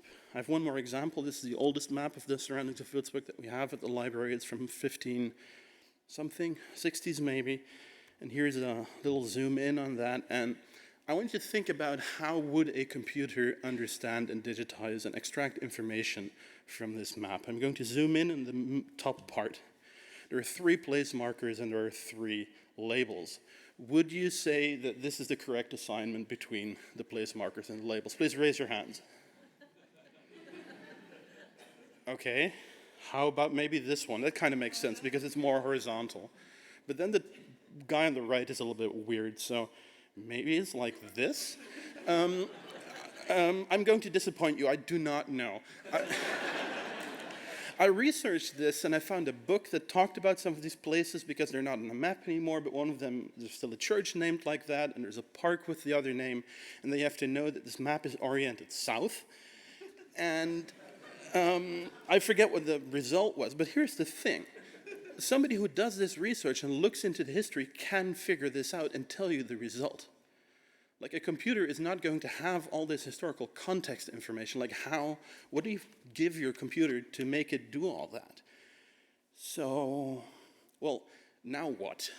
If I want to automatically extract information from this kinds of data where I've just tried to argue that a computer cannot do that without general intelligence.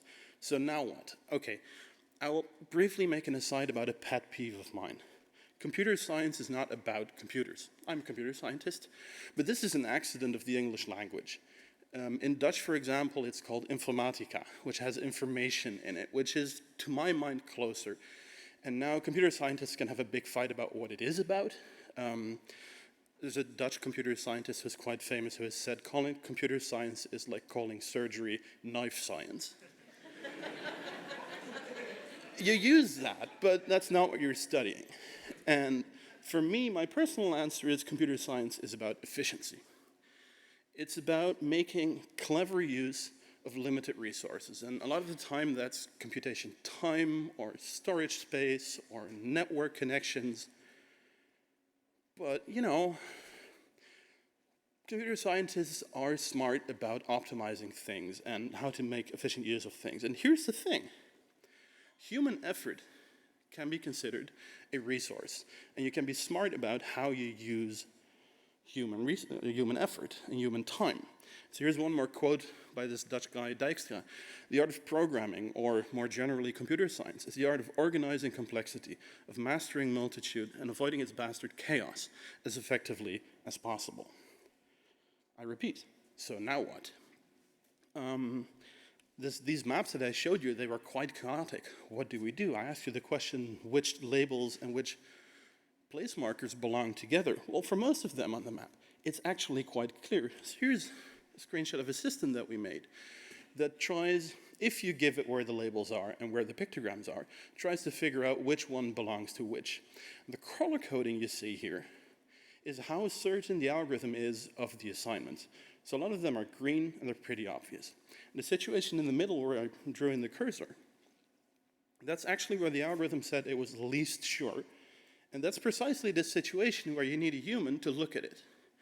So what you can do now, what we try to do, is have the computer try to do all the things that are obvious to it, that may not necessarily be the things that are obvious to humans, but have the computer do the things that it can do, but then do enough math and computer science and algorithms to have it realize where it needs help and then show the uncertain parts to a human and get the help that you need. Because the human only needs to say, no, don't worry about it, I did the research, it's like this, now you figure out the rest. Okay, that's one thing. And I will spend the rest of my time showing you a little bit of a different system that you can also play with tomorrow at the Maps workshop. Here's some screenshots. So what we're trying to do is, if it takes general intelligence to read and understand a map, then, well, now what? So let's actually figure out small tasks, small well-defined tasks where you can get the computer to do the stuff for you. So it actually goes quite well into the previous talk. What we said here is let's try to figure out, let's try to find pictograms on historical maps. We just in the previous talk saw a bunch of characters A. In this example, I will also be looking for the character A on this map. So what we made is a system, and it actually works in black and white. And what you do is you look around the map, and then you say, okay, you give a small rectangular example, so this A, for example. And now you say, I want to find all of the occurrences of the character A. And then you get this, because this algorithm is pretty dumb. It just compares pixels. We took some simple off-the-shelf algorithm, and it found a bit of the river that sloped in the same direction. Maybe that's an A. It doesn't know. So the computer can find good, plausible candidates, but it cannot tell the content, the actual meaning of it. So that's what we're taking the humans. So just as some example, this actually makes sense. Here we see an A, and then there's this blotch that kind of has a similar shape. That's definitely not an A. The D has an A shape in it, and then there's an actual A. So we sat down, and I say we, my PhD student sat down and looked at all of these 1,000 matches and said if they're correct or not. And what we got here was where the algorithm says, oh, this looks most like an A. That was actually true. Then there's this transition area, and then all of the things that were worse scores. This diagram is sorted by score. The rest is garbage. But like, you don't know how many A's there are on the map, so where do you find this difference? And so what we did was we made this interface. This you have by now also seen Google have this 3x3 interface. It's, I guess, a design that makes sense because lots of people come up with this. And we ask these 9 things, okay, hey user, is this an A or not? So the user clicks, okay, that's an A, the rest wasn't. But now the question is, where do you ask the user for help? Which 9 things do you show the user? And what we do is in this diagram, on the left are the best matches, on the right are the worst matches, on the top is the concept, this is an A. On the bottom is the concept, this is not an A. We assume the best 9 matches are A's, the worst 9 matches are not A's, and we fit a regression model. And then we use a thing called uncertainty sampling, which is you ask the user wherever the model is most uncertain. So right now that's in the middle. The user said, no, none of these are A's. So then again, you fit the model, you ask where is it most uncertain, you ask there. Some A's, some non-A's. And you keep going. And so what happened now is we asked very few questions where things were definitely A's. We asked very few questions where all of it was trash. We ended up asking a lot of questions precisely in the area where the algorithm couldn't tell whether it was an A or not. So that was the system. You can come play with it tomorrow. We have a thing, it runs on phones actually, and I want to leave you with some homework. The first step is for computer scientists, so for not a lot of people here, think about human interaction when you're trying to design an algorithm. Second step, I guess, is for y'all. Think about algorithms when you're designing interfaces. What parts could you have a computer do for you? And if the computer can't do it all for you, is there a small thing that you could have a human do so that the rest can be automatic? Thank you. So much. Thank you, Thomas. Next, we're going to hear from Katie McDonough. Katie is returning to Stanford, where she was prior to her current gig, which is working this exciting new project, Living with Machines, at the collaboration between the Turing Institute and the British Library. So we'll be hearing about some of the specific projects you've been working on, but also kind of a bit generally about that effort overall. Okay, great. Thank you so much, Nicole. Thanks to all the organizers. It's really exciting to be here. Like Nicole said, I'm going to be talking about living with machines. You can see all of our partners here. This is who we are. We're about, I don't even know if this is up to date now, but we're about 23 people. We're funded by the AHRC, which is the British version of the NEH for the Americans, as part of a sort of big new strategic priorities fund. We are one of the largest humanities science collaborations in UK history, and we're based at the Alan Turing Institute, which is a fairly new institution. It's about 3.5 years old now. And it was created to be a kind of national data science institute for the UK. We are the first project that, despite the fact that the Turing Institute is physically located inside the BL, we are the first project to be a collaboration with the BL at the Turing. The point of Living with Machines is to study the lived experience of industrialization during the long 19th century in Great Britain. Sadly, no Ireland. How are we doing this? We are using machines to understand machines as they arrive in society, complex machines. And this is what we call a radical interdisciplinary collaboration. As you can see up here, there are historians, there are our PI, Ruth Honor, is actually a literary historian. There are data scientists who come from many different backgrounds, geophysics, for example. We have computational linguists, people with a kind of hybrid background in DH, and we have permanent staff at the BL who are hired specifically for this project who also have a variety of backgrounds. So we're very, very lucky to have an amazing team. The work that we do is based on a sort of collaborative research philosophy that is very self-reflexive and iterative, and I hope that some of what I talk about today will be a reflection of that. We're very interested in developing best practices for collaboration and exchange across institutions, across fields, from early to mid to late to career, right? Lots of different kinds of best practices and exchanges, and joining the ethos and methods of data science and humanities research. So basically until the end of October, we were organized around a lab-based model. We have recently nixed the labs and are reorganizing ourselves. Please ask me questions about that during the coffee break. It's very emotional and exciting, but I'm going to talk to you today about what was formerly known as the Space and Time Lab, which I played a key role in. But it's important to say that essentially I played a role, and I would say that this applies to almost everyone on the team.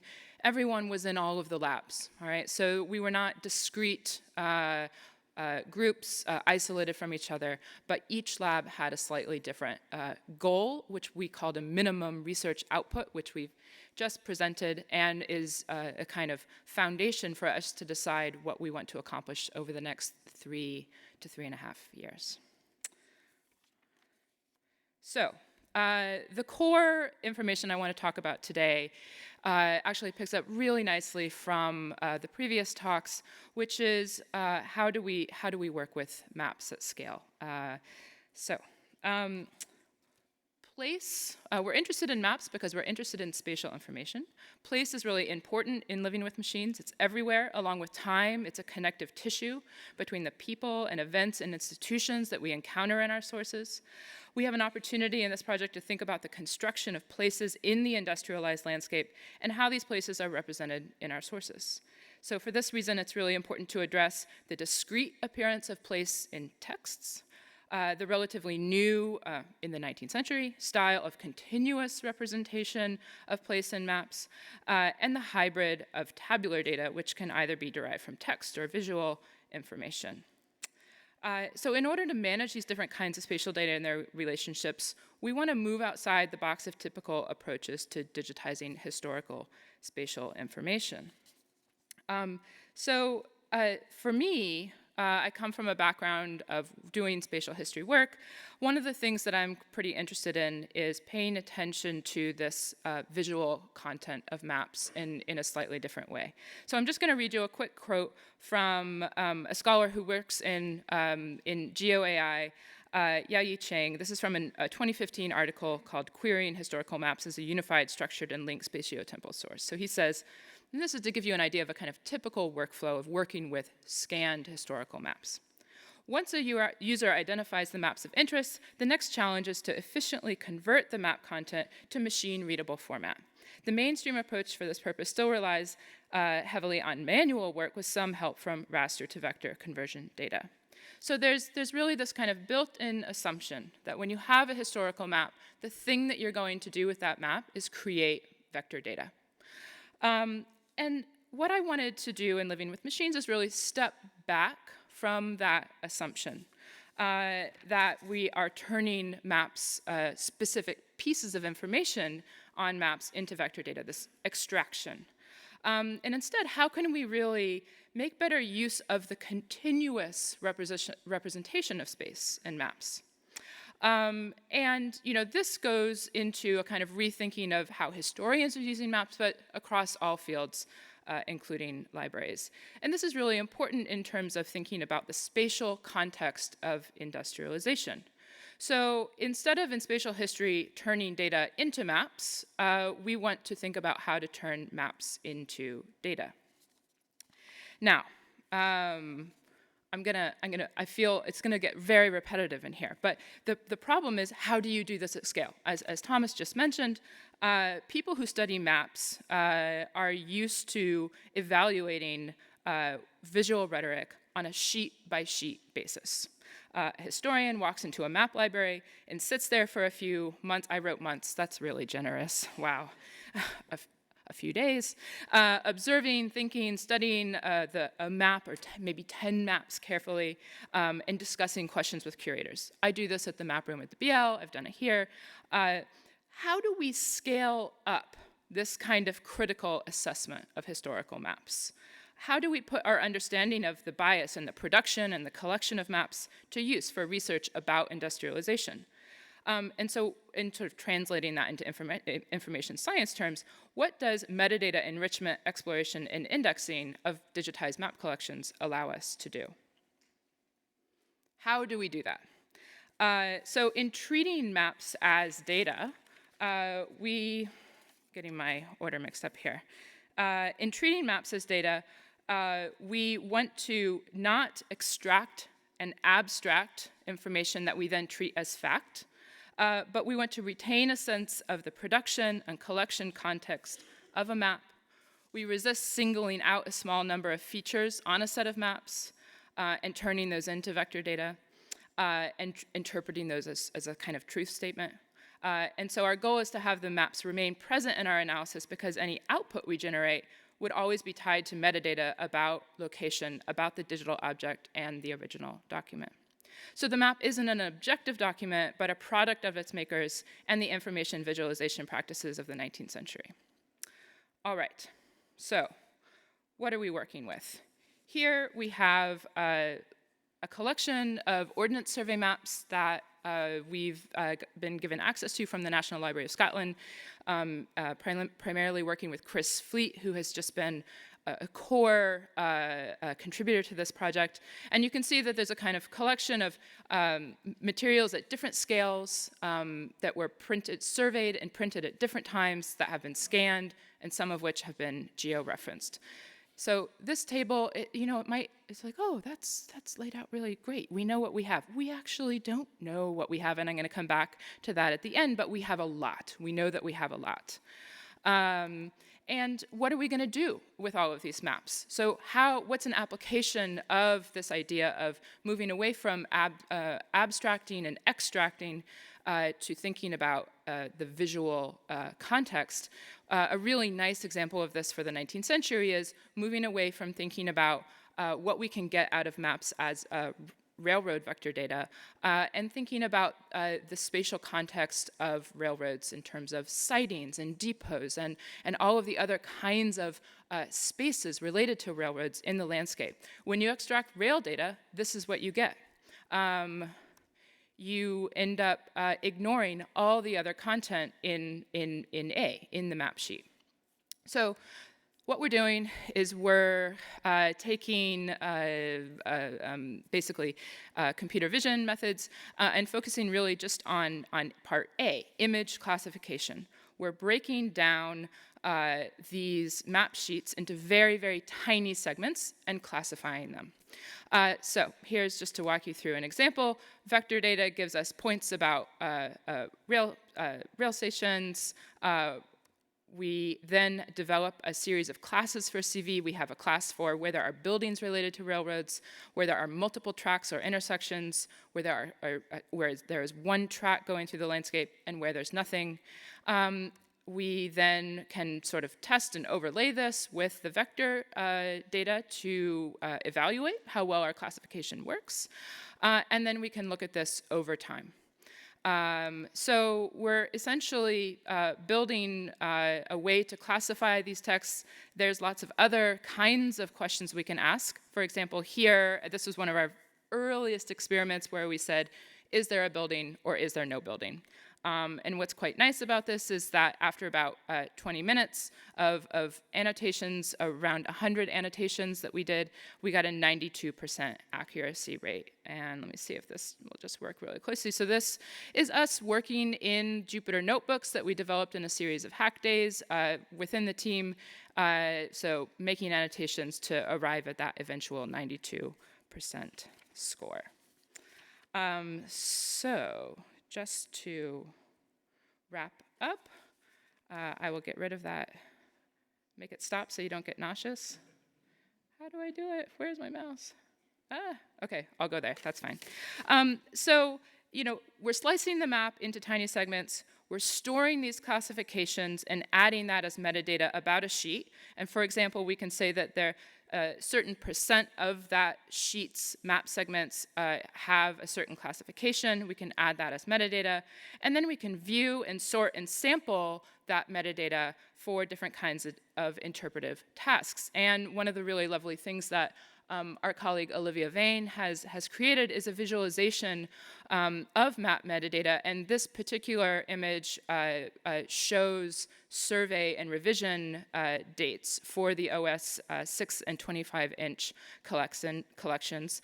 But you could view any metadata here, and then it takes you back to the sheets. It allows you to select a subsample to continue with your research. So finally, just to sum up, this is a very iterative process. We're developing classification tasks of many kinds, including the RailSpace project. We're enriching metadata, which we will give back to the libraries. We want to improve our own discovery, but also public discovery of what's in maps, and allow people to have access to that labeled information in the future. Thank you.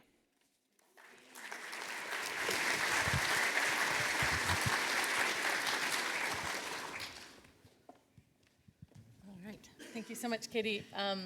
Now we're going to hear from Thomas Smits, who is joining us from the National Library of Netherlands. And Thomas, who came to our attention through the, sorry. Yeah. through his co-authored piece with Melvin Weber's The Visual Digital Turn, using neural networks to study historical images. Right.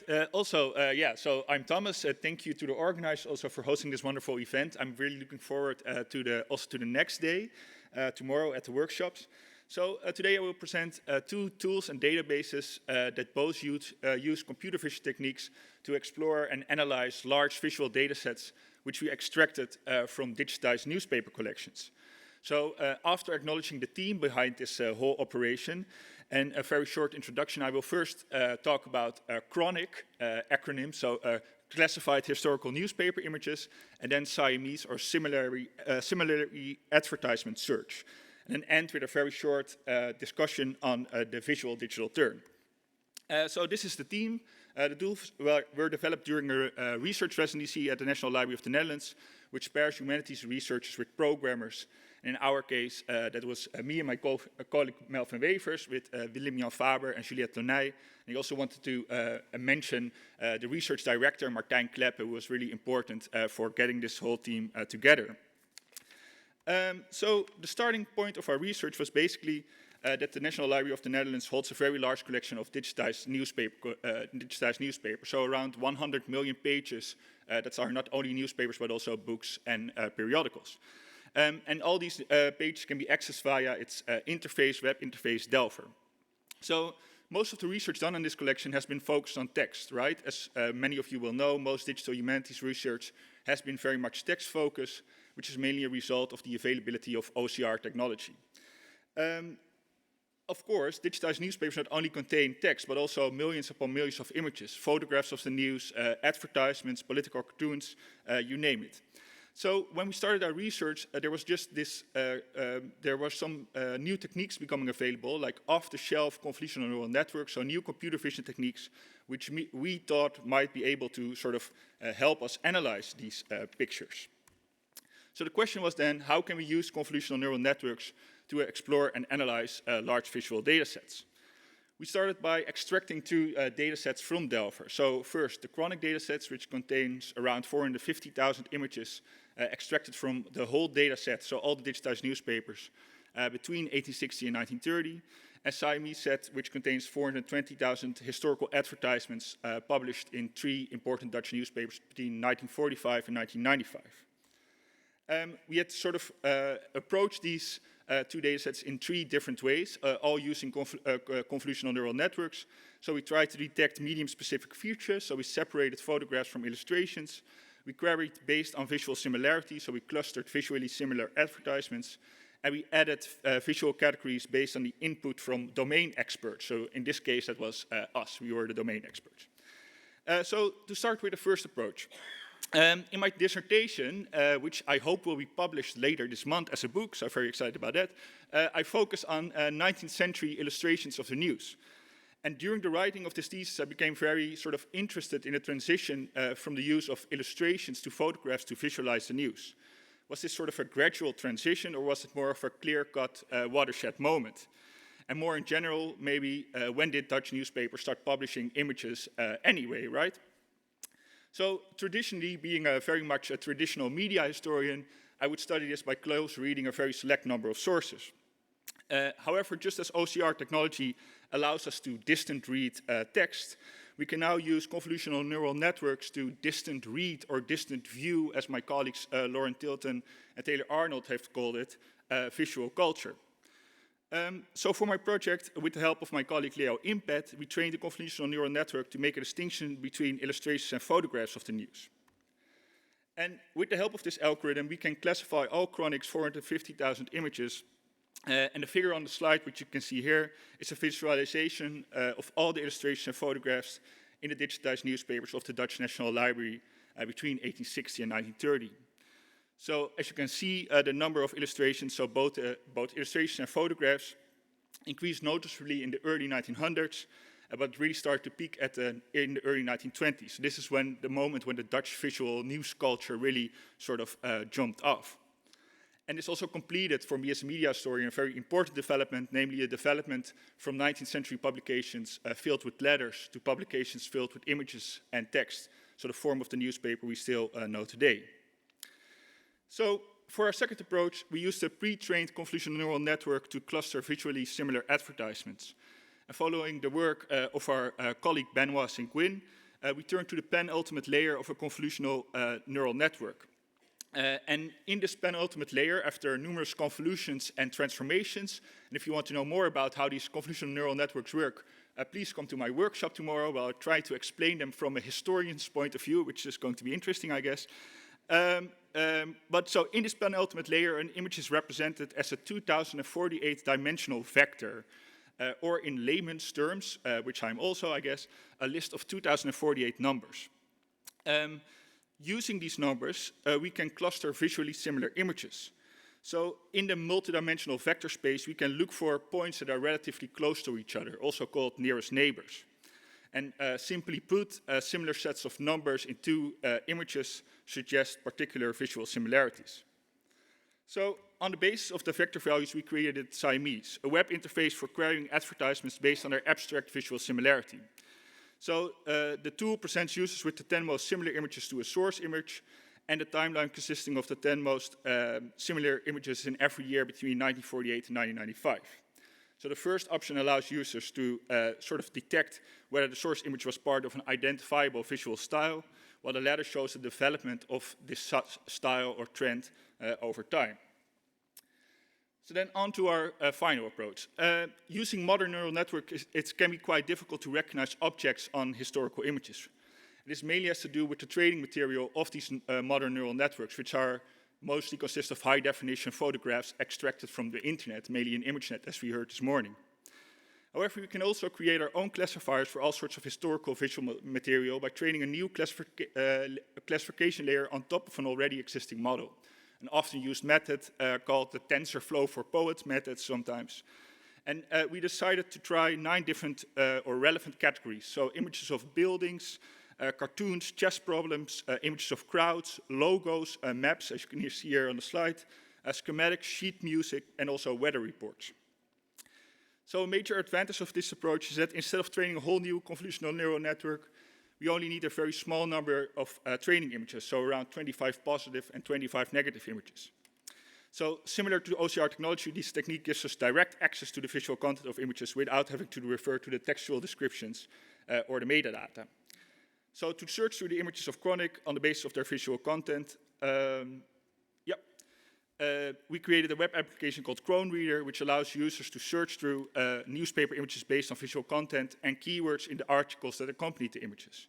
So in this case, photographs or illustrations, together with the category faces and the keyword president in the accompanying article, will give you illustrations and photographs of US presidents in this case. I hope it comes up. Yeah, so there you go. Right? So that were our 3 approaches. We are now working on, very short, to using studying GANs to GANs are a type of convolutional neural network to study gender displays in 1 million historical advertisements. We are looking for the perfect 1950 sort of advertisement phase. Just a very short, if you want to know more about this, please read our abstract. And then finally, so based on this work for the National Library, we argue in a recent article in Digital Scholarship in the Humanities that the rapid development of convolutional neural networks has opened up the so-called visual digital turn. So the possibility to explore and analyze large visual datasets at scale using computational means. And to close off, while I think that convolutional neural networks are indispensable if we want to understand our sort of visual modernity, their application in humanities research also leads to some very fundamental theoretical, methodological, but also ethical issues. If you want to know more about these, I would welcome you to come to my workshop again tomorrow. So thank you very much, and I will be happy to answer any questions, but I guess we have no time for that, so thank you. Yeah.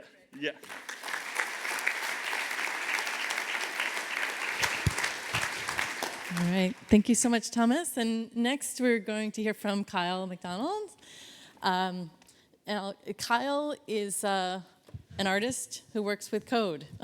And Kyle is going to be in the panel that will follow after this, after our coffee break. And that's the panel led by Vanessa Kam. Let me make sure I've got your... presentation here somewhere. There it is. This one, okay. So Kyle.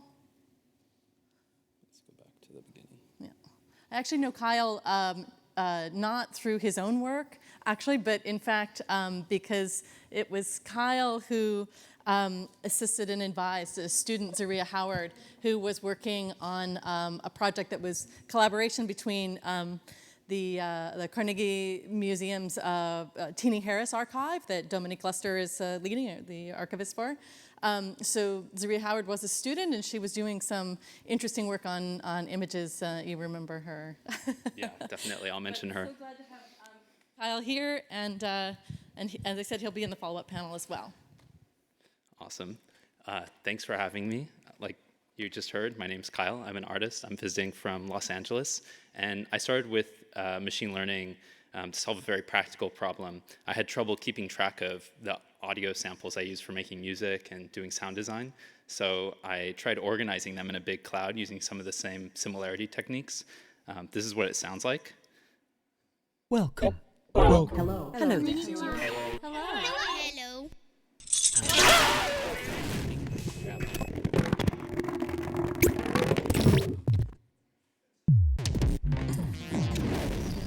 The bass gets in one area. Next to the kicks.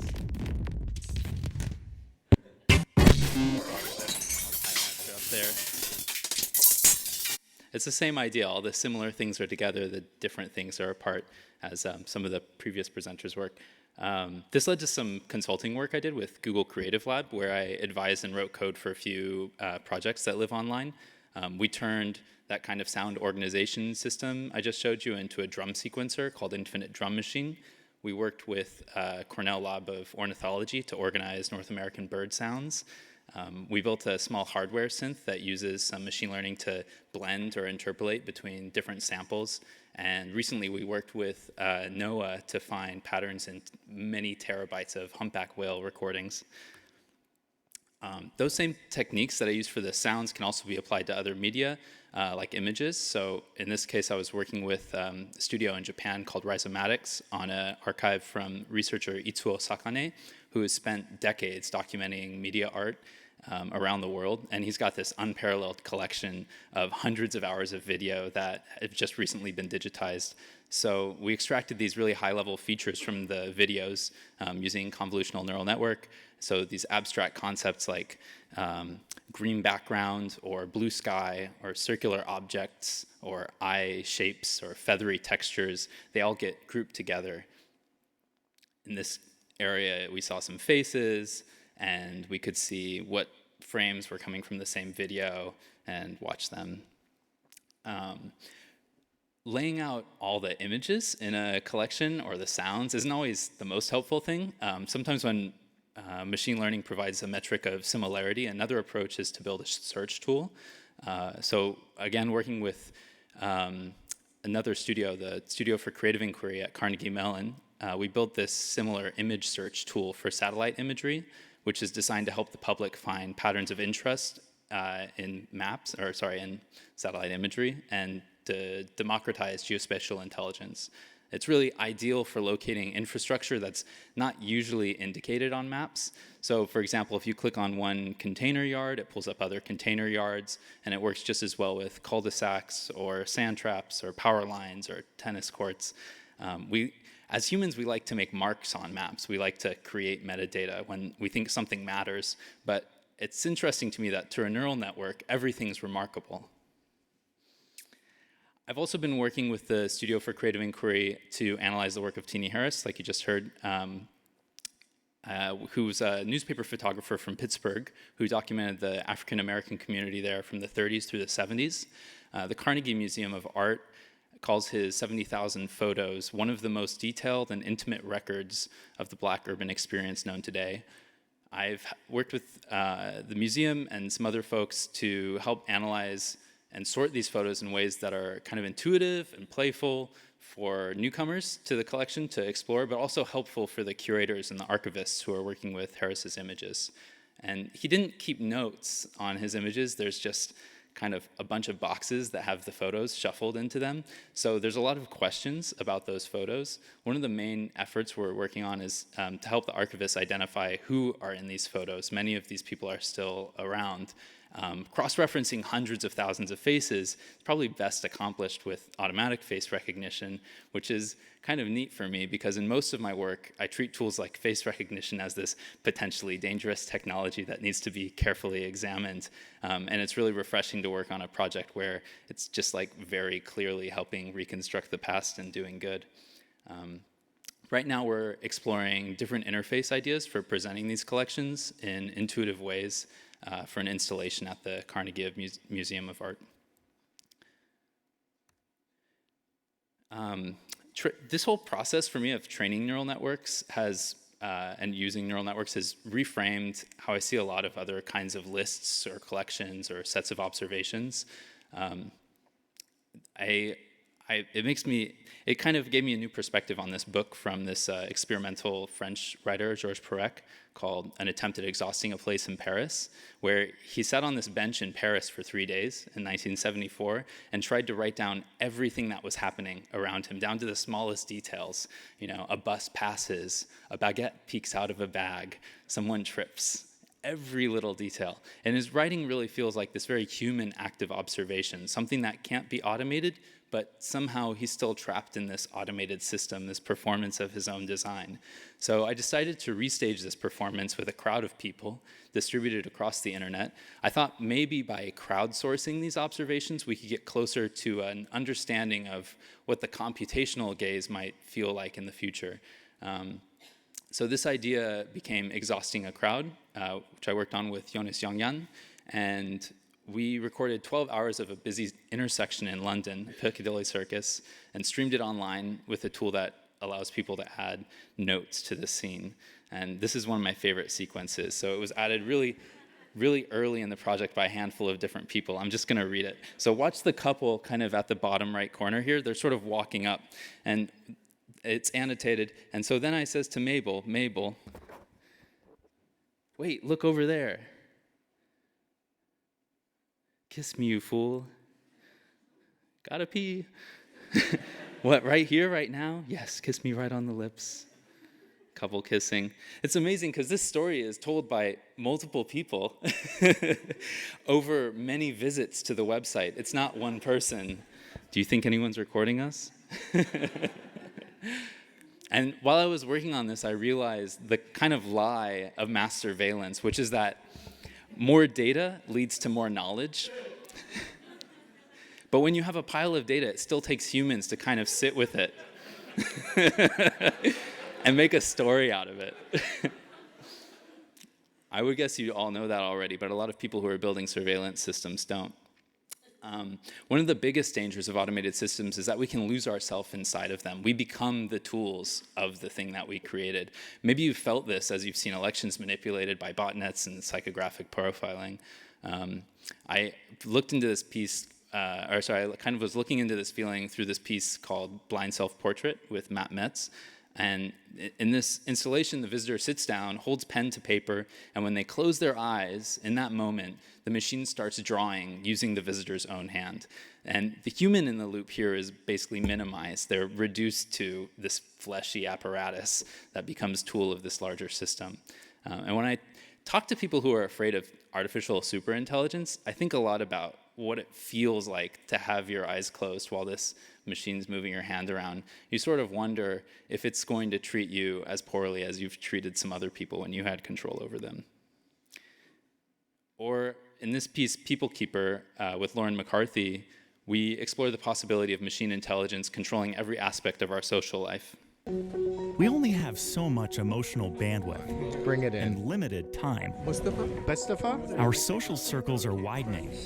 We don't know. That's bad. All those relationships Anything in general that makes you excited. Just can be overwhelming. Now there's an app.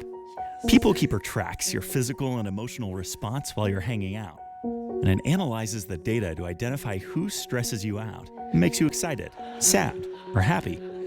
See how your relationships stack up. And let People Keeper find the ones that work for you. It'll automatically manage your relationships, so you don't have to. Scheduling time with people that make you feel good, and blocking the ones that don't. Forget fake friends, failed romance, and FOMO.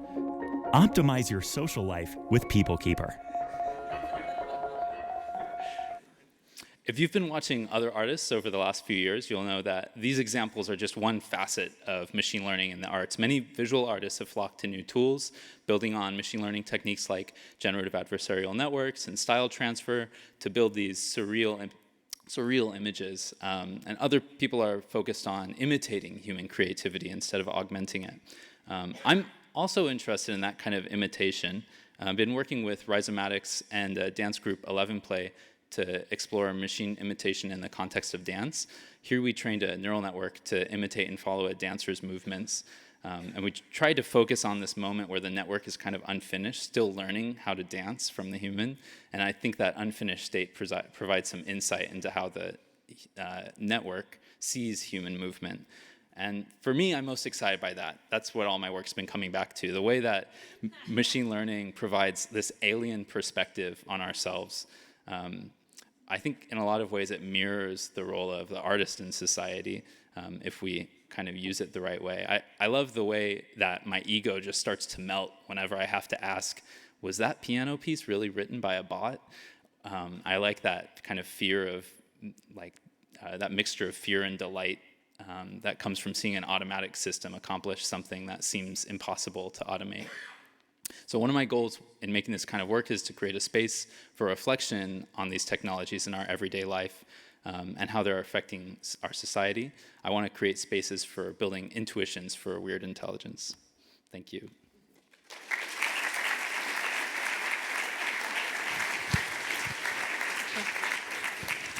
All right, thank you, Kyle. Thomas, Katie, and Elena. We'll now take a 30-minute break. Please recaffeinate if that is your thing. Refresh yourselves and come back here promptly in 30 minutes for our next panel session. Thank you.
Yep.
Sorry, we're waiting to make sure that we have a quorum. I'm going to step out and see if I can corral more people and bring them in.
Me? Who? Joanna? Who's no Joanna? Oh, after this? I think they'll just speak from here. We have a next session of lightning talks. They'll all speak from here. Right. Yeah. Otherwise, we're fine. Okay. Okay. Thanks everyone for returning. This requires quite a bit of endurance to make it through this day. We have a really packed schedule. But I can tell you that we're almost at the end of the day. We're getting closer. There will be a lovely reception and opportunities to talk with everyone and to talk with all of our speakers. Now we're going to head into our second discussion session. This one is led by Vanessa Kam, who is head of a Beaux-Arts and Architecture Library here at Stanford. And she has assembled an exciting panel to talk about visual art and AI. Thank you so much, Nicole. And thank you, everyone, for being here. A hearty welcome to you all. I'd like to start by introducing this amazing array of panelists that have assembled here with me. So we're going to talk about visual art and machine learning in a bunch of different contexts based on the backgrounds of the panelists. So to my left is Emanuele Lulli, who teaches and writes about late medieval and early modern art with a particular emphasis on Italian painting, trade, urban culture, and the history of fashion. His theoretical concerns include questions of scale and labor, the history of measurements and technology, conceptualizations of precision, vagueness, smallness, and the reach of intellectual networks. To his left is Kyle McDonald, who I'm hoping that you got to see his brief talk just before this. He's an artist working with code. He crafts interactive installations, sneaky interventions, playful websites, workshops, and toolkits for other artists working with code. And then finally, we have Kenrick McDowell, who's worked at the intersection of culture and technology for over 20 years, and he co-leads the Artist plus Machine Intelligence program at Google, where he facilitates collaboration between artificial intelligence researchers, artists, and cultural institutions. So what I thought I would do is, first of all, I have questions for each of the panelists individually, just given that they come from different walks of life and perspectives. I couldn't find a question that I thought all of them would feel super comfortable answering. So I'd like to ask them these individual questions. Then I invite them to ask each other questions in an organic kind of way. And then towards the very end, I'm really hoping to open it up to the audience to allow you to ask them questions. So the first question I have is for Emanuele. And so this question comes from the fact that I'm trained as an art historian. And when I went to art history school, I learned different ways to analyze works of art. And they included things like formal analysis, what's in a painting, right? Contours, shade, perspective, figurative art, abstract art, that kind of thing. But also things like, socio-political kinds of analysis of a work of art, putting it in a context, analyzing it there, seeing how an artist responded to what happened prior to their work, different movements, et cetera. And so what I'm finding, an observation that I have as far as how AI and machine learning has worked when you're looking at large data sets of visual images, it's a couple of things. One, it is isolating maybe certain objects or faces, and then it's doing sort of like groupings, classifications of similar things. And so to me, it's sort of mimicking most an art historical approach that we call iconography. So what is in a painting? What are the objects? What are the symbols? And so given that this is what's happened in the past, I'm wondering for Emanuele, who teaches Renaissance and early modern art, how he thinks that AI techniques could benefit his research in the art history side of the equation in terms of Renaissance art. Would an iconographical approach be enough for him as far as his interests, or is he hoping for something more from AI? Thank you. Thank you, Vanessa, for inviting me and for this question. So art history and AI have a complex relationship because if you take art history as the discipline that studies the meaning of artworks, then you end up with a discipline that has a multiplicity of visions. So it doesn't have a unified goal. There are some art historians, as you say, that are interested in iconography, which is a very old practice. So they're interested in categorizing artworks. So they want to tell you who's basically being represented on a painting or in a sculpture. And that's pretty easy. That's pretty easy for AI to recognize who these characters may be or what kind of subject is being depicted.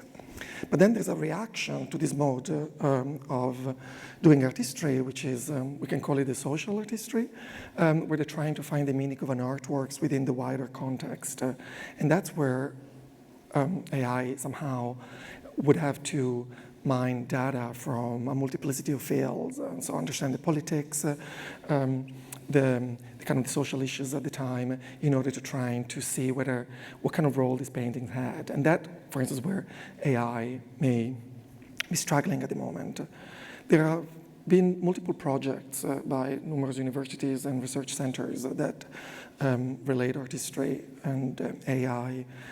And some of them have been somehow problematic because they basically, as a tool, AI just answers the questions that you're asking, right? And a lot of these projects are asking very, in my opinion, very dull questions. They're telling, basically they want AI just to confirm what we already know about art history. So they ask AI to categorize paintings according to style, but the very ways by which styles are categorized, are biased, they can be problematic, but if you input this kind of information, of course, they produce a timeline of art history, which is exactly what we have already. So this, for instance, is a project of Rutgers University. So I don't find these kind of projects very interesting. And then there are projects, for instance, one run by the Courtauld Institute in London, which is a construction of a database. They want to get rid of tagging, so they basically use AI as a way to categorize images according to subjects or to themes, so you can type in skeleton or lion, and all the paintings with lions and skeletons in them, they kind of come out, which is, I mean, it's very efficient, but this is somehow still answers questions about what kind of elements and subjects are present in art history. And then there are a series of projects, like, for instance, one that chaired by Elizabeth Honing at Berkeley, that are trying to ask questions about process. So, for instance, they're trying, in her specific case, she's digitizing something like 1,600 pictures by Bruegel and Rubens, and she's trying to use computers, thanks to a company based in France, and to find all these kind of little details that usually are overlooked, like mills in the background or like fugitive figures. And by mapping them, she's capable of recognizing patterns in the representation of the landscape, and usually things that kind of escape the trained eyes of art historians who are just looking for subjects and so on. She's putting together like an interesting database that is telling us who may have painted these figurines in the backgrounds and so on. And therefore, we can understand something more about workshops and workshop practices and so on. But this question, though, is an old question. You know, we have been asking questions about, you know, how workshops were organized for decades now. AI, though, is brilliant, like speeding up the process. Great. Thank you. So moving on to the next question and panelists, we can always go back to Manuel's points later on. So Kyle, my question for you has to do with some of the projects that I looked at on your website, and I'm super glad that you brought up People Keeper, because I didn't realize how tongue-in-cheek it was until you presented it. But anyways, so a project like People Keeper, which is about tracking and analyzing and auto-managing your relationships with a smartwatch, you know, it kind of monitors your physical and emotional reaction to someone. It also takes sort of physiological metrics as to how you're relating to someone. Does this person make you angry or nervous or frustrated? You know, therefore, you can manage your time better in terms of who you want to spend time with. But also the one, Man and Woman in the Middle from 2017 with Lauren McCarthy, where you wrote scripts to intercept and modify or reply to text messages from each other in the hope of syncing your different communication styles and developing a better relationship and conversation. So I'm not sure if that was like tongue-in-cheek as well, but these two projects to me, I would interpret them as having to do with intimacy and human connection. And how AI can assist that or somehow lead to discoveries about how people connect and how people are intimate. So I'm just wondering if you could tell me if that was sort of your intention, and if it was, like, you know, why you wanted to start looking at these questions and what you think AI can tell us about human connection and intimacy. Wow, that's a great question. Thanks for asking. So these projects are led by Lauren McCarthy, who turns out is my partner. We've been married for 3 years now, and we actually met through working on an art project together. Our first art project, does anyone know what GitHub is? A bunch of people? Okay. So our first art project was actually a GitHub repository where we started keeping track of our relationship. Every time that we had an idea for a new direction we wanted the relationship to go, we'd start a branch. When there was an issue, we'd log an issue and we'd resolve it. If we really liked the direction the branch was going, we'd merge it with the master branch. Eventually, we had to make the repo private because it got into some kind of intimate details. So, but it was super helpful, and I mean, we were looking at it not as a kind of tongue-in-cheek thing, as that wasn't the only thing, right? It is a little tongue-in-cheek, you know. We are critical of tech solutionist approach of like, yeah, just throw GitHub at it, or you know, throw a smartwatch at it, or throw AI at it. We're critical of that, but that doesn't mean that we oppose it, right? It means that we want to be engaged in discourse with it, and for us, that means looking at these technologies in the context of our relationship and examining them through the way that they modify our own intimacy. So with man-woman in the middle, yeah, you know, I send Lauren a lot of text messages that say, I'm going to be there in 15 minutes, and I'm always wrong. So the server, the script that I wrote, it just modifies it, and it says, I'm going to be there in 30 minutes every time. And it turns out like our relationship got way smoother once we, you know. And we also, a funny thing about that project is we don't know what the other person's doing to the script. We don't see each of our sides of the server. So I also changed some of her messages, and she doesn't know. Like, you know, I use a lot more emoji than she does, and it kind of weirded me out for a while when we started dating. So I just started throwing tons of emojis into her messages, and I felt like, oh, she's really putting her heart into, and I could never remember whether it was something I did or something she did. And I think that's the thing that art and kind of examining these technologies in the context of relationships can do. It can open up space for exploration for what these technologies mean by, you know, leaving some ambiguity, right? If you don't know where the technology was changing things, then you can kind of start to wonder, well, does it really matter? Like, what am I projecting onto this relationship? What am I projecting onto this person, onto this technology? Yeah, you read it exactly. These are all projects that are designed to examine technology in the context of intimacy. I'll mention one more that I think you'll like. There's a project around the same time as People Keeper that we built called Us+, and it's kind of plug-in for Google Hangouts. So if you're having a video chat with someone, it'll start analyzing your facial expressions and every word that you say, and it will give you advice about how to have a better conversation with that person. So if you've been talking for like a minute and the other person hasn't said anything yet, it'll just mute you. Or if you're really saying like, I this, I that, and you're only talking about yourself, it'll say, you know, maybe ask the other person some questions about how they're doing. Or if the other person's not smiling at all, then it'll say, try and cheer them up. So these kinds of modifications to our relationship, they're not just designed to criticize text solutionist ideology, they're also designed for us to open up ambiguity in our relationship. So when we use that on our own conversations, and we get a suggestion like, maybe ask the other person some questions, you know, it gives you a chance to kind of laugh and say, oh, haha, it told me to do this. But then you think, well, maybe I should. Let's see what happens. You know? So we're really interested in those ambiguous spaces. Nice. I really like the mute option. Yeah. Wish I could use that regularly. Okay, so Kenrick. I would love to talk with you about your work with the Artist plus Machine Intelligence program at Google. How long have you been working in that program? The program launched officially in February of 2016 here in San Francisco at Gray Area with the Deep Dream event, which is the first neural network art event, I guess. Okay. In the history of art. It's actually probably not true. Santiago Cajal y Ramon probably exhibited some neural networks before we did in the early 20th century. But anyway, yeah, so that was in 2016. I had started working on it in 2015. Actually, Deep Dream was the catalyst for a lot of that. Deep Dream, for those of you who don't know, was a neural network that printed out images according to like how the machine saw them, and they were very surreal and strange, and it leaked online with this image called Trippy Squirrel, which is this kind of, looked like a squirrel that was just like melting because you're on acid when you're looking at it. It was like that kind of vibe. And that leaked, and then the program began after that as a sort of, not particularly a response to that, but because that was out there, my director was like, hey, let's do an art program, and I was the only person with an MFA and a 150-person tech research org, so I was like, let me help.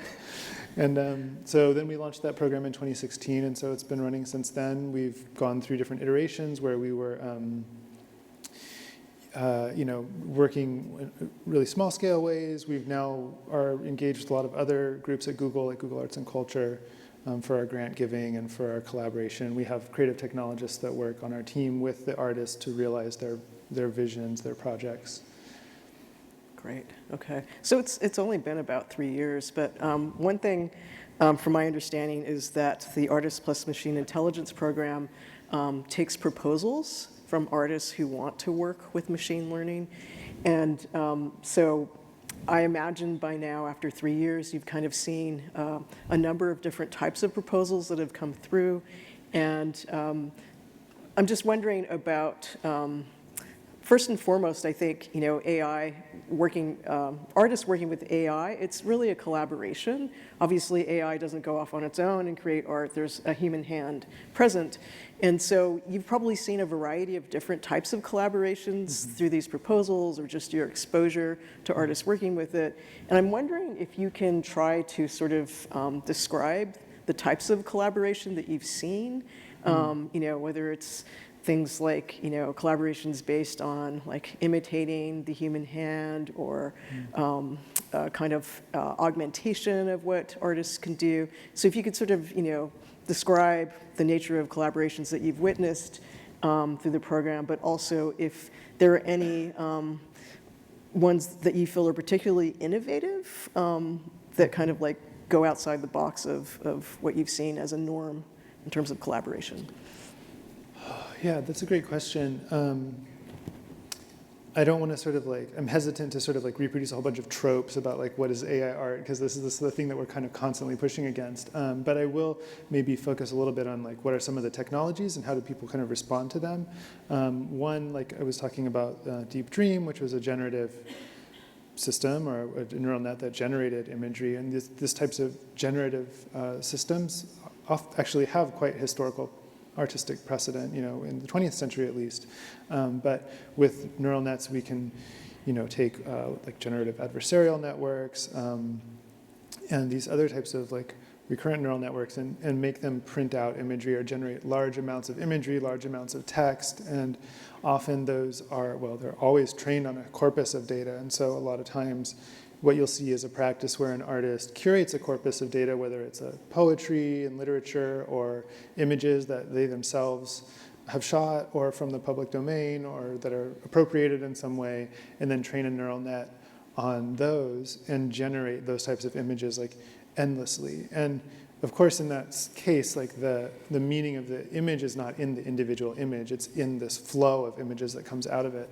And I think the most interesting practices there are ones that really get into the process. There's a lot of these like GANs that you can take and download code and run it. But when you start to curate images and train, you start to understand more about like how these systems are made, and like where sort of bias comes in. And you can really investigate like what is the meaning of a training set? What does it mean to curate a corpus of data to generate from?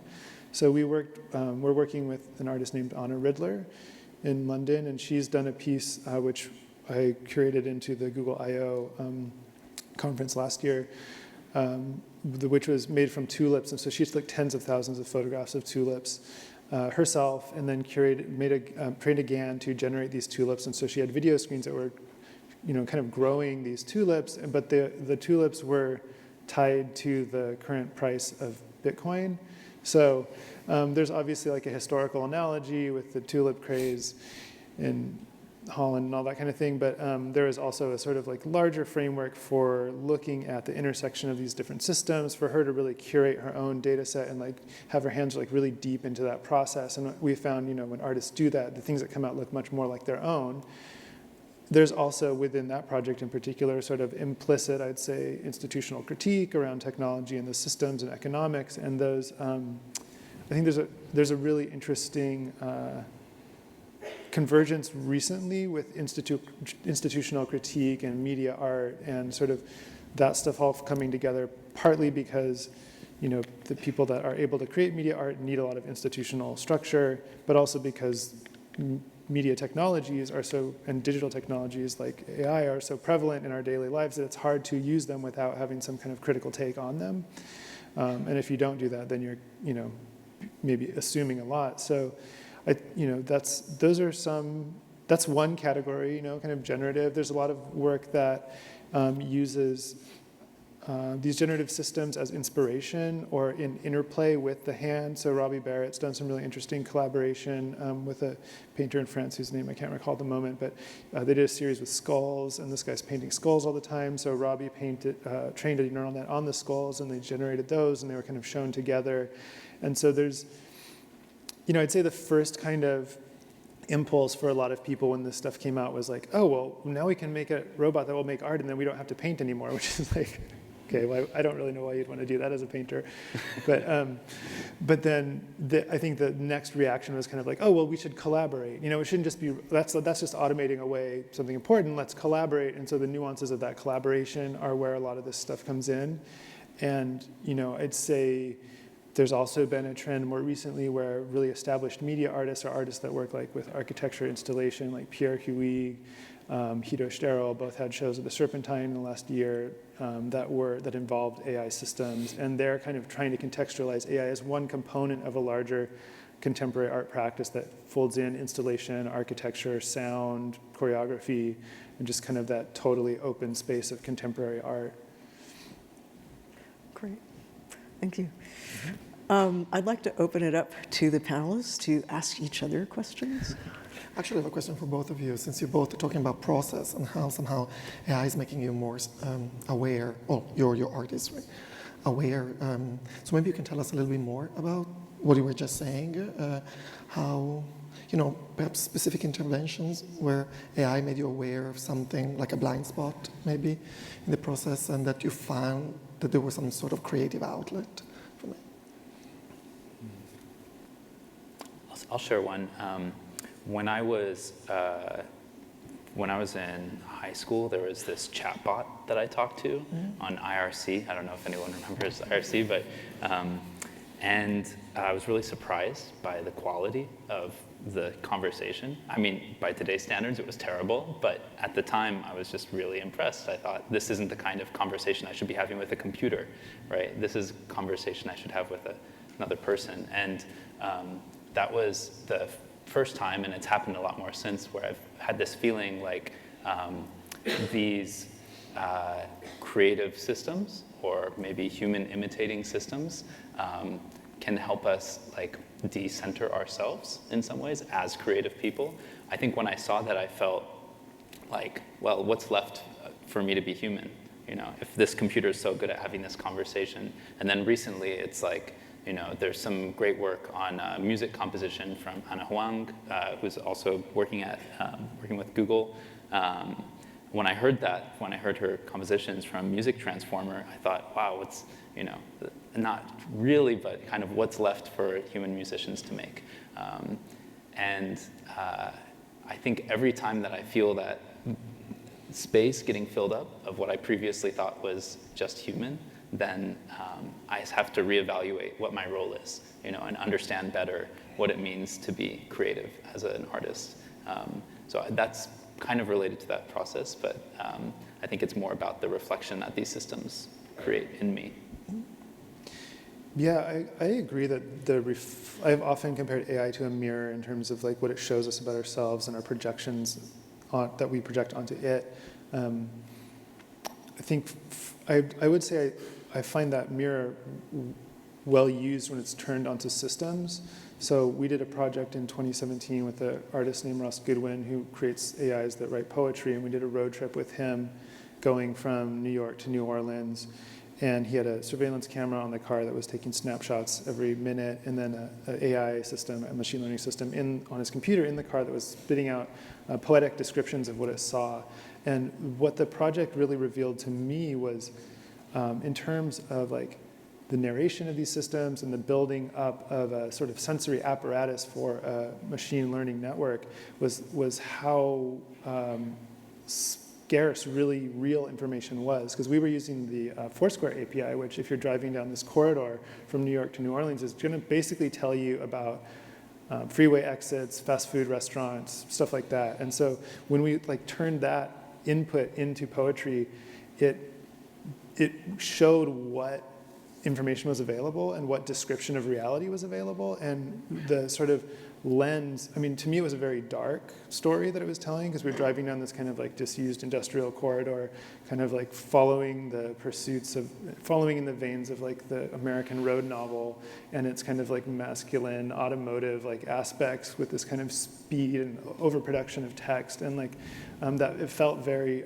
intertwined with this kind of food desert that we were in, and this like systems that kind of perpetuate this type of information, this type of architectural presence in the landscape. So from, you know, when when an artist like that plugs all these systems in together, it becomes a chance to really like reflect on the infrastructure that we're in. So maybe it's less like a personal experience for me, but more of one of like a way that like using technology in a particular way, turning the lens in a different direction can actually produce a lot of criticality, whereas oftentimes the technologies as they come straight out of corporations are really uncritical of their context. And artists can be really good at revealing and surfacing these like infrastructural, these like structural concerns within the context of their art making. And having said that, this type of like perception of art is really based on like a contemporary idea, like a post-conceptual, post-performance contemporary idea of what art is, that you could be out there kind of like doing a road trip with computers and writing it all down, and this is like somehow almost like a performance that like is really different from the pre-modern art history. So it really relies on a different set of concerns about what art making is to find that reflection. Yeah.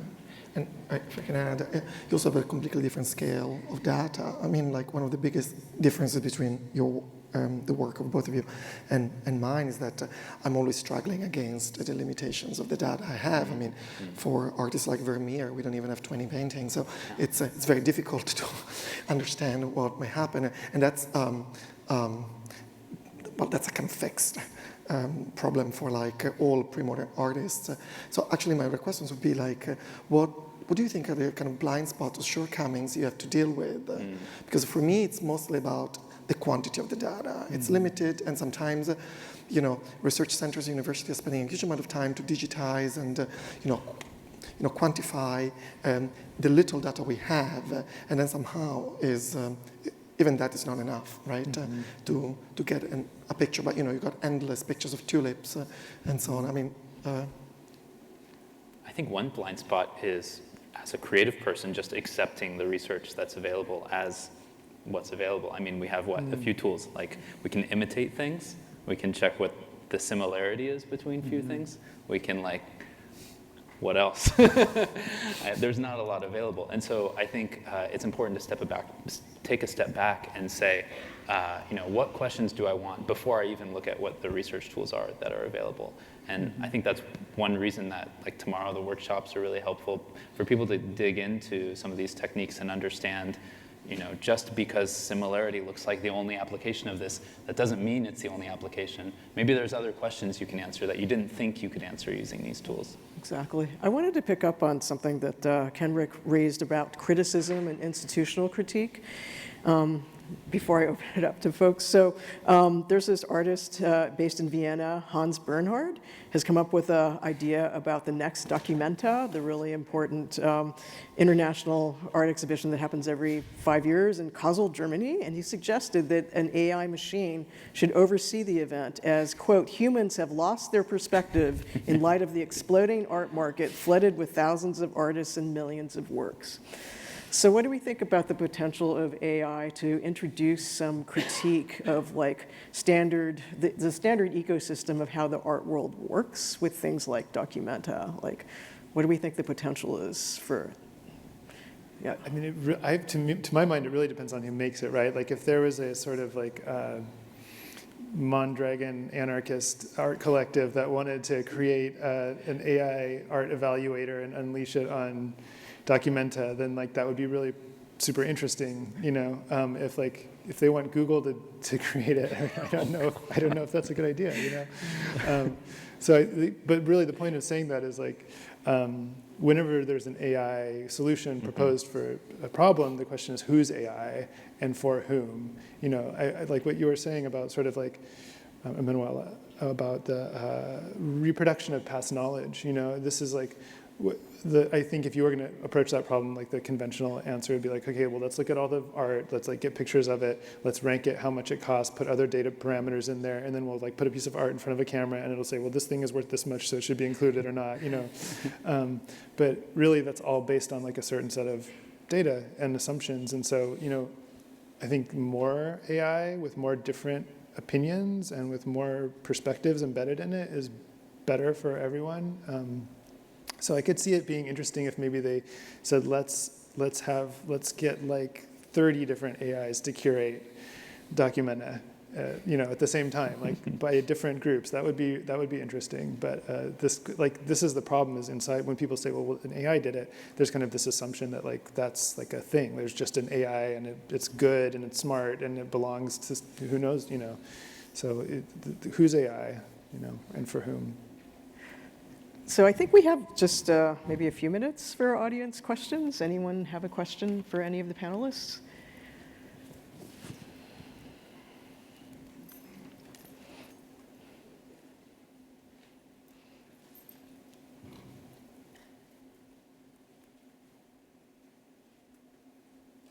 Thank you. Are we on? Yeah. No. I could yell loudly. Here comes another mic. I think this one's on. Here we go. Behind you. The nearest mic might be behind you. So thank you so much for the discussion. I have a question that I don't know that I want you to answer as much as respond to. And again, forgive me, I'm not an art historian. I'm just a guy who likes art. Okay. Yeah. Cool. So here's what I want to hear you respond to. A lot of times when we talk about AI, of course we talk about the appropriate data, but we also like AI. You should employ AI to solve a particular problem, a business problem, an institutional problem, whatever. Like it's a tool towards that end. Art, as sort of I experience it, is a thing to experience. It doesn't have necessarily a utilitarian end. It might be helpful and reflect on society. There's all kinds of comments on that. But I want to hear you respond to so AI is usually geared towards solving a problem. I don't feel like art necessarily exists to solve a problem, it just is. So can we comment on what problem AI solves in art, or what is it doing? And maybe we've already kind of answered that, but that's what I'd like to hear you respond to. Well, maybe I can just start. In art history, there are some problems within the discipline. I agree with you that art is not necessarily there to solve problems, although art in many ages had utilitarian purposes, right? For instance, religious art, you use it to feel connected to divinity and so on. But there are some problems. For instance, we don't know how certain things were made. We don't know how many people worked on certain artworks. We don't know how long it took to make certain things. The classic question is about Leonardo's process. We still know so little about the techniques, basically. So AI can become very helpful for that. For instance, we know very little about the art market in the pre-modern world. So those kind of more or less specific questions, I think AI has got some real value. It can really speed up the process. The other questions, what is art? Art is, it's 15 million different things according to how you look at it, what kind of period you're considering, and so on. So much that in a way, art history as a discipline is schizophrenic, because pre-modern art is very different than contemporary art and the market where we live right now, right? I like to think of art in response to what you were saying about AI being used to solve a lot of problems. I like to think of art as being something that creates problems. And if you want more problems in your life, all you need to do is sit down and try and install TensorFlow. You'll have plenty of problems. So there's a lot of problems that AI creates for me in my work, and sometimes that's in looking at a data set in a new way, or asking why are these two things similar, or once I see that there's a tool that's available, then I can ask, well, what should I do with it? It's not necessarily creating an experience for me, but it can be part of an experience-making process, and it can give rise to the kind of questions that create those problems I'm interested in presenting, sharing. Yeah, my experience of this kind of dichotomy between like problem solving and problem creation with art is that it's been really important for us to, well, art has been very important for opening up spaces for different kind of questions to be asked. Like even you were talking about your plugin for Google Hangouts, and like if Google was like hey, we're going to make an app that like that mutes you like halfway through what you're trying to say. Like nobody would want it, but when an artist does it, it comes from a really different place, and it comes from a place of like freedom and exploration. So this has been not that we're necessarily trying to instrumentalize the artists that we work with, but in terms of like how I can justify what we do to people that might not quite understand that making art for its own sake is a valid activity, we can say, well, like, look, there's this space of freedom where we can really explore things and do things that we can't do any other way, and think about things and bring up questions that really are not, that we would have no way to find our way to in a traditional design discipline or research discipline. So in that sense, the problem creating nature of art is really helpful to researchers. But again, like, I don't want to over-index on that because that's not personally why I'm interested in it, but it is a nice benefit that allows places like Google to find resources for artists. One more question? Thanks. My question has to do with the juxtaposition of the morning and our conversations of the morning with this more recent conversation. And I feel like we spent a lot of time talking about what good data was and accurate data, and having people select things that were true or objectively real. And I'm wondering if you all have thoughts about training AI models to be subjective or to reflect subjective opinions, and then potentially compare them, compare the output, see what that does, and to get away from this idea that we have to make everything accurate, that we could play with the space of inaccurate data in meaningful ways. And actually, I would have great question, thank you. But historically speaking, the notions of sameness, identity, and repetition is very different than the one we have right now. I worked on the history of measurements for long periods of time, and what people consider as metrically accurate in even 100 years ago is very different from what we consider to be accurate. So, that helps us to problematize the very concept of repetition and so on. So it's, yeah, I've not trained in a computer yet, but it's.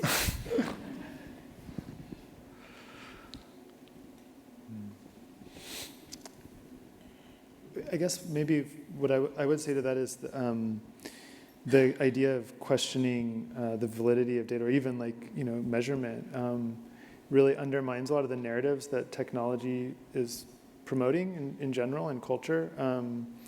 I think it's exciting to think about what would it be like to make data sets that are subjective. I mean, I think that's what Anna was getting at, and what a lot of the feminist AI projects are working on is what is it like to put an opinion into the data, or to curate the data in such a way that it's not trying to uphold some idea of universal techno-scientific truth, right? Or to create non-situated knowledge. The idea of embracing the situatedness of knowledge with these systems, I think, is the only way to actually make them useful or constrain the implications of their use. So I think the idea of, especially for artists to do that, they have the most ability to be absurd, to be playful, to do things that don't make sense or that are nonsensical, and people will sort of put up with it because they're expecting that experience, and they're expecting to get something more out of that. They're waiting for a higher level of order to emerge.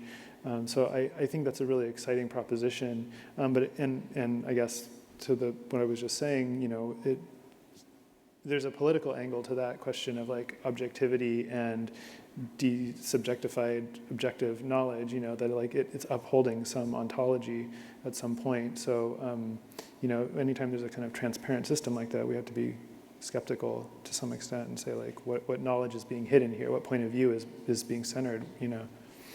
I'd hope some of these efforts towards democratizing AI could answer that question too, that we need sort of truth or objectivity when we're all interacting with each other, like you said, in this kind of political sense, but maybe the more individual ownership we have, we can impart more subjectivity into the AI that we work with. Great. Thank you so much for your questions, and thank you, panelists. Thank you.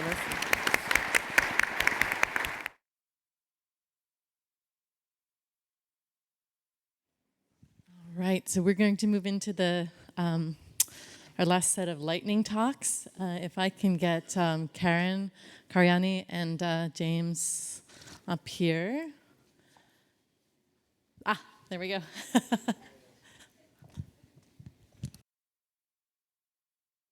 We have to be particularly grateful to Karen and James because they came a long, long way to get here. Not so far in distance, but in time. So I'm going to let you lead right in to your project. Hello, everybody. Thank you for inviting me to come and talk about our project. I'm Karen Cariani, Executive Director of the WGBH Media Library and Archive in Boston. I'm going to talk, though, about the American Archive Collection today. And that is a collaboration that WGBH has with the Library of Congress, and also about our work with Brandeis University. So the material in the AAPB collection comes from over 100 sources around the country, dating back to the 1940s to the present. Excuse me. It has great variety, and that is really a key point. The content of the collection varies from a single speaker, like a news announcer at a desk with a single microphone, to a man on the street with a heavy accent and a background noise, to music, to foreign language, and potentially all these things mixed into one program. It comes from all regions across the country, people speaking in different accents, dialects, speech patterns, and speed of talking. And I can't seem to be able to talk very fast. Excuse me. The metadata is also variable, often coming from local public media stations with no archivists or librarians on staff. Much of the content has limited descriptions. And the AAPB is growing annually, with each new collection and thousands of files being added, increasing the problem. So our first venture into machine learning was to extensively use speech-to-text tool, CALDI, to create transcripts that we thought would increase discoverability and by providing text for search engines to scan and index. It took 6 to 8 months to process transcripts for 68,000 items. The quality of the transcripts varied. The accuracy of the programs from a single source, single speaker, formal announcer, somebody behind a desk with a microphone in front of their face, was about 95% accurate. That's pretty good. No accents, one speaker. But we have lots of variety, as I mentioned, and it was only 55% accurate for a television program from Mississippi with a very strong southern US accent. The biggest mistakes are with proper nouns and names. So we did index the uncorrected transcripts in April of 2017, and as you can see, there was an overall general increase in users coming to the site. The search engines were driving traffic to the site, so those keyword indexing did work to some extent. The transcripts did enhance the discoverability, and even with inaccurate transcripts. The question is whether the users were actually finding what they were looking for. So granted, a commercial service such as Amazon speech-to-text may be a bit more accurate than our tests with CALDI. With this kind of volume, it gets really expensive, and with the kind of variety that we have, it's actually not that much more accurate. For example, Amazon Web Services facial recognition is probably not going to recognize Jim Lehrer or Robert McNeil, who is in the middle there. In fact, it's probably not going to recognize any of these people. And personally, I would rather see better tools in the open source space that are easy and affordable for cultural heritage institutions to use. So as we were working on these projects, we realized that each attribute that you want data for needs a separate tool to extract the data. The natural language processing tools does one specific thing. It identifies a location, it identifies proper nouns, etc. But you need to characterize what the thing is first to know which tool to use. And for each characterization, you need another tool. So what we really need is a workflow that can automatically plug in the appropriate tool for the appropriate attribute once the file has been characterized. And if we can pipeline the tools, then the output of one tool gives a refined input for the next. And I just want to point out that we may have all these attributes up here on the screen and characterizations in one video file across many shots and many frames. And that's the challenge of time-based media. So in order for these tools for complicated collections, you have to adapt and train them. So how are archivists going to do that? We've already begun to work directly with CL experts at Brandeis University, James Puszczowski's group, which you'll hear from, to see if we can solve some of our challenges. We have a Mellon-funded grant to work on the collaboration, and we've identified some key specific attributes that they can work on, such as forced alignment of transcripts. We often have clean transcripts with no timestamps, timestamping bars and tones at the beginning to improve the user experience, identifying music, foreign languages, identifying text on the screen, and OCR to use that as data. So the dataset focus is the NewsHour collection. 30 years of NewsHour programs. We're starting with some obvious success key data that we need that's verifiable. Program slates that can verify title, the date it aired, the producer, the lower thirds, identifying people on the screen, credit at the end giving us production staff, participants, and of course copyright info. We can then hopefully take that output and use it as metadata. And if possible, they can also use the speaker ID, verify it against perhaps an announcer introducing the speaker, and then even use facial recognition to find that person again somewhere in the same video file. We're hoping to move towards a program type identification. For example, there's a single person at a desk, therefore this might be a news broadcast.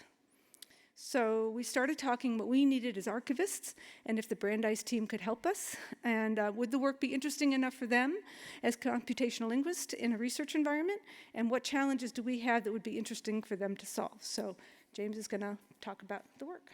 Whoops, it keeps jumping forward.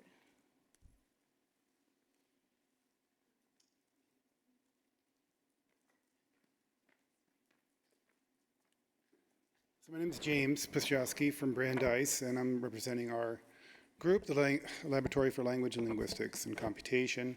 And here with me are Kelly Lynch and Kay Rim, two of my PhD students who are working on this project. So we were approached by WGBH and asked if we could help apply AI and CL tools to the task of creating metadata so that archivists and mutatis mutandi librarians and other people would have more discoverability capabilities for what are actually in their assets.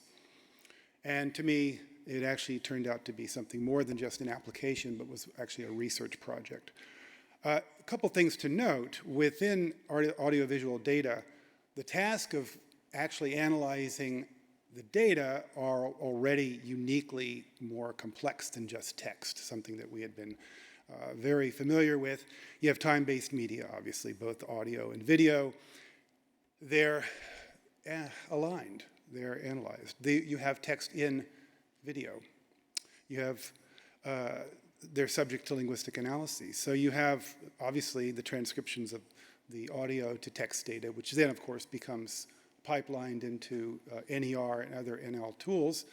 But video have embedded text, as we all know, not only chyron and lower thirds, but logos, T-shirts, and things like that. So linguistic and image and data alignment was necessary in order to do this. Not to mention things which are more part of the provenance of Google and Microsoft and Apple, such as object and face recognition.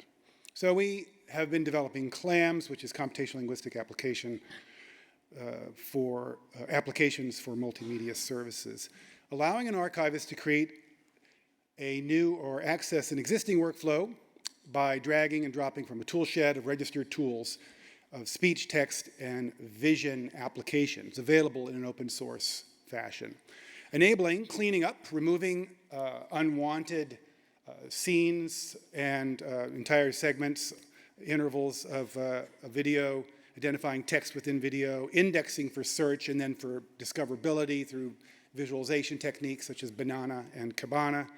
And then obviously the core of language technology such as named entity recognition, annotation, semantic annotation, sentiment analysis, and things like that. In addition to that, we are moving towards doing language type analysis by outputting to an API for the Google language identification, categorizing scene types to do chaptering, as well as other tools. So it's a tool shed workflow that would be usable by the archivist. You would download it as a Docker, and we're going to have a tutorial on this tomorrow afternoon. You have tools coming from a language application grid called LAPS, which is a tutorial tomorrow morning at 10 that we'll have. Just these are text-based tools. And they get integrated into a CLAMS toolshed, which are video and audio tools, integrating into essentially your own workflow of analysis of what do you need done to a specific data set or a specific asset. So you're an archivist or a librarian, you have tools, you want to be able to improve your metadata search, creating new metadata, and how do you do that? So the way to do this, you basically have something like a noodling drag and drop workflow editor to create pipelines from something we borrow from Galaxy, where you've got an arrangement of tools available to you. You basically plug them in. I want to use something like bars and tone identification to filter them. I want to find out what's on a slate, or what's in this chyron, or what are these bottom thirds doing, or I want to do a forced alignment of this very nicely done transcript of Lehrer, but I've got a video and they're not aligned. So I want to use something like the Montreal or the Gentle deep learning forced alignment for there. So you plug those in and have that done.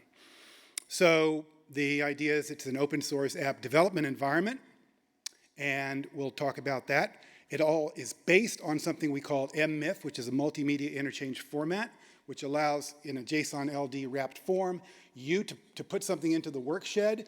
Basically, it will play nice with everyone else in the toolkit, and it basically provides an interchangeability language, both syntactically and semantically. Everything is type compliant, and it will play with something that is also type compliant. It has a syntax and a semantics that we're going to go over tomorrow in the tutorial. There are 3 basic anchor types. One is character-based, one is region, and the other one is time-based annotation. And these, of course, can be aligned. So character-based would be something that's coming from a transcript. So when Sebastian Thrun started working on self-driving cars at Google in 2007, blah, blah, blah, blah. I've got a wrapped structure, which is this JSON LD wrapped MIF, and I have these things basically annotated as a certain metadata typing. This is a character-based anchoring. Here I have a bounding box polygon annotation. So, and that's essentially going to the actual coordinate structure, how that's mapped, annotated according to that. And this is going to be an interval-based, which is going to be a video along with the frame rate and the frame interval structure. And these would be linkable one to the other so that you could annotate an annotation of the transcript to something on the video. So basically the way this is going to work, you have something like a slate here. We translate it, put it into metadata, which would be PB core, Dublin core, something like that, as well as parsing the bottom third, and then something like rolling credits. So currently, we do junk frame, bars and tones filtering, slate detection and parsing, chyron rolling credit recognition and parsing, forced alignment, as I mentioned. We have some initial results on chaptering. We're working towards multimodal entity co-reference. And then this is all going to basically give rise to this, outputting it into a separate visualization tool such as Kibana, where it's Elasticsearch indexed, and then allowing for full NER and parsing over transcripts. The whole point is to give rise to a better discoverability environment for our friends, the archivists and librarians. Thank you.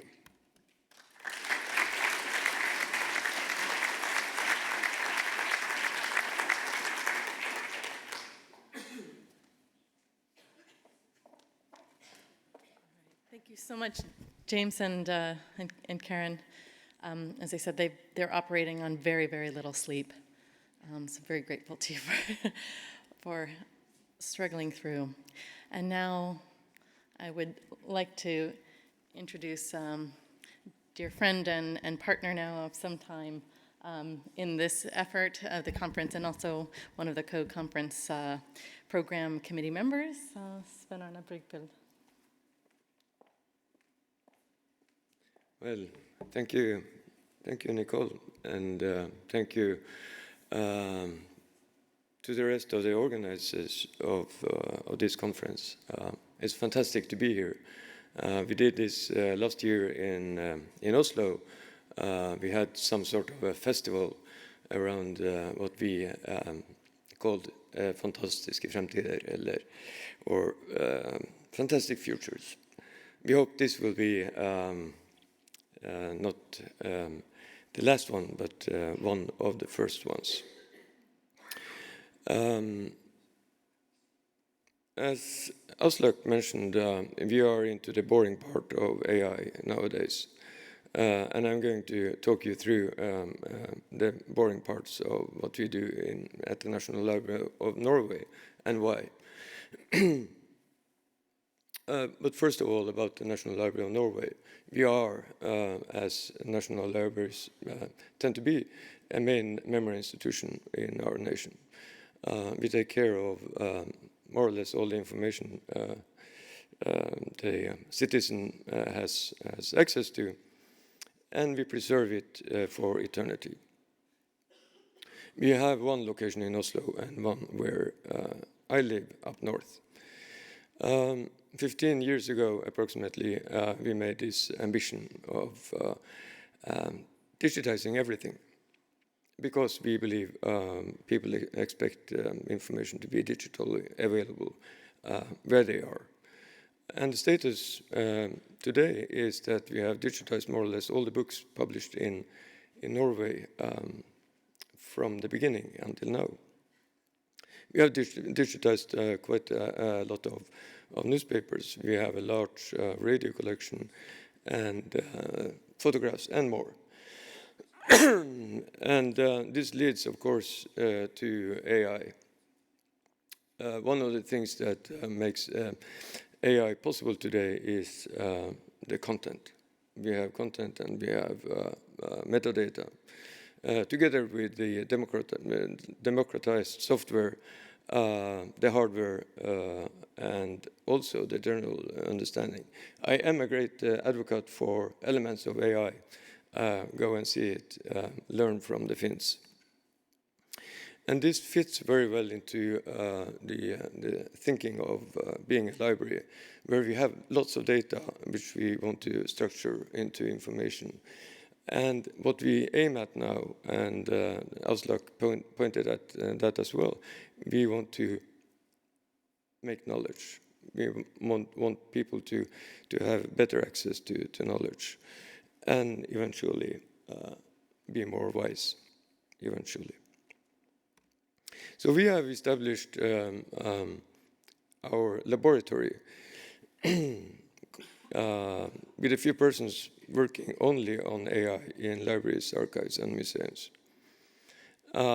We run small-scale experiments, like a few days up to a few months, and they are more or less defined by the rest of the library or other communities. We name it after Nancy, the Nancy Pearl action figure, which was the only thing I brought back from a journey to Michigan to look at the Google digitization project in 2005. I got to see a building and a doll. But today we are into AI, and we have established, based on what we have digitized and what we have got born digitally, sort of a learning platform. And to answer Bryan, Catanzaro, this is a thing that we want to make accessible also for the industry, so that companies can come to us and do their training of their models and take the models out and apply them.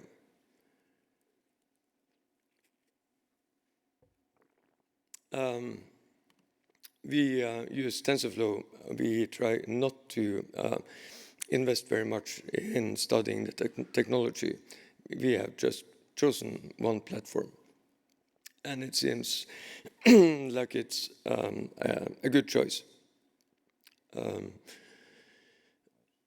Some of you joined a course yesterday, which is a typical thing we do from our laboratory. We go out and give courses on, for example, TensorFlow or machine learning.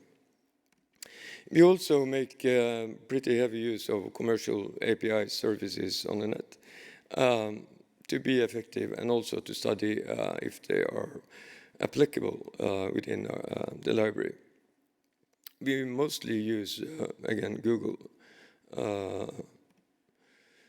And this is a good illustration of our understanding of the inside of machine learning.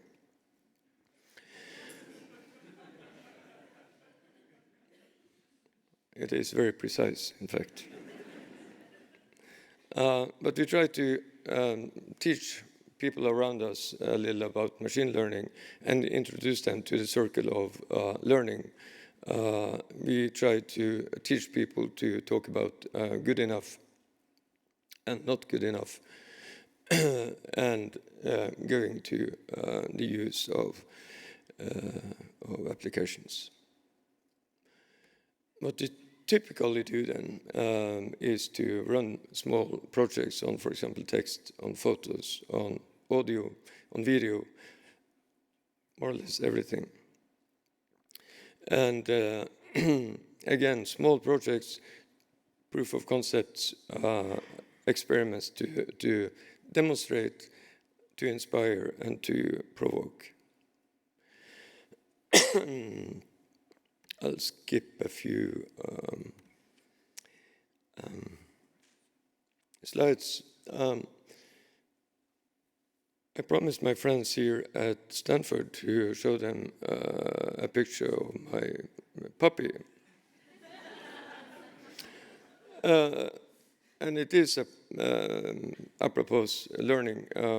My puppy is the one to the right. The one to the left is also a puppy. They are friends. This is a Norwegian way of being friends. But what struck me looking at this dog the other day was that we are really doing slow learning. This dog learned within the fraction of a second not to be too close to the cat. Right, it was just one hit with a claw.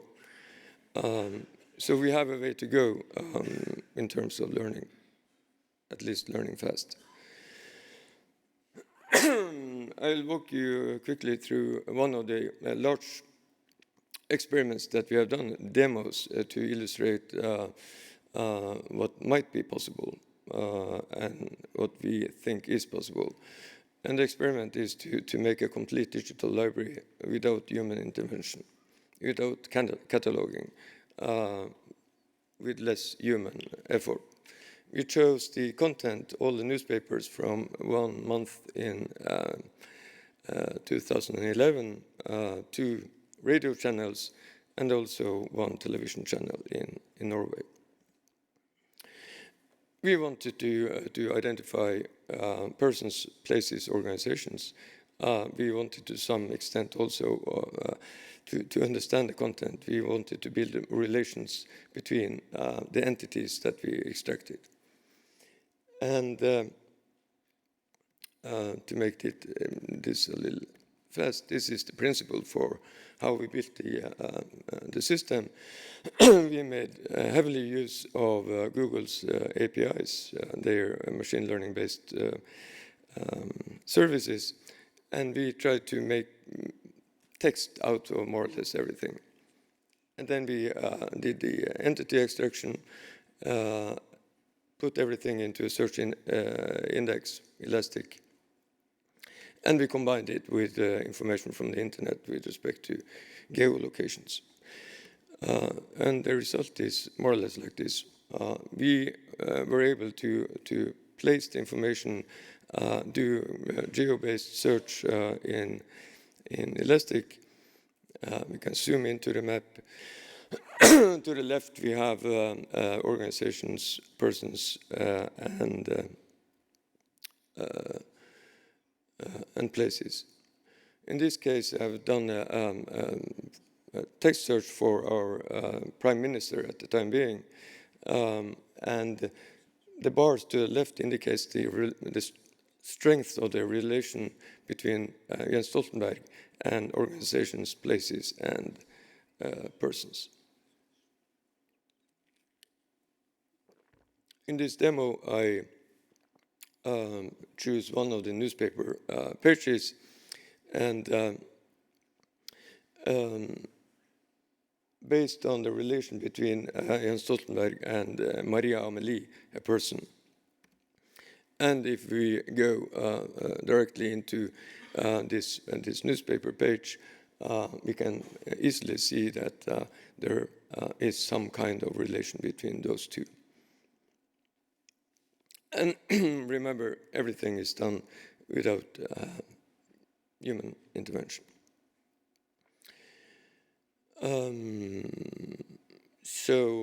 I'm running slightly out of time, but I would say what we really have learned is that doing experiments on AI is simple, it's cheap, it can be done in small scale and demonstrate in large scale.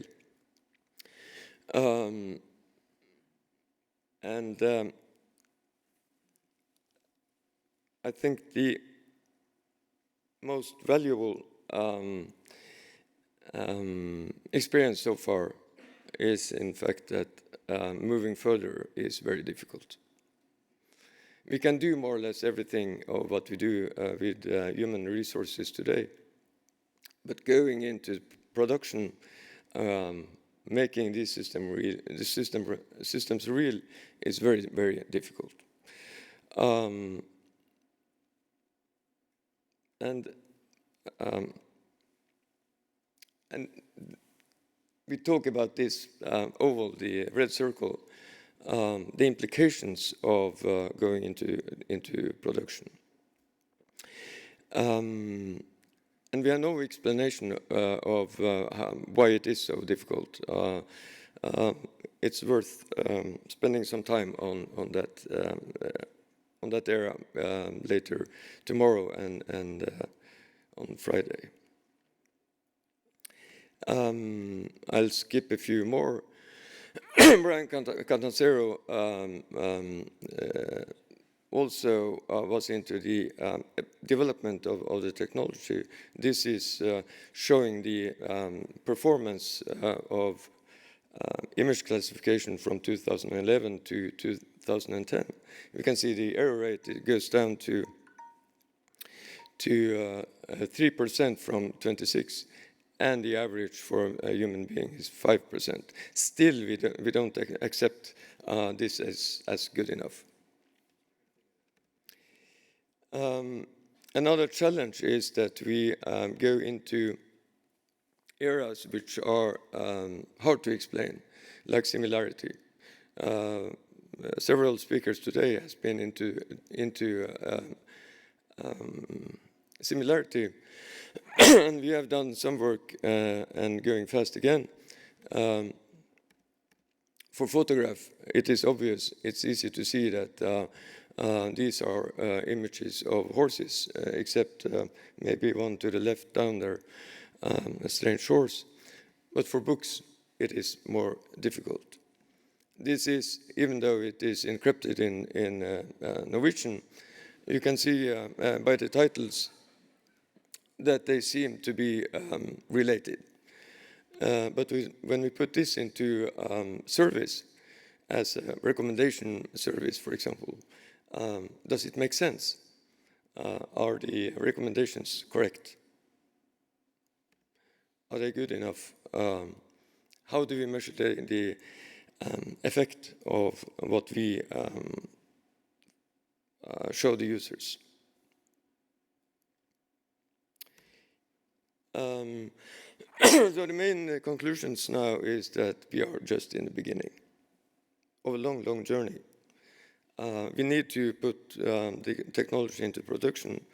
We need collaboration, and this is really a good area for collaboration, since it is so easy to share both training sets, but also trained models. And as Aslak said, it's time to look further. We have to try to start to understand what comes next.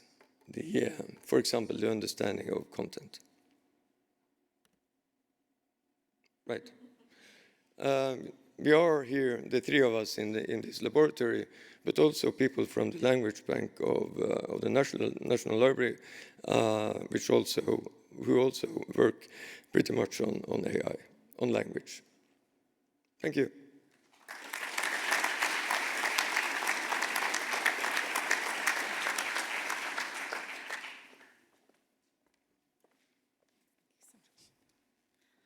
Thank you, Svenones. And now I'd like to invite up Emmanuel Bermez. So once again, like Karen and James, Emmanuel has been up a long time. We're very grateful to her for coming. And of course, as was announced this morning, Emmanuel will be one of our hosts at the next conference, so we're looking forward to that, and you'll hear a bit more about that this evening. So Emmanuel is Deputy Director for Services and Networks at the Bibliothèque Nationale de France since 2014. Let me just let you go ahead and give your presentation, and you can meet Emmanuel and speak with her. Thank you, Nicole. I'm very grateful to be here today. So I wanted to present a new service that we're going to open next year, and that we call the BNF Data Lab. So from the BNF point of view, we're a national library, heritage library, so we have challenges that are pretty similar to what Svein Arne just introduced. And we've entered the digital era a long time ago. You may know our digital library, Gallica, which celebrated its 20th birthday last year. So it has now 5 million digitized items from the BNF and other French libraries. We're also building a quite important web archive. And what happened is that we've put a lot of effort at the beginning in creating user interfaces that were similar to what people used to have when they were consulting analog documents. So building the digital library, Gallica, a lot of our effort during many years has gone towards having nice viewers, high quality digitization, but also zooming facilities and things like that will make it possible to work on the digital document just as if you had the physical documents in hand. And more or less the same happened with web archives. When we started collecting the web, the first interfaces that we are using to display the web content to the archived web content to the users was the Wayback Machine, which is an interface that tries to replay the archived web in a way that is as similar as possible to what it used to be when we collected it. And a few years ago, we started having people asking us to use the collections, the digital collections, differently, to use them as if they were a bunch of data. And they wanted to have their hands on this raw data and not on the interfaces, the user interfaces that we had created for them. So this new need from our users led to 4 years a research project that we called Corpus, and that we are ending right now. And the Data Lab is what's coming next. So I thought that instead of going through the whole Corpus initiative, it would be nice to, I have such a short amount of time, it would be nice to try to have an overview of the results of this initiative and what we think users need when it comes to using digital collections as data and to use these computational environments, machine learnings, and artificial intelligence to use the digital collections. So we conducted a bunch of experiments with these users and also carried out actual projects to try to analyze what they needed. And so what we are building is the BNF Data Lab. It's a physical space, and that's one of the first things that is maybe a bit surprising about the project, is that when you go to researchers and ask them what kind of services they would like, their first thought is that they don't need to come physically to the library because the collections are digital, so in principle they should have access remotely in their labs or in their whatever facility they want to use. But what happens is that part of these collections are under copyright, so we are not allowed to give them out, even to identified researchers. And also, conducting this study, we discovered that the researchers who are working in this area are actually eager for space, like, you know, just square meters where they can sit and stay for a long time. So this is one of the things that we are offering. And then there are a bunch of services, and there is also a website that was created for the hackathon that we held in 2017.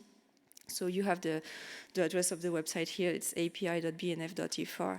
And there's really, and sorry, it's only in French for the moment, but translation is definitely on our agenda.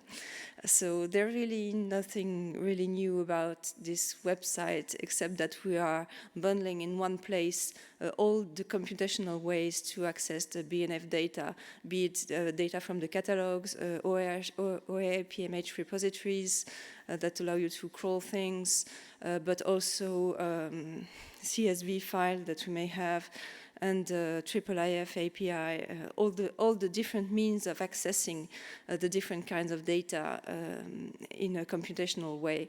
Another thing that's interesting in there is that we are bundling together the different kinds of digital collections. Of course, we cannot give access to copyrighted work, and especially legal deposit works, so the web archives are not available on this website, but you have lists of seeds, so lists of URLs that we are crawling. And these websites provide access to the metadata through protocols like SRU or semantic web interfaces like data BNF that some of you may know about, so the link data stuff, and also the digital library. So the idea is that when you're starting using the collections as data, you're using all these, and of course, if you're working on digital objects, you also need the metadata, so it's useful to have all this in one place. So then going back to my diagram, what you see in the red part in the middle is a description of the services that we've been thinking about, and then on the left you have the organization that the BNF already has and how it fits with these services. And on the right, just to mention that we are working with the CNRS, which is the Institute for Research in France, to build a partnership, especially to have a scientific advisory to our project and to be able to conduct a call for projects and to inject funding in the data lab. But today I would like to focus more on the center part and the left part. And I think what's really important and what's really interesting about our project is that we didn't reinvent the wheel. We tried, and especially we don't create a new service with a dedicated team for the data lab, but we try to fit in the things that the BNF already is doing for their users to fit in this new activity. And so we developed a bunch of services. So starting from the top, the paid services are built on top of the on-demand digitization, which is something that we've been doing for several years. So we have an images department who takes orders from patrons who want to have reproduction of a single document. And they started doing this in mass. So it's something that they didn't do before. And now we have to address people who are asking not to digitize one page or one document, but I don't know, 100,000 pages, for instance. So we have to fit that in our process. We also have extraction requests, things like, okay, you already have digitized that, but can you OCR it for us? Or can you just extract the raw data so that we don't have to do it ourselves, we can just put it in our machines? And we also plan to have data processing things, so transform one format into another format, or providing access to an IT infrastructure when they want to work on, especially on copyrighted work that may not leave the premises of the library. We need to provide also workspace, like some kind of cloud, so that they can work in that environment. So the second block in the red part of the diagram is reference and orientation. And that's also an interesting choice that we've made. It's that we have decided that the reference librarians in the libraries are going to be transformed into the AI librarians. So it's basically the people who are more experts in using the catalogs, although they are maybe more experts in using the paper or the card catalogs, but they are going to be the ones who will be the reference for this new service. So the location of the data lab is the reading room where they are working. And that's also the place where we are going to host projects or people like PhDs or postdocs that are working on these projects. It's also the place where we are going to have events. So I think I'm running out of time, and I won't be able to comment all the blocks of the diagram. But if you're interested, you can come to talk to me, and we also have the workshop tomorrow. And I'll be happy to comment more, but I think the main idea that I wanted to share with you today is this idea of not creating a new team, but rather integrating a new capacity, new skills for supporting this activity, which is an activity to search the collections, even if it's using different ways or different techniques, how we integrating this in the life and the skills of the library. Thank you very much.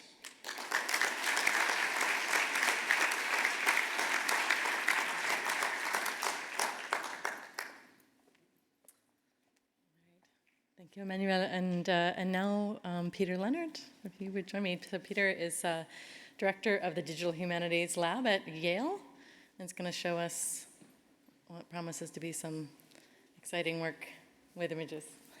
Let me get this started. Yes, there is. Well, thanks to everyone here at Stanford who've organized this event. I'm a native Californian, so it's really cool to be able to come back here and show what we're doing in New Haven. Really exciting. Säger också tack till de som har kommit hit från Norge och andra nordiska länder. Jag tycker det är alltid väldigt schysst när USA och ett nordiskt land kan samarbeta på det här sättet. Som ett ämne som maskininlärningsprocesser. Det är väldigt kul. I want to talk today about collection scale visualization. Collection scale, that was actually an AI. It was the Swedish chef that, what we're really interested in talking about today in 10 minutes is collection scale visualization. And so what we've done at the lab at Yale is we've written some open source software called Pixplot. Pixplot is available on GitHub, and it's designed for anyone from a solitary researcher to a curator or a librarian, somebody who works for a state library or an art museum, to be able to do what we call collection scale visualization. And really the impetus for trying to visualize at scale, at the scale of a collection, is the intuition that we are digitizing more and more images every day. We're leaving our users, and I say this as a library employee, we're leaving our users with these amazing online digital catalogs of art and photography and illustration, for which the only user interface affordance is the next button and the previous button. And so we just acquired about 60,000 Civil War photographs at the Beinecke Rare Book and Manuscript Library. The only thing I can tell students to do is to go forwards and backwards 60,000 times to look at these. Of course, they could search, but they aren't comprehensively cataloged yet. And if somebody looks for the word horse and the image is actually described as equestrian, that's not going to do them any good. So we have these two things coming together. We're scanning more and more, and text is a sort of impoverished way of talking about the richness of visual culture. Now, because this is of course, a conference on AI, we are going to talk a little bit about how deep learning is going to help us do collection scale visualization. And the specific thing we're going to talk about is actually a little controversial. We've been hearing today about all the problems with pre-trained networks. And indeed, there are a lot of problems with pre-trained captioning networks. These are the things that we read about in the news that misidentify people or make all sorts of horrible errors or maybe misrecognize something on your own phone. In fact, if you want to try this, it doesn't matter if you have an Android or an iPhone, you can take your own phone out, you can go to your Photos app, you can find the search button, and you can just type the word cat. So for me, I have 301 pictures of cats on my phone that I've ever taken a picture of. Of course, I've never labeled these pictures. This isn't Flickr. So what's going on? Well, the answer is a convolutional neural network, which is running on your iPhone if you're an Apple user, or running in the cloud if you use Google Photos, or if you use Android, are running there and are actively captioning what you take pictures of. And you can see, as I have 300 pictures here of cats, this works really well. So why not just take all of the art from Yale's museums, galleries, and libraries and throw it into this? And of course, the answer is that the labels that these systems are trained on are inappropriate for the vast majority of things that we have in our museums, galleries, and libraries. They can recognize skateboards, but they can't recognize oil paintings from Great Britain. And so what we really want to do is to back up a little bit. And we've heard this intuition from Thomas Schmitz. He referenced, of course, Benoit Seguin's paper at DH 2016 in Krakow of using earlier layers in this network. So if we think about our own vision system and our own biological brains, starting with very simple lines and shapes and then advancing through all sorts of other layers towards finally recognizing something like an uncle or a glass of water, so too do artificial vision systems start with very simple observations and then arrive at a set of conclusions based in the case of convolutional networks only on the categories they've been trained on. So if we can take one step back, if we can take one step back to the penultimate layer, the semifinal layer, what we might be able to do is to arrive at a kind of high-dimensional space which has solved the featurization problem, but which gives us a little bit more abstraction than like cat or dog or bagel or banana. And if we're successful in doing this, as Thomas mentioned, we will end up in about a 2048 dimensional space. And that space has to be reduced intelligently to be visualized in 2 dimensions, because I myself, despite my request to our budget office, I do not have a 2048 dimensional screen. So what I'm going to do is I'm going to show you 2048 dimensions reduced down to 2 dimensions, and that's actually what I'm going to do here. I should say in the DH lab, a value that we have is that we always document what we're doing and that it's very clear what kind of algorithms we're putting things through. I'll wait for that screen to catch up with me here in a second. And so what we're going to see here is something that we're explaining, but that I think is also kind of interesting to look at. There. One more time. Let's do that. So here's our explanation. Hopefully this should clarify everything for everybody. And what we're going to do now is we're going to look at about 31,000 pictures of Oslo, of the Norwegian capital. And in fact, these were taken from Norwegian cultural institutions. If I scroll in, you can see we have all sorts of pictures here. These actually come from about 1860 to 1924. And there's nothing special about them. They're each important in their own way, people skiing, and there's portraits and things like that. But this is about 31,000 images displayed in the web browser at the same time. And these are just ordered in the order they were ingested. So there's nothing really important about what image is next to what image in this particular visualization. What is interesting is the notion of being able to reorganize this set of 31,000 images in real time according to visual similarity. And that's in fact what I've done here. So now, as opposed to kind of a dumb grid of pictures, what we have are essentially all of the images which are visually similar to one another landing in the same area. So we have all these cartoons or caricatures here. And again, we're not looking at labels, although I do show you a caption on the bottom left. They're actually not what we look at. What we're interested in is the pixels, not the descriptions. And so we have some curated things here. Here's a collection of men, in particular collars, often worn by priests. I should say that priest collar is not actually a category in this. We're not, what we're basically doing is we're looking for things that are visually similar to each other. And in this case, this category shows all the images that are similar to each other, just like all the commercial and important big buildings like banks and government buildings are all here. These are not too far away from some of our historical buildings or more traditional buildings. So these buildings might have more peaked roofs, they might be older, they might be made out of wood. They're in this general area, this semantic field, which sort of goes from banks and government buildings up here all the way down to more traditional buildings at the bottom. And I can take you through, I think there's a category for skiing over here. We can see people on the ice, people skating and skiing. These are labels I've given them, so I've curated this. I'm not building a training network based on these. I'm basically just taking a cluster of the images using k-means clustering.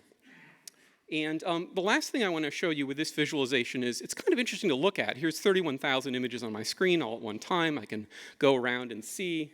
Maybe you like cottages in the countryside. Norway, I'm told, has a lot of those. And so it's pretty cool to see all these at once, but of course the problem is I kind of have to flip around and try to see what's behind them. So really, wouldn't it be interesting to be able to reorder these into a grid while keeping the visual similarity still there? And in fact, that's what we do. So in our visualization of similarity, you might have noticed that we have this really special category here. These are all images that I didn't really know what they were. They're all in round things. It's like what kind of weird lens was used. And of course, the answer turns out to be that the people who cataloged these for the museum knew what they were doing, and so we can jump to that website and we can go there, and as you can read, what's going on is there was a person who had like Google Glass in the 1900s. So this was a guy who had a hidden camera in his lapel, and he took pictures walking down the streets in Oslo, and that's why it's like essentially like a spy camera.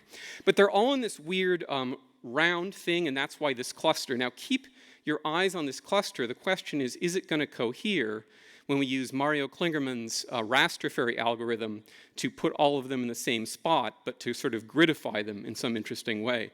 And so you can see that, in fact, that's what's happened. We still have the things in the round circles, but they've been turned from a sort of projection into this really nice grid. And again, that's about 31,000 objects animating in your web browser there. So let me switch back and show you. Show you this. This is the opposite of what I want to show you. 1 second. Okay. How do we do this? As we mentioned, we take a pre-trained convolutional network that anybody can get that is really powerful because it's been designed to solve the ImageNet challenge. We heard that the solutions for that challenge are so good, the whole challenge has actually been sort of shut down. We take the semi-final layer with 2048 abstract feature vectors. We project those using something very similar to principal component analysis or T-stochastic neighbor embedding, but a little better, called UMAP, uniform manifolds. And then what's really key is that we use a WebGL programming technique to show you those 30,000 images of Oslo in your web browser all at the same time. You can't do that with HTML. You have to treat it as if you were writing a 3D game. And so Doug Duhame, who's here in the room with me today, is our software engineer on Pixplot, the chief architect.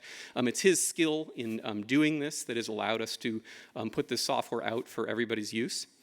Anybody who's looked at these types of visualizations, and you can build them on anything, we've built them on pictures through the Library of Congress. You can, of course, see a genealogy, and I do want to acknowledge as I wrap up the importance of the work of Lev Manovich and direct visualization. I also want to acknowledge the importance of the Google Arts and Culture effort out of France, whose Tisney Art Visualizer was very important for us. And finally, I just want to show you one last slide, which is the future of Pixplot. So we've got these clusters of people skiing. We've got these clusters of like summer huts. We got these clusters of strange circular hidden camera images. Can we do anything more within them, just look at them? And the answer is we really want to push Pixplot to be a tool for a curator or a scholar or an undergraduate to say, here's all the artwork from the Yale Center for British Art. All of the horses and animals have sort of ended up in this cluster. I'm going to take a lasso in a future version of Pixplot, and I'm going to draw a circle around the horses. But I'm going to like shift select and get rid of the zebra, who kind of looks like a horse, but I know isn't a horse. And then I'm going to have this curated subset of maybe 10 images. And I can download those images, or I can bounce them into Mirador to do some comparisons through IIIF, or maybe even I can retrain the last layer in a network to say, let me build a horse classifier for 18th century British oil painting. That's some directions we want to go, and I want to acknowledge the work of the Digital Humanities Lab at Yale in helping to build this. Thank you.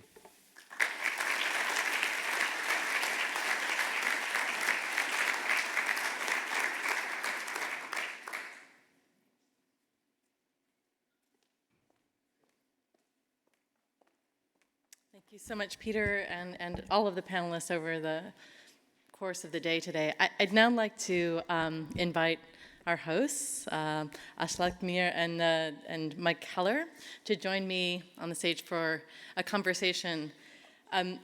We put out a call for some questions from all of you, and we received some.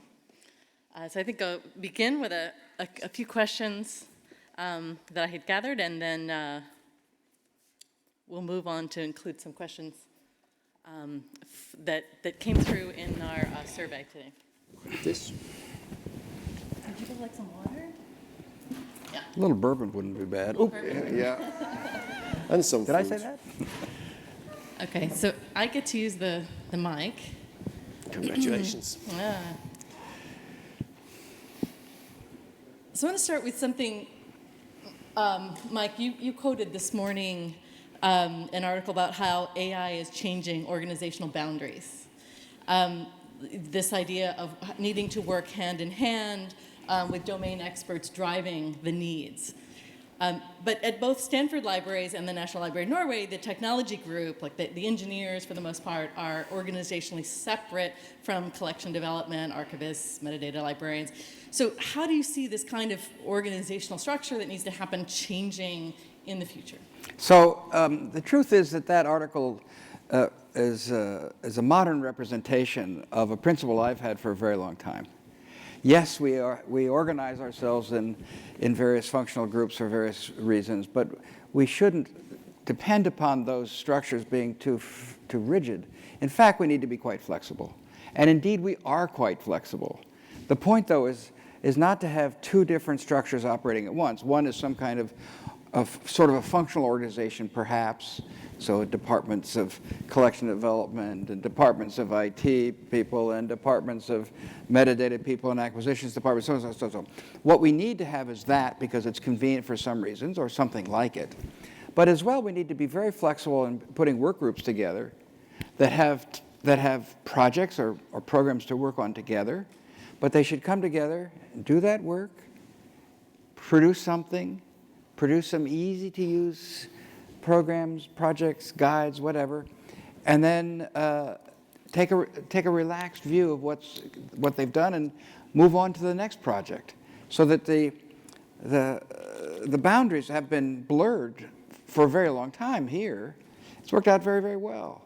So I thought that statement was a sort of a modern reflection, a current reflection of what we've been up to for some 25 years or so. But you have a geographic kind of challenge, do you not? Not necessarily, because I think it's a really good question. And I think, as always, we need to look at history to understand where we are.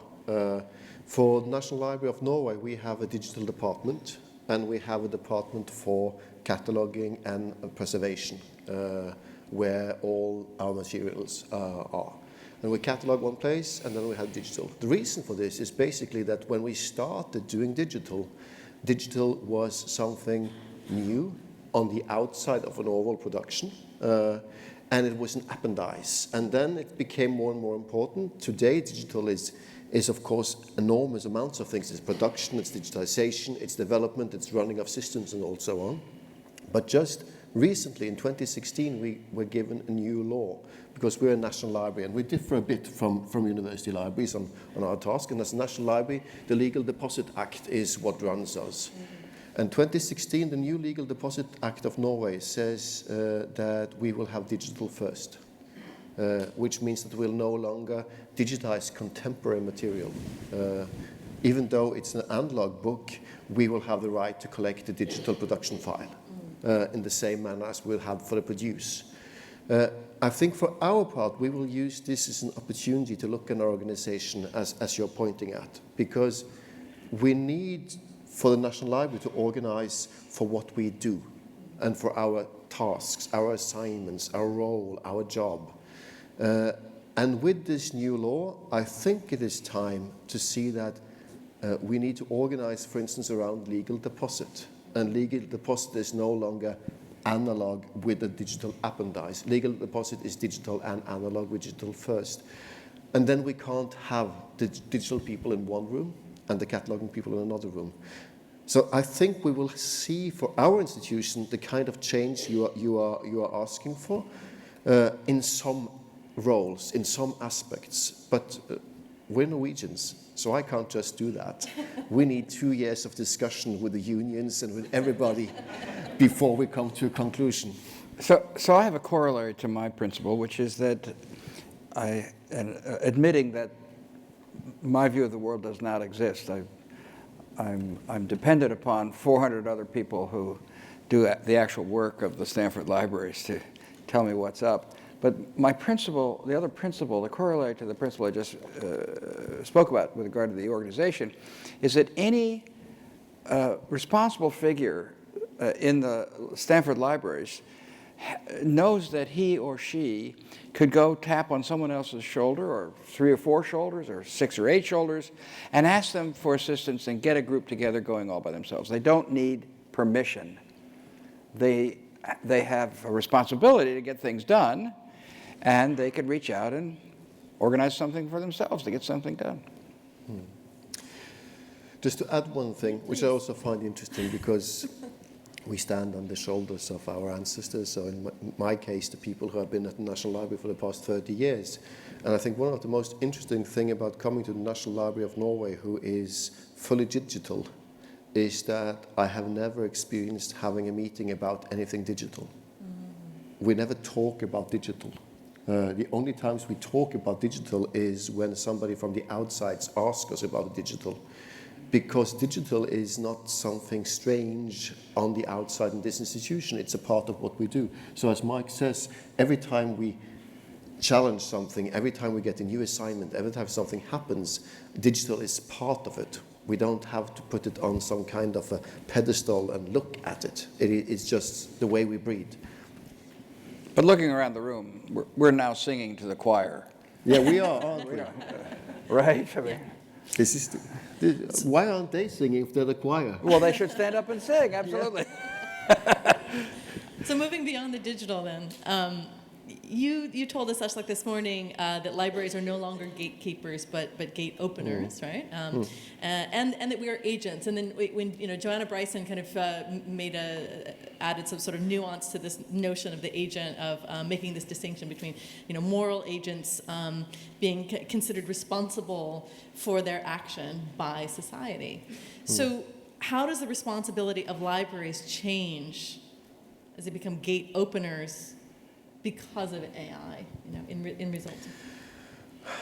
First of all, I think it gives opportunity more than anything. And I think it's important then when we talk about AI, if I can say something about that in libraries, my experience is that we have a tendency to enjoy talking about it.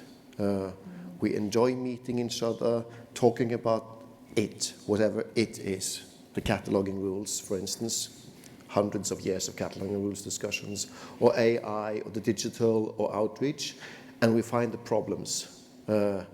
What could happen if we did this? Well, that could happen, and then we enjoy talking about that. But nothing really happens. So I think, for our part, I think it's extremely important to see that what AI gives the library is not problems. It's not ethical questions.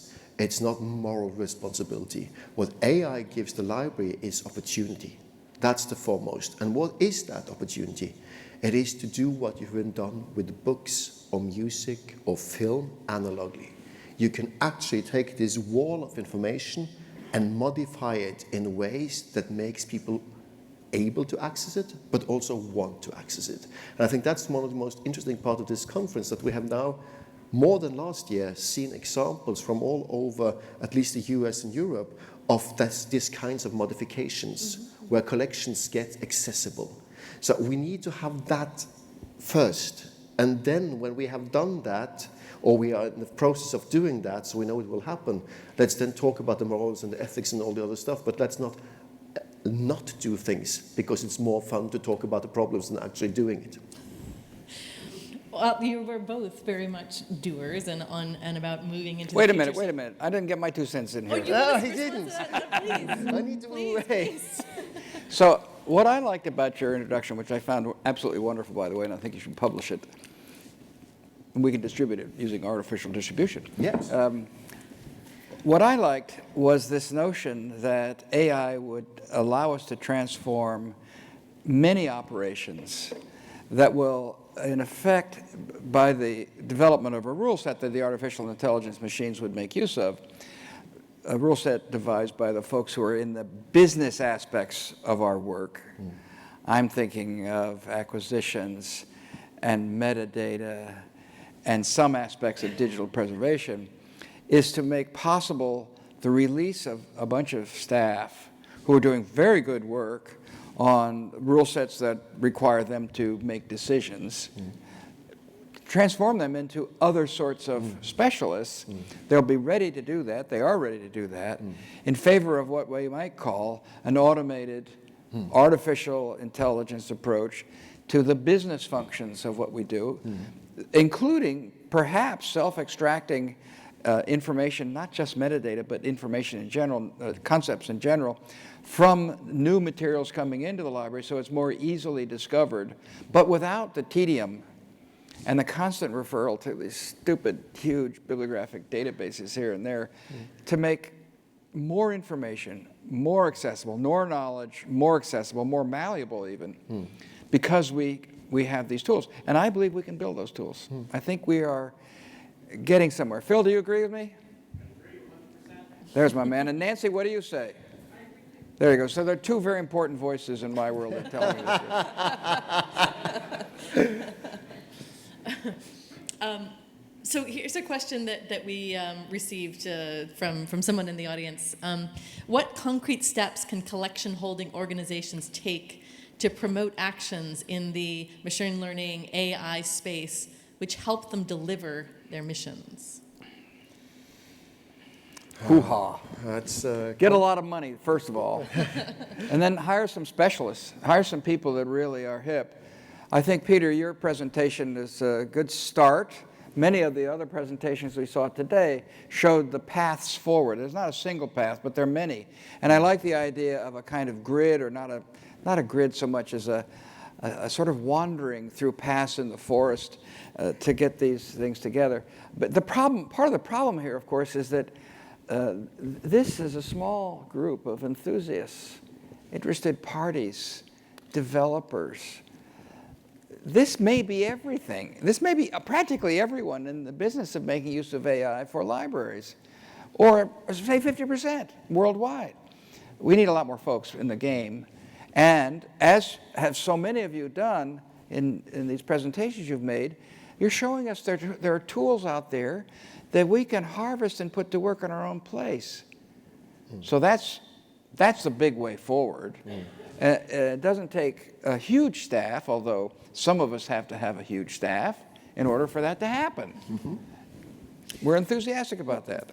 Can I follow up on this and Peter's presentation, since it's very fresh in our minds? One of the questions that I had following on Kyle's presentation too was, is there a role for weird intelligence as an interface to library collections, right? So, these different ways of seeing and reinterpreting content, organizing collections by semantic fields, as Peter said, rather than explicitly classifying content. Do you see that in the future, in the fantastic future? Clearly, and I think for the first question, I think, of course, the first you need is digital content. If you don't have digital content, there's nothing you can do except work in metadata posts, and that's just fun for a short while. So you need digital content. And when you have digital content, you can do a lot of stuff. But I think for the practical advice first, I think one of the things that's most difficult to do when you're going to start, for instance, an AI effort is to decide what you're not going to do anymore. And at least for us, who's a publicly funded institution, even though we have oil rigs, we cannot always expect to have something added. And the success for 20 years in our digitization strategy has been that we have stopped doing things. We haven't added on all the time and said, give us more money, let's do something digital also. We have stopped with a lot of things, freed workforces, as Mike's saying, and funds, and started. So you need to know what you're not going to do if you're going to do something new. And then to start experimenting isn't that difficult, but getting into production is, as Sven-Arne said, extremely difficult. We have the aim for 2020, or I hope we have, that we're going to get into production on 3 different templates. One for pictures, one for extracting content from articles, and one for the service. And going to the service, the user interface, I think that's where you have the possibility for weird intelligence, because we are so used to that every metadata has to have something to do with a catalog, and the catalog is holy, and changing the catalog needs 5 popes, 7 cardinals, and 20 years of discussion. So nothing happens if you're working with the catalog. But it's easily, and we are aiming for that now in Norway, to create 2 layers of metadata. You can keep a holy catalog if you like, and you put that in the bottom, and it's an unchangeable entity, which we for the National Library guarantee for.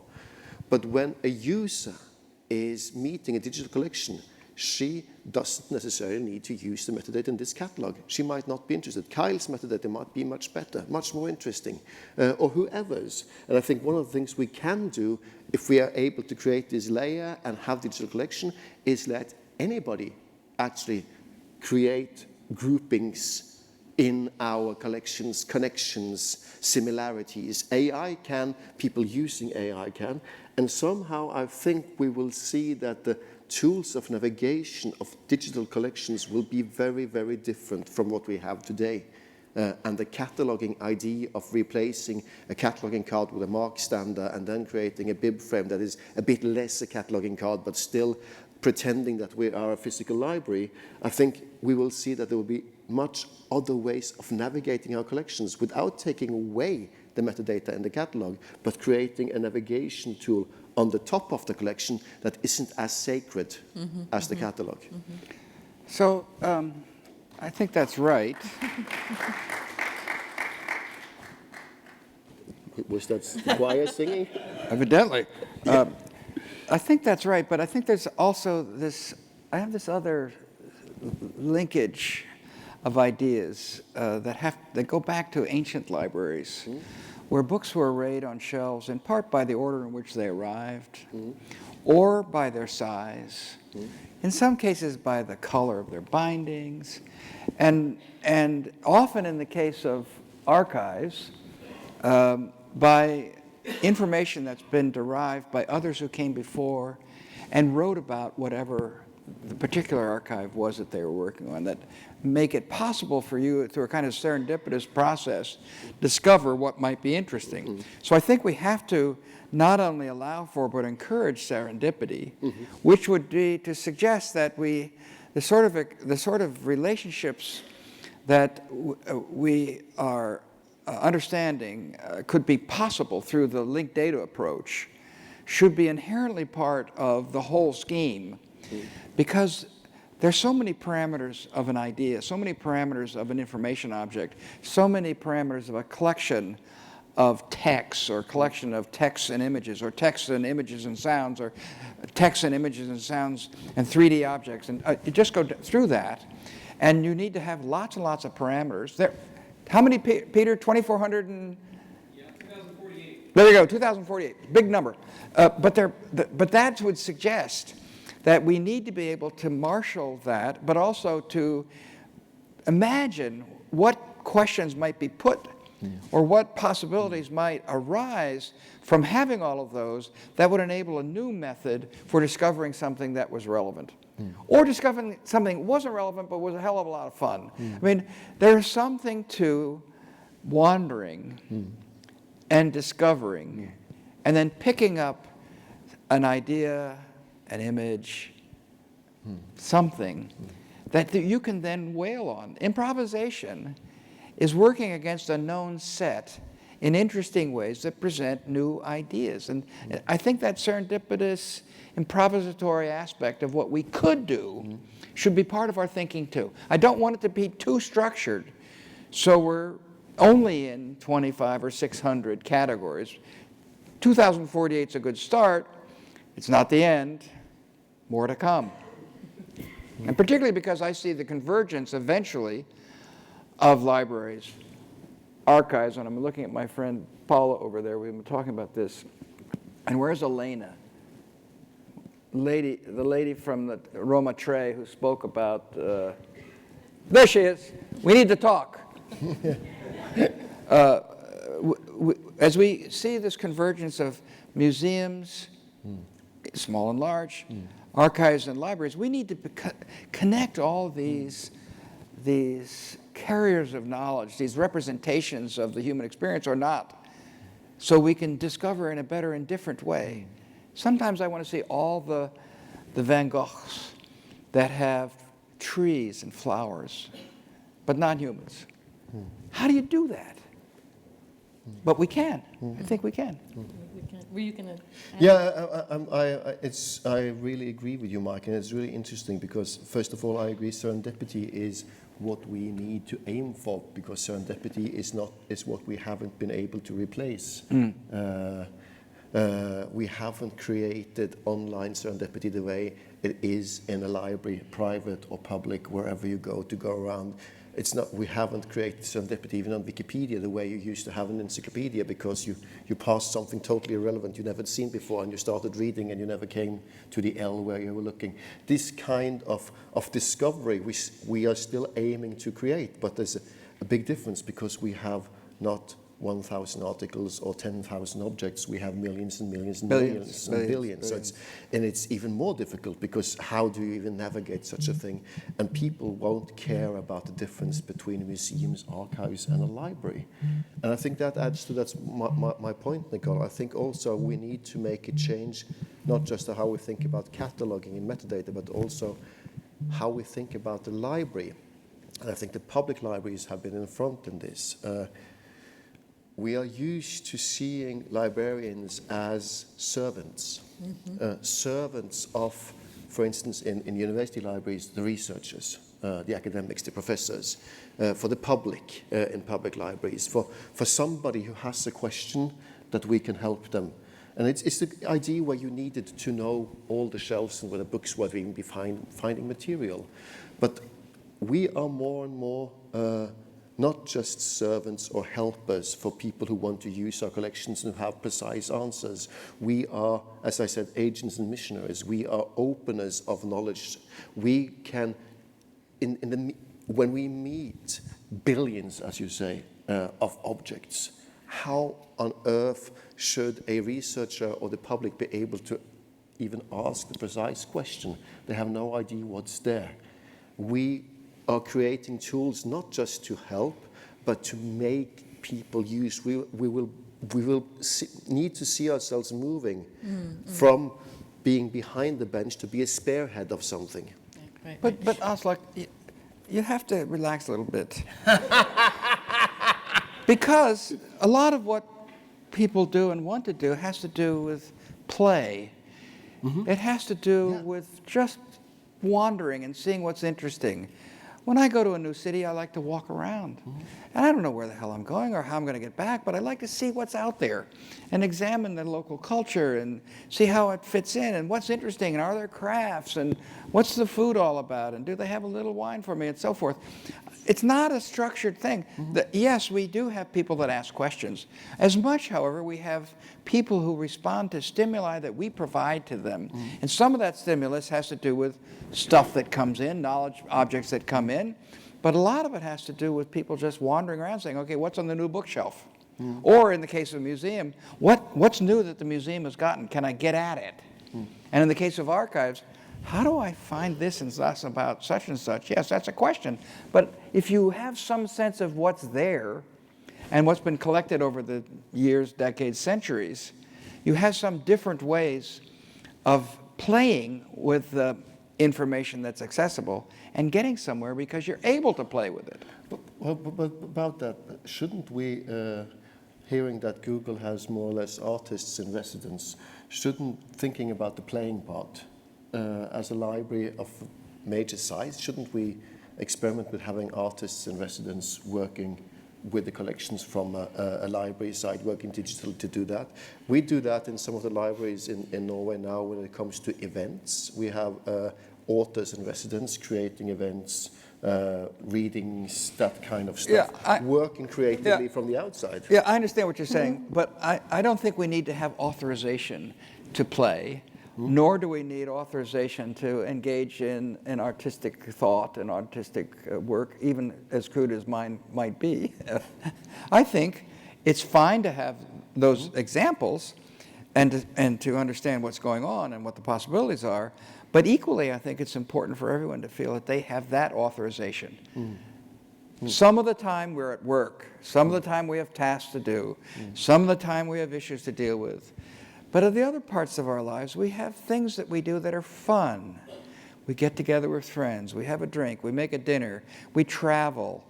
We go to a shop that we've heard about. We read a book that someone said was really terrific. And I just read a review of some of Massey's work. He died. Bob Massey died. And I had some idea that he had written extensively on Imperial Russia, but now I have a huge reading list that I have to work through. I don't know how fast I can do it. But fascinating stuff. You just picked it up from reading an obituary of a man that I'd heard of, but I don't think I've read any of his pieces. Well, that's serendipity, and I don't need to read about the Romanovs. But why? It'll be great fun. Yeah. So I think Will there's. you share the list? Will you share the list? Well, yeah. Well, it's online now. Let me just follow up on what you were saying, Aslak, about the opportunities that we have with this. A theme that has run through many of the presentations today, and Kenrick McDowell in Vanessa's panel really kind of put a finer point on this, that the technology, this technology in particular, is a kind of mirror on ourselves, right?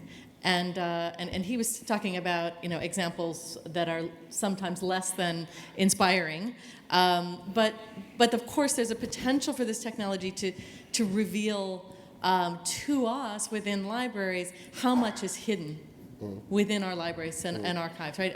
Like, in other words, what is, you were talking about how important digitization is. Well, what is not digitized, and what are the blind spots for us in the library in terms of what we choose to digitize and what we choose to prioritize. It seems like these tools are giving us a completely new way to look and to see materials, to evaluate materials, that could open up sort of new modes of analysis that are beneficial for us. Because I think, following on what you were saying about, libraries and librarians think of themselves as a more in a role of serving, but now, perhaps need to step forward a bit more on the other side of the bench. And I certainly hear that. I hear that here in this university library from our faculty who say, it's overwhelming, there's too much material. If the library could perform a kind of role of that which we talk about in terms of machine learning as a sort of dimensionality reduction, right? Well, that means we in the library have to have the tools to do the kind of exploration that you're also describing, Mike, right? To make these things available to us, to allow us to see and evaluate these collections in new ways. I think there's something else operating that I think the linked data approach illustrates this well, but there are other approaches. The Rangan-Nathan classification scheme, faceted classification, did the same thing, and that is that there are parameters to everything. There are facets, like facets on a gem or a piece of quartz crystal. And those facets provide access points to whatever is the content of whatever the cultural object is, or the knowledge object is, or the information object is. And we must somehow understand that there are those facets. We don't have to know precisely what they are, but we can think of the facets of our imagination and what we desire to know or learn about, and then take those facets as ways of approaching a collection or a volume or an article or a piece of art or a piece of architecture, and say, okay, what is it that I'm interested in looking at, and what are the related facets, and what might I find out there in the world that would help me get there? It's a different kind of discovery process, but actually our brains do that. And those who are in the business, the folks in this room, in libraries, archives, and I think in museums, not sure about the museums, have some sense of those parameters. And when someone confronts them with a question that requires some precision, or at least some thought, begin to put that understanding of these facets, these characteristics, these relationships to work, to find a way to find something that's useful, relevant, whatever. That's been my life. I had another comment. My first boss was a man named James Coover, who was a really good music bibliographer, and he was fond of saying, well, there may be library science, and it actually may be an art or a craft, but really, it's magic. It's magic. It's not simply science or an art or a craft. It has to do with connections that we make in our discourse, but also in our individual brains that lead us to knowledge, information, data that could be useful or could be fun or could be illustrative, something. And both of you are seeing this technology as a way to kind of further advance that. I think so. And I think when it becomes really interesting is when there is a discrepancy between how you as a librarian or as a human or as a specialist in linguistics or literature or musicology or wherever you are, read the collection and how the AI reads it. That's when it becomes interesting. Because if the AI just says the same as us, it's, yeah, okay, we can use the AI instead, and I'm not needed anymore, but it's not more of any more interest in that. But if there's a discrepancy, it might be because the AI hasn't understood something, but it might also be because the AI has seen something that you haven't seen. And that's in a way the same as meeting a stranger who's read the same book as you, but she has read it in a totally different way, and you like to discuss it. But the difference is, it's not about one book, it's about entire collections and how you see a library collection, or you see books, or you see maps, or you see connections. So it's in this, I think in this kind of discovery process, if we can come to the points where we disagree with the machine, that might be just as interesting or more interesting than the places where we agree with the machine. So the reason we entered the Google Books project was that I felt it offered us the opportunity to get a bigger return on the university's long and large-scale investment in collections. The idea being that if we had all those texts digitized, and just back in 2003-04 when we were working on this to begin with, thinking of simple searching for keywords and key phrases, but from all the books in the collection, and that was the original proposition that I agreed, we would open up those texts in any language, in any character set, to discovery that is vastly beyond what was possible using the strictures of our Anglo-American catalog rules and similar.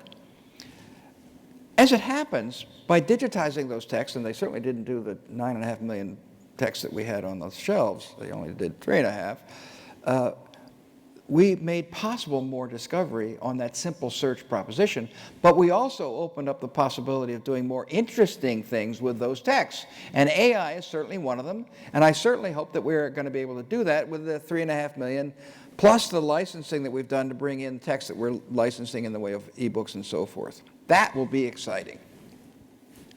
So it's just one, because you're asking if this is, will it be expanding, useful, positive, and so on. And I think it's also a question of it will be necessary, whatever we think about it. And just to take one example, we digitize and organize photo in the National Library of Norway. We are responsible for the Norwegian photographic heritage. 20 years ago, that was small collections. That was artist collection, particularly old collections, interesting collections of photos that were rare. And working with rare photo, you start the cataloging principle where you work a lot with each and every photo. And you also say a lot about the material of the photo, which technology was behind it, all these things. A lot of work on each photo. Now, photography as we knew it is dead. The 20th century was the century of the photography. We still take photos, but they're born digitally, they exist digitally, and they explode all over us, right? The photo archives of Norway, and I'm guessing all over the world, are closing down. The newspaper archives are closing down. The photo archives are closing down because Yep. there's no money in it anymore. So when the archivist or the librarian quits or gets a pension, nobody's hired. This means that these collections die. They fade out. They don't live forever.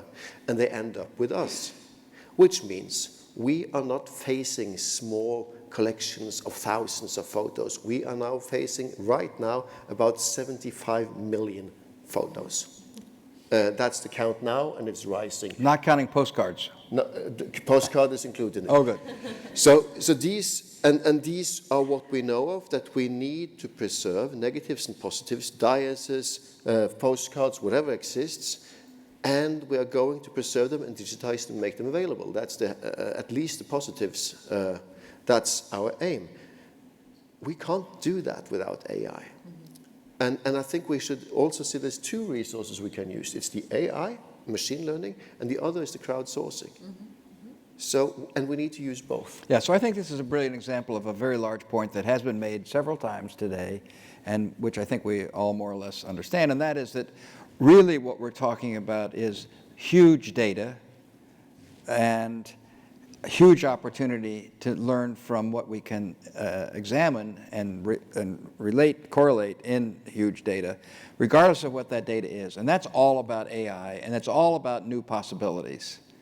And whether it's for precision answers or for serendipitous discovery is the thing. And therefore, the people that understand that there is either big data, big text, big image collections all together, or understand there could be, and figure out how to make AI go to work, and have some sense of what would be interesting to discover, whether serendipitously or through some kind of a plan, the data scientists, the AI programmers, the big heads, the people that have demands that could be satisfied by this big data approach, which I believe should be increasingly multinational, ultimately I hope global.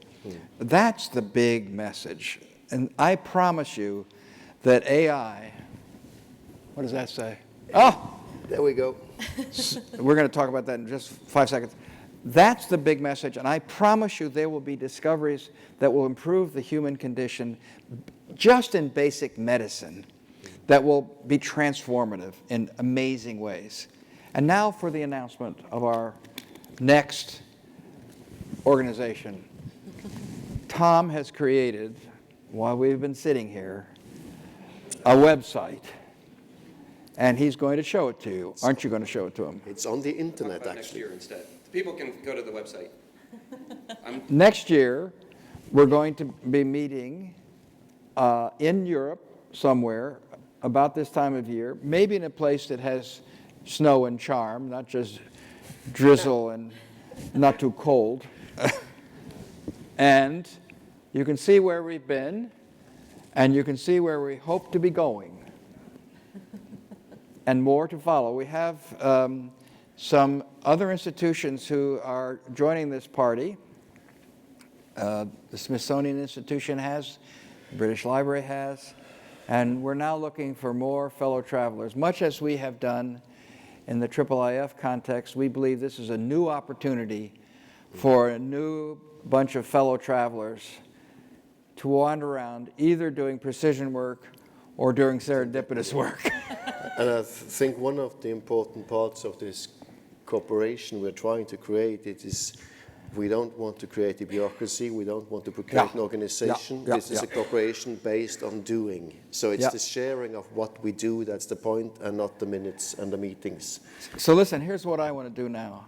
I want to go in that next room and have something quaffable, perhaps something to eat. I would love that. Is Nicole going to allow us to do this? I think it's time. I want to just take one moment, though, to thank everyone who was involved in the programming and planning. And in the back of the program, there's a kind of longer list. But I particularly want to call out Tom and Sven-Arne and Claudia Engel, if she's still around somewhere. Claudia, thank you.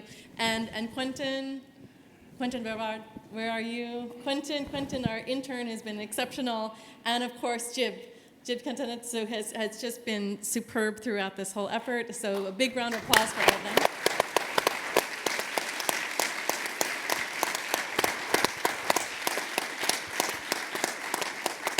and let's retire and have something quaffable.